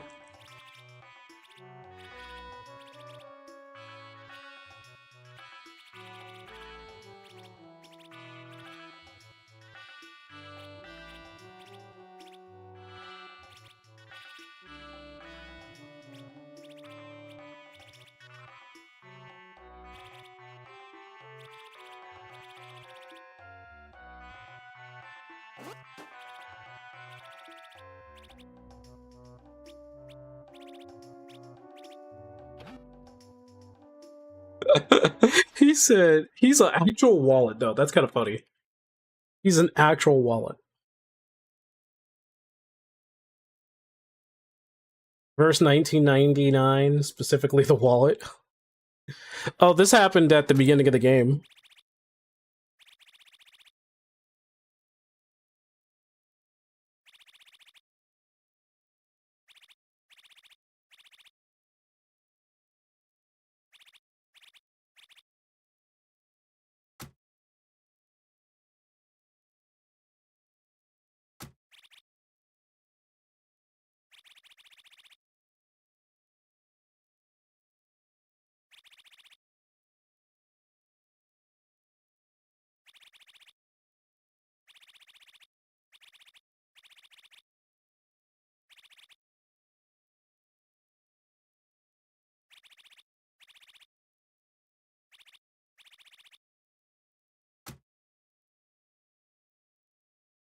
Hmm.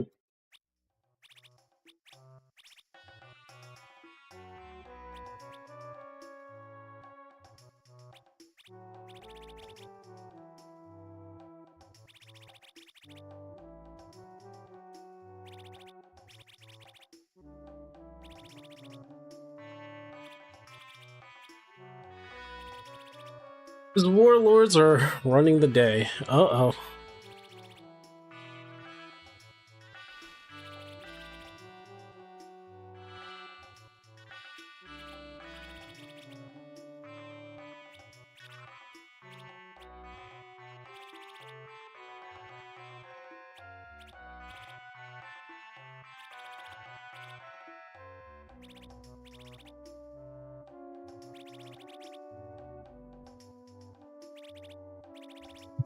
This reminds me of Earthbound, honestly.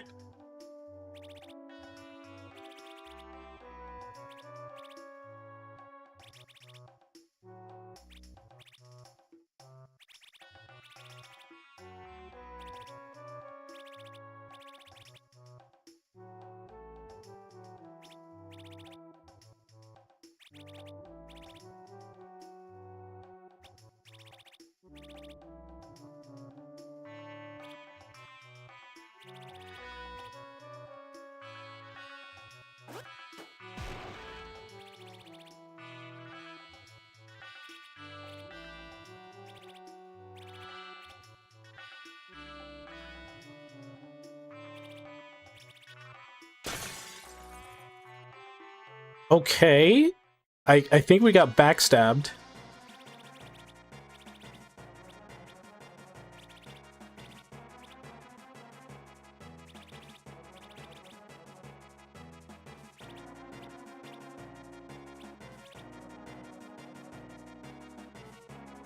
And I have to escape. That's...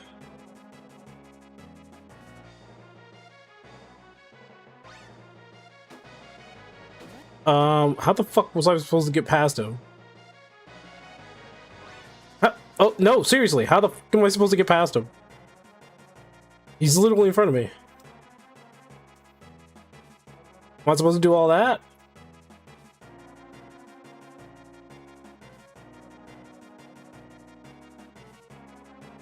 What? My god, you're not making this easy.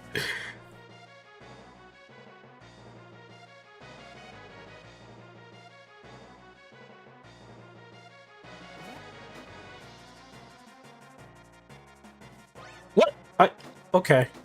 I did not know you can go back there.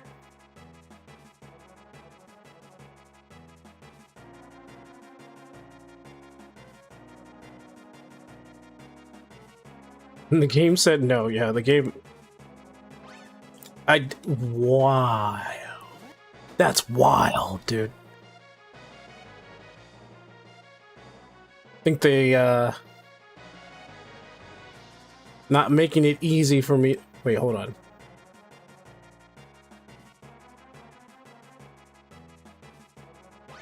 What? Alright, game. You're gonna have to chill.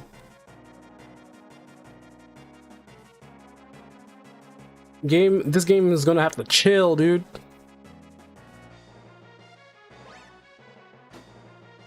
Am I not faster than him? What the heck? No, I'm not. I'm not. Oh my god. Oh, I see. They're going where I'm like. They're going where I'm. A little ridiculous, if you ask me. Aha! In your face.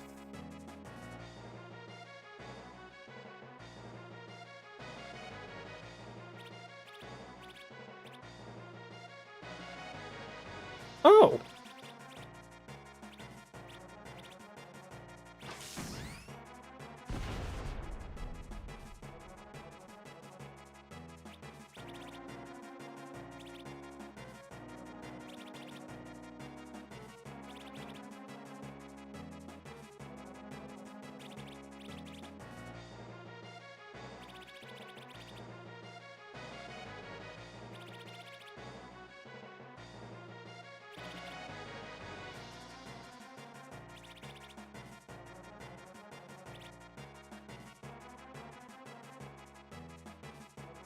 Damn, backstab, dude.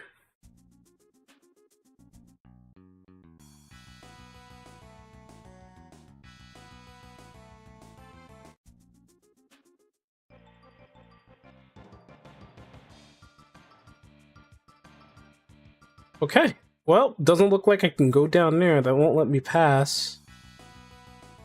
But damn. Backstabbed.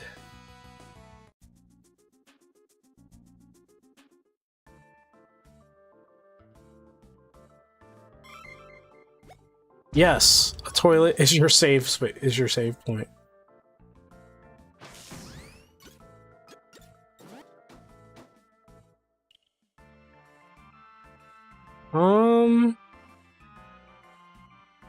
Yeah, I have no idea what's going on at this point.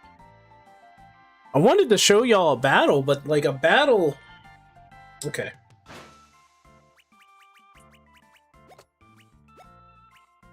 I could show this off.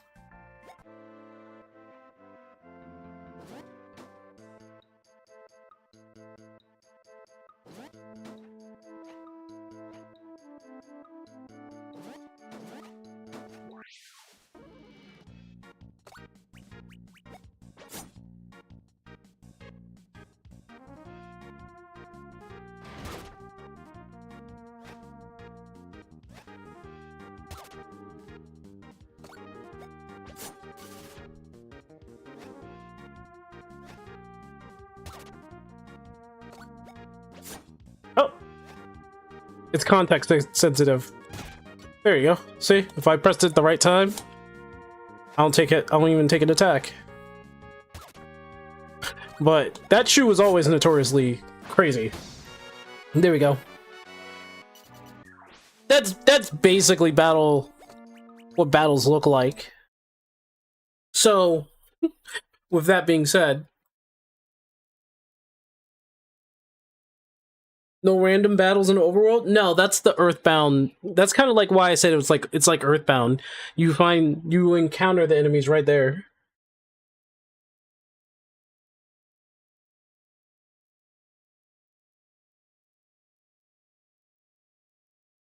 You got a Neptune necklace and Core Keeper. Keep it, I guess?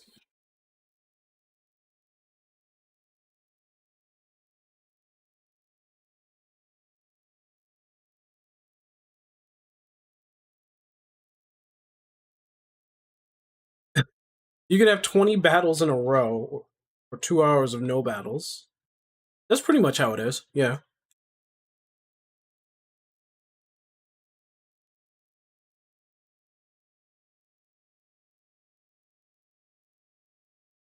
You ever had a bottle of water that was so cold when you drunk it down, you felt like you were just in a cold space? Man.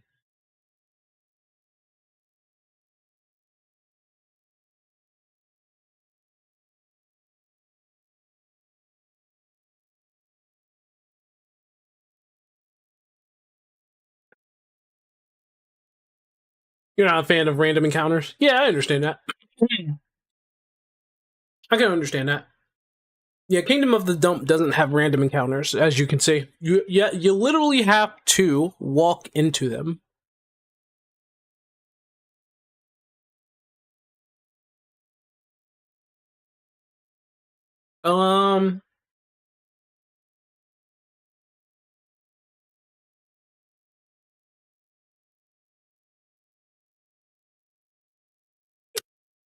But with that being said, I might not be doing any kind of Pokemon thing because I wanted to start the new season, and the new season's not even like...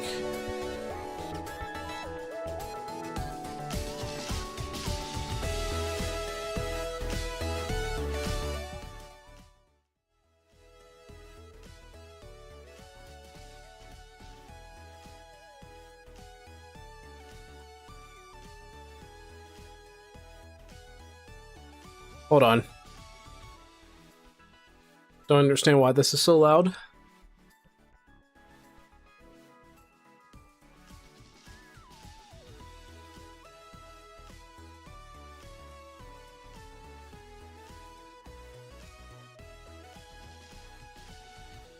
Oh.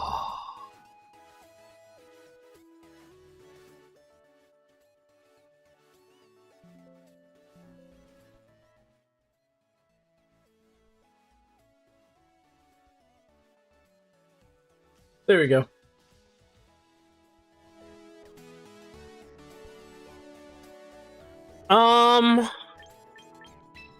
I was working on 4 different teams. Tried the Dragonite team, tried a Charizard team, although I didn't try too much of the Charizard team. My main team is Team 3 here with Frostlass, and then there's Feraligatr. Let's see.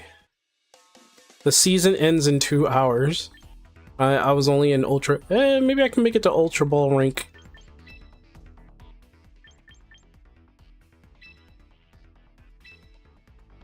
Three. Why not? And I gotta work late tomorrow. Oh my goodness. Wow, what's going on with that? Let's try one battle. Oh wow, this is kind of perfect. Here. This is kind of perfect for Alligator.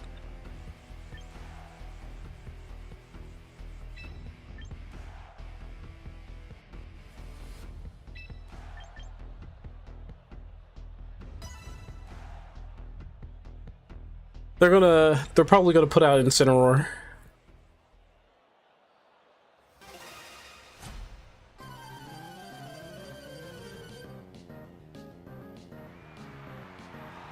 Corviknight and Sylveon. Ooh.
Oh, the Hyper Voice! Super effective on me. I forgot Hyper Voice is Fairy type.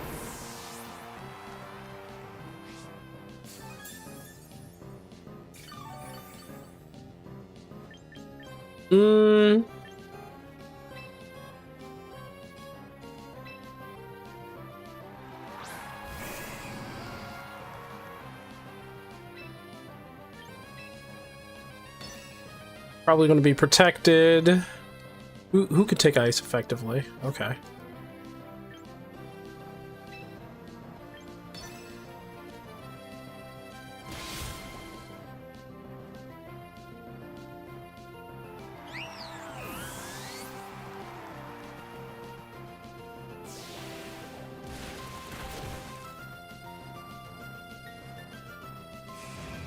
Yep.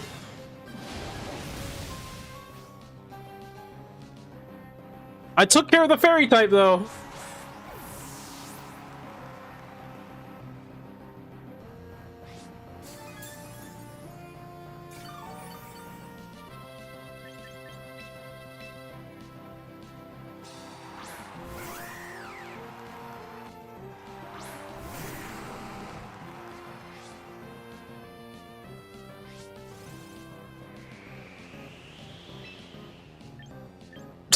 Extremely high kick. Get his ass out of here. That would be...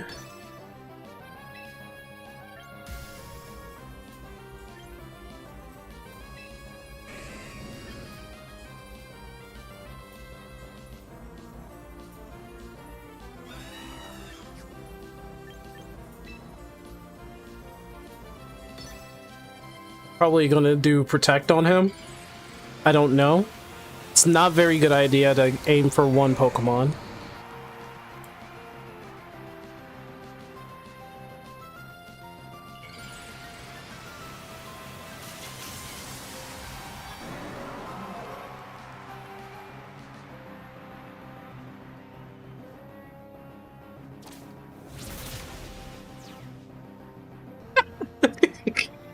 That's bad.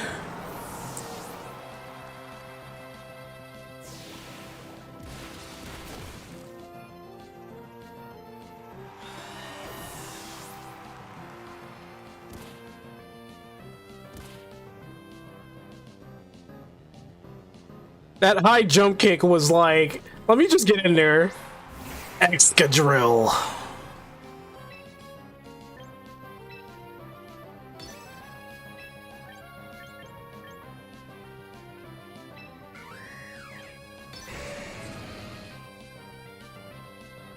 Excadrill's probably gonna go first, maybe.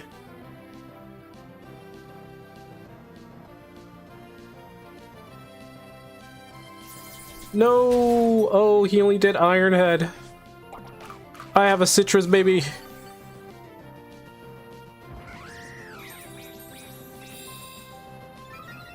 Attack and defense rose.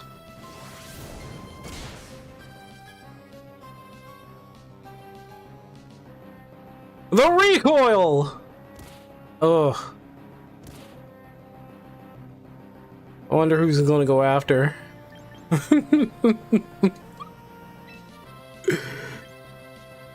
I could just go Brave Bird. Oh wait, yeah, he's not gonna be. No, yeah, I could just go Brave Bird. One of us is gonna get him, unless he digs, which is not very likely gonna happen. But he will try to flinch us, yes.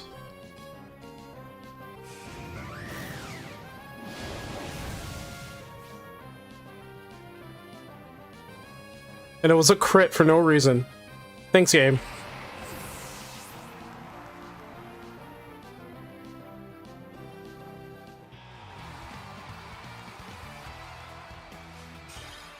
Yay! I think I made it to Ultra 4. Yay!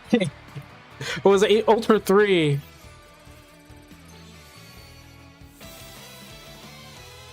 Yeah.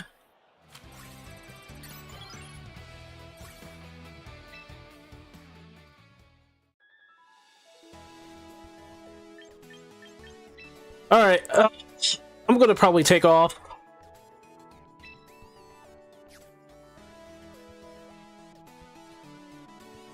This was that was a little fun. I didn't know there was only 2 hours left though. That's a little unfortunate.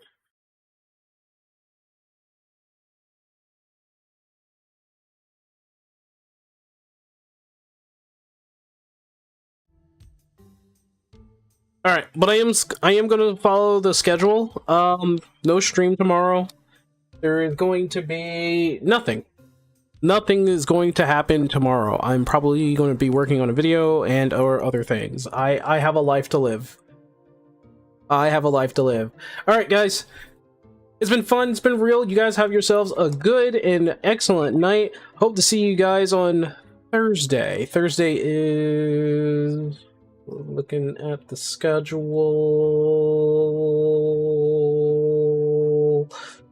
it is indie. We're going to be looking at an indie game. If I find a new indie game, I'll play the indie game.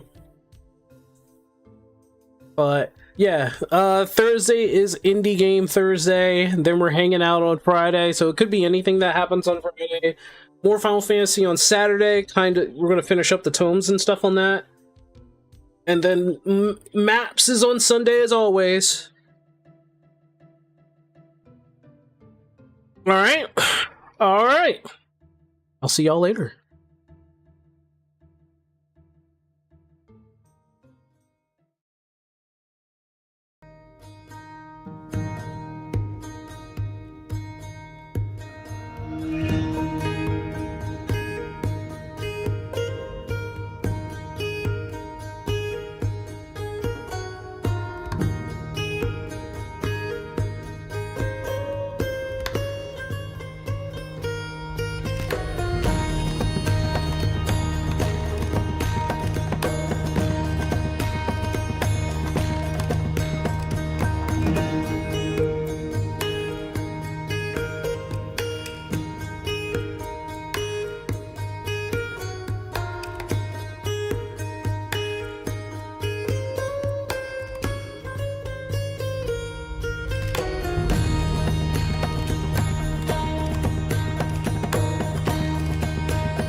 Bye.